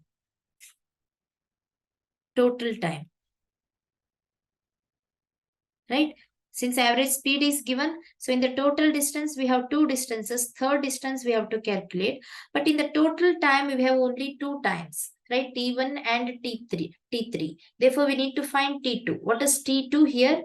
So here we'll find T2, time taken by the car in the second lap of the journey. Since speed is distance by time. So therefore, time is equal to distance by speed. So distance traveled by the car in the second lap of the journey is 162 kilometer and the speed is given. So 15 meter per second. 15 meter per second, which is 15. So let us express the distance in terms of meter into 1000. Since it is 162 kilometer, right? So 162,000 by 15. So 15 into 1 and 15 into 8, right? So 10,800 seconds is time taken by the car in the second lap of the journey. So 10,800 second means, so in terms of hours, it is divided by 3,600, right? So which is 3 hours, right? 3 hours is time taken by the car in second lap of the journey, 3 hours. Therefore, total distance. So in case of average speed here, 200 kilometer in first lap of journey and 162 in the next 3 hours, and x distance. Let x be the third distance, right? So D3 be x plus x, and the total time taken is 4 hours plus 3 hours and last 4 hours. Here average speed is 50 kilometer per hour, right? Now, so we need to find the value of x, right? So 50, here 4 plus 3 plus 4 is 11. So 50 into 11 is equal to 200 plus 162, which is 362 plus x. Therefore, x is equal to, so here 50 into 11 is 550 minus 362, right? So 550 minus 362, which is 188. Am I right? Yes, 188 kilometer, right? Therefore, car traveled 188 kilometers in the third lap of journey in the last 4 hours. Here the question is, so what was the speed of the car in the third lap of journey? So what is S3? Here S3 is again distance by time. So 188 by 4, which is 4 into 4, 16. 4 into 7. So 47 kilometer per hour is the speed of the car in the third lap of journey. 47 kilometer per hour. Hence option A is the right answer.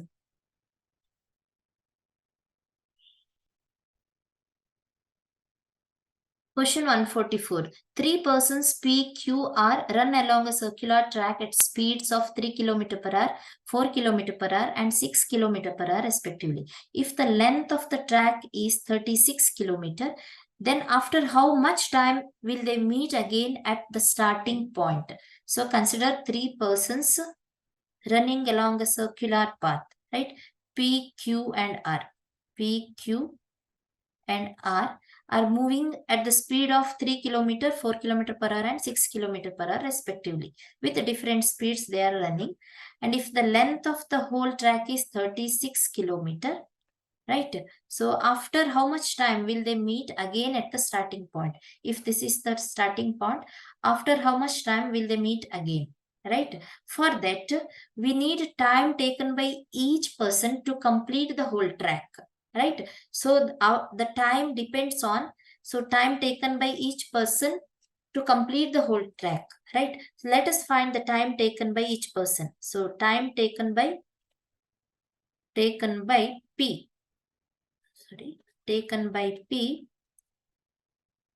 to cover the track or to complete the track. To complete the track. It is equal to, so time is distance by speed, right? Therefore, distance is d by s or distance by speed. So length of the track is 36. So P is moving with the speed of 3 km. So P takes 12 hours time to complete the track, right? Whereas time taken by Q to complete the track is distance by speed. Distance is same 36, but Q is moving with the speed of 4 km per hour. 4 km per hour. Therefore, Q takes 9 hours of time. Whereas time taken by R to complete 36 kilometer. So 36 divided by speed of R is 6 km per hour, right? So 36 by 6, which is 6 hours, right? So each person takes different time to complete the track, right? Therefore, LCM of these times gives the time at which they will meet again at the starting point, right? Therefore, LCM of these three numbers, so the LCM of times 12, 9 and 6 is equal to 36, right? So 36 is divisible by all three numbers, 12, 9 and 6, right? Which is least one, right? LCM is 36.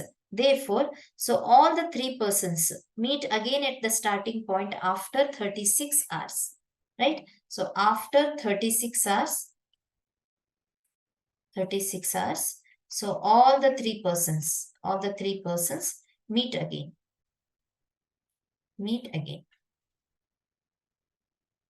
Therefore, look at the options. Option B is the right answer. Question 145. A tangent is drawn from an external point A to a circle of radius 12 centimeter. If the length of the tangent is 5 centimeter, then the distance from the center of the circle to point A is. Consider a circle of radius 12 centimeter, right? Let O be the center of the circle. So let R with the radius which is 12 centimeter. A tangent is drawn from an external point A. So consider any point A, right? External point. So let us draw a tangent to a circle. Let B be the point, right? So at which the tangent meets the circle. Here angle between AB and OB is 90 degree. Always, so tangent drawn from the external point meets the circle at some point, and the angle formed at that point with the radius of the circle is always 90 degree, right? Now we have to find the distance from the center of the circle, which is O, to point A. So we need to find the distance between O and A, right? Here we have a right angle triangle ABO. So in triangle ABO, angle ABO is 90 degree. Therefore, we can apply Pythagoras theorem, right? And the length of the tangent is 5 centimeter, which is given. Therefore, OA becomes hypotenuse, opposite side of the right angle, right? Therefore, OA square is equal to AB square plus OB square, which is very easy. So AB square is 5 square, OB square is 12 square. So which is 25 plus 144, which is 169. Therefore, OA is equal to root of 169, which is 13 centimeter. Therefore, length AO or OA is equal to 13 centimeter, option D. Question 146. The price of a bat and a ball are in the ratio 9:5. The price of the bat is 380 rupees more than the price of the ball. Find the price of the ball, which is also very easy. So let price of the ball be X rupees, right? Price of the ball be X rupees, right? It is given that price of the bat is 380 rupees more than price of the ball. Therefore, price of bat is 380 rupees more than price of the ball, means X plus 380 rupees, right? Therefore, so what is price of ball here? It is given that, so price of bat and ball ratio is 9:5, right? Therefore, price of bat X plus 380 divided by X, price of ball, is equal to, the ratio is 9:5, which is 9/5. Now find the value of X, which gives price of ball, right? Therefore, by cross multiplication, so 5X plus 380 into 5 is, so 1900 is equal to 9X. Therefore, 9X minus 5X is equal to 1900. Therefore, 4X is equal to 1900. X is equal to 1900 by 4, which is 4 into 4. So 4 into 7, 4 into 5. So 475 rupees is price of the ball, right? Value of X is 475 rupees. Option C is the right answer. Question 147. The greatest number of 5 digits which is divisible by 13, 15, 18 and 21 is. Here, the greatest number of 5 digits which is divisible by the given 4 numbers depends on their LCM, right? First, let us find the LCM of given 4 numbers, right? LCM of, so 13, 15, 18 and 21. Right? Because the largest 5-digit number is 99,999, which is the largest 5-digit number, right? We can't say the number is divisible by all the four numbers given, right? Therefore, we need to find the LCM of the given 4 numbers, right? Depending on that value, we can easily find the greatest number which is divisible by given 4 numbers, right? So let us find the LCM. So for that LCM, 13, 15, 18 and 21. So we'll consider the factors. So here we can consider the number 2 first. So 2 into 9, right? So can try 3 now. So 3 into 5 is 15, 3 into 3 is 9, and 3 into 7 is 21. Now again 3 into 1, right? So until we get 1 as the quotient, we have to try, right? So we can try 5 now. 5 into 1 and 7 into 1 and lastly 13 into 1. Therefore, LCM of the given four numbers is, right, 2 into 3 into 3 into 5 into 7 into 13, right? Which is equal to 8,190. So 2 into 3, 6 into 3, 18. So 90 into 7. So 630 into 13, 8,190, right? So here if the LCM is 8,190, now consider the largest number, right? So when you divide the largest number by LCM of the given number, right? So we'll consider largest number 99,999, right? Divided by 8,190, right? So you will 8,190 into 1. So 190. So 908 and 1. 1,809. We'll consider 9 here, the last 9. So into 2. So 0, 9 into 2, 18. So 3, 16. So 9 and 1. So 10 minus 3, 7. 7. So 1,719 is the remainder.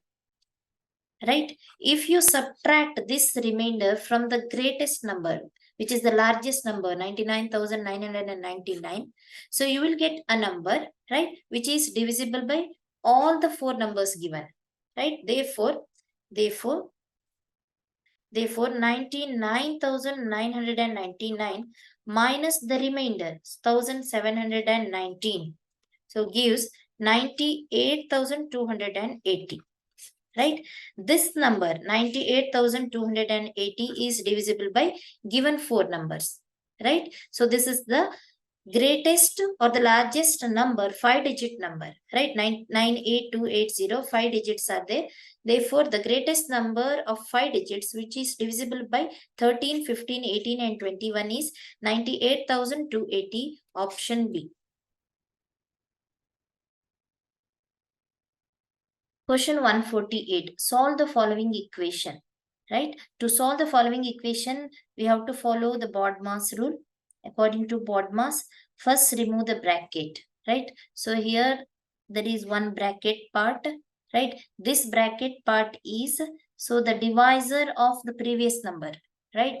Therefore, we cannot directly remove the bracket here. First, we need to solve the previous part, which is off part. Therefore, let us go to the off part first, right? So the given equation is equal to 456 minus 76 plus 15 square plus 3 by 4 of 76 by 18 is 3 by 4 into 76 by 18. Since 3 into 6 is 18 and 4 into 1, 4 into 9. So you'll get 19 by 6 divided by 19 by 72 into 24, right? Therefore, 456 minus 76 plus 15 square plus 19 by 6 divided by 19 by 72 into 24 becomes into 72 into 24 by 19. Can cancel 19 and 19 here. So 6 into 4, right? Therefore, 456 minus 76 plus 15 square plus 72 into 4. So you will get 288. Right? Therefore, now comes again the removing the bracket. Right? Because for the subtraction and addition, we need this value. Right? Especially for subtraction. Therefore, simultaneously, you can add these two numbers, 456 and 288. So, which is equal to, so 6 plus 8, 14. So, 6 plus 8, 14. So, 4 plus 2, 6 plus 1, 744 minus 76 plus 15 square is, so 225. Therefore, 744 minus 225 plus 76, which is 6 plus 5, 11, and 7 plus 3, 10, and 301, right? 744 minus 301. Therefore, it is 443, right? Therefore, the final answer is 443, option A. Question 149. Three metallic spheres of radii 10 cm, 8 cm, and 6 cm respectively are melted to form a single solid cone of radius 12 cm. Find the curved surface area of the cone. Correct to 2 decimal places. Right? Here we need to find the curved surface area. So curved surface area for a cone, it is, the formula is pi into r into L, right? So curved surface area is equal to pi into r into L. Here r is radius of the cone, so which is given, right? 12 centimeter. Here L, so length of the cone we have to calculate. How to find length of the cone? For that we need volume of the cone, right? So volume of the cone formula is, so 1 by 3 pi r square into root of L square minus r square. Here L is length of the cone, r is radius of the cone, right? Here we need volume of the cone. Here radius is known. To find length, first of all we need volume of the cone. Here what is volume of the cone? Here it is equal to volume of all three spheres of radii 10 centimeter, 8 centimeter, and 6 centimeter, because all three metallic spheres are melted to form a single solid cone. Consider three metallic spheres of different radii, right? So 10 centimeter, next is 8 centimeter and 6 centimeter radii to form a metallic cone, right? Consider a cone like this, right? Cone formed by melting three metallic spheres. Here, radius of the cone is known, which is 12 centimeter. We need to find the length of the cone, which is L, right? So now find volume of the three spheres, right? So volume of three spheres, right? Volume of a sphere is 4 by 3 pi r cube, right? So 4 by 3 pi into r1 cube. So radius of first sphere, 4 by 3 pi into r2 cube plus 4 by 3 pi into r3 cube, right? Substitute the values taking pi as 3.14. So r1 cube is 10 cube plus 4 by 3, pi is 3.14, r2 is 8 cube plus 4 by 3, pi is 3.14, r3 is 6 cube, right? So after simplification, you will get the volume of the sphere. So volume of the sphere as, so after simplification, so you will get,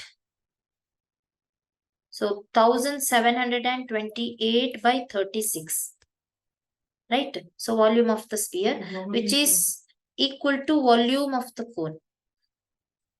Volume of the cone, right? Therefore,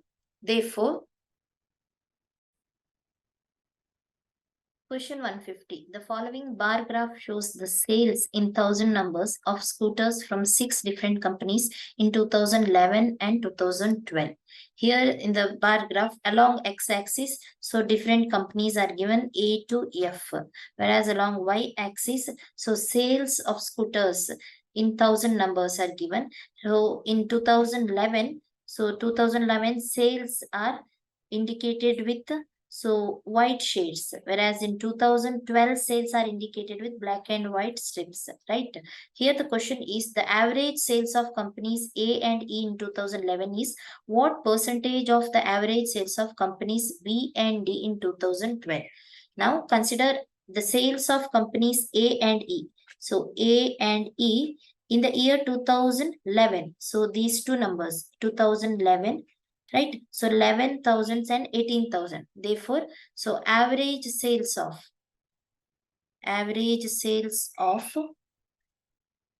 companies A and E in 2011 is equal to, in 2011, so sale of company A is 11,000. In 2011, sale of company E is 18,000. Since it is average, so add and divide by 2. So you will get 29 by 2,000, right? Whereas average sales of company B and D in 2022, right? So average sales of company B and D in 2012, right? In 2012, that means with black and white strips, right? So companies B and D. So company B and D sales are 18 and 21,000. So average becomes 18 plus 21 by 2, which is 39 by 2,000. So here, so the average of, so first A and E companies sale is what percentage of average sales of B and D. Therefore, required percentage is equal to, right? So required percentage is equal to average sales of A and E, which is 29 by 2 is what percentage of, means into 100 of average sales of B and D, which is 39 by 2, which is equal to 29 by 39. Here 2 and 2 will get cancelled, into 100, right? So which is equal to 2,900 by 39, right? Which is equal to 74.36%, right? Therefore, average sales of companies A and E in 2011 is 74.36% of average sales of companies B and D in 2012. Therefore, option D is the right answer. With this, I am completing this paper. If you want to practice all the questions from this paper and many more entrance exam question papers, please visit our website www.examsnet.com. You can also download our app. The link is given in the description box. I wish you a very best of luck for your future exams.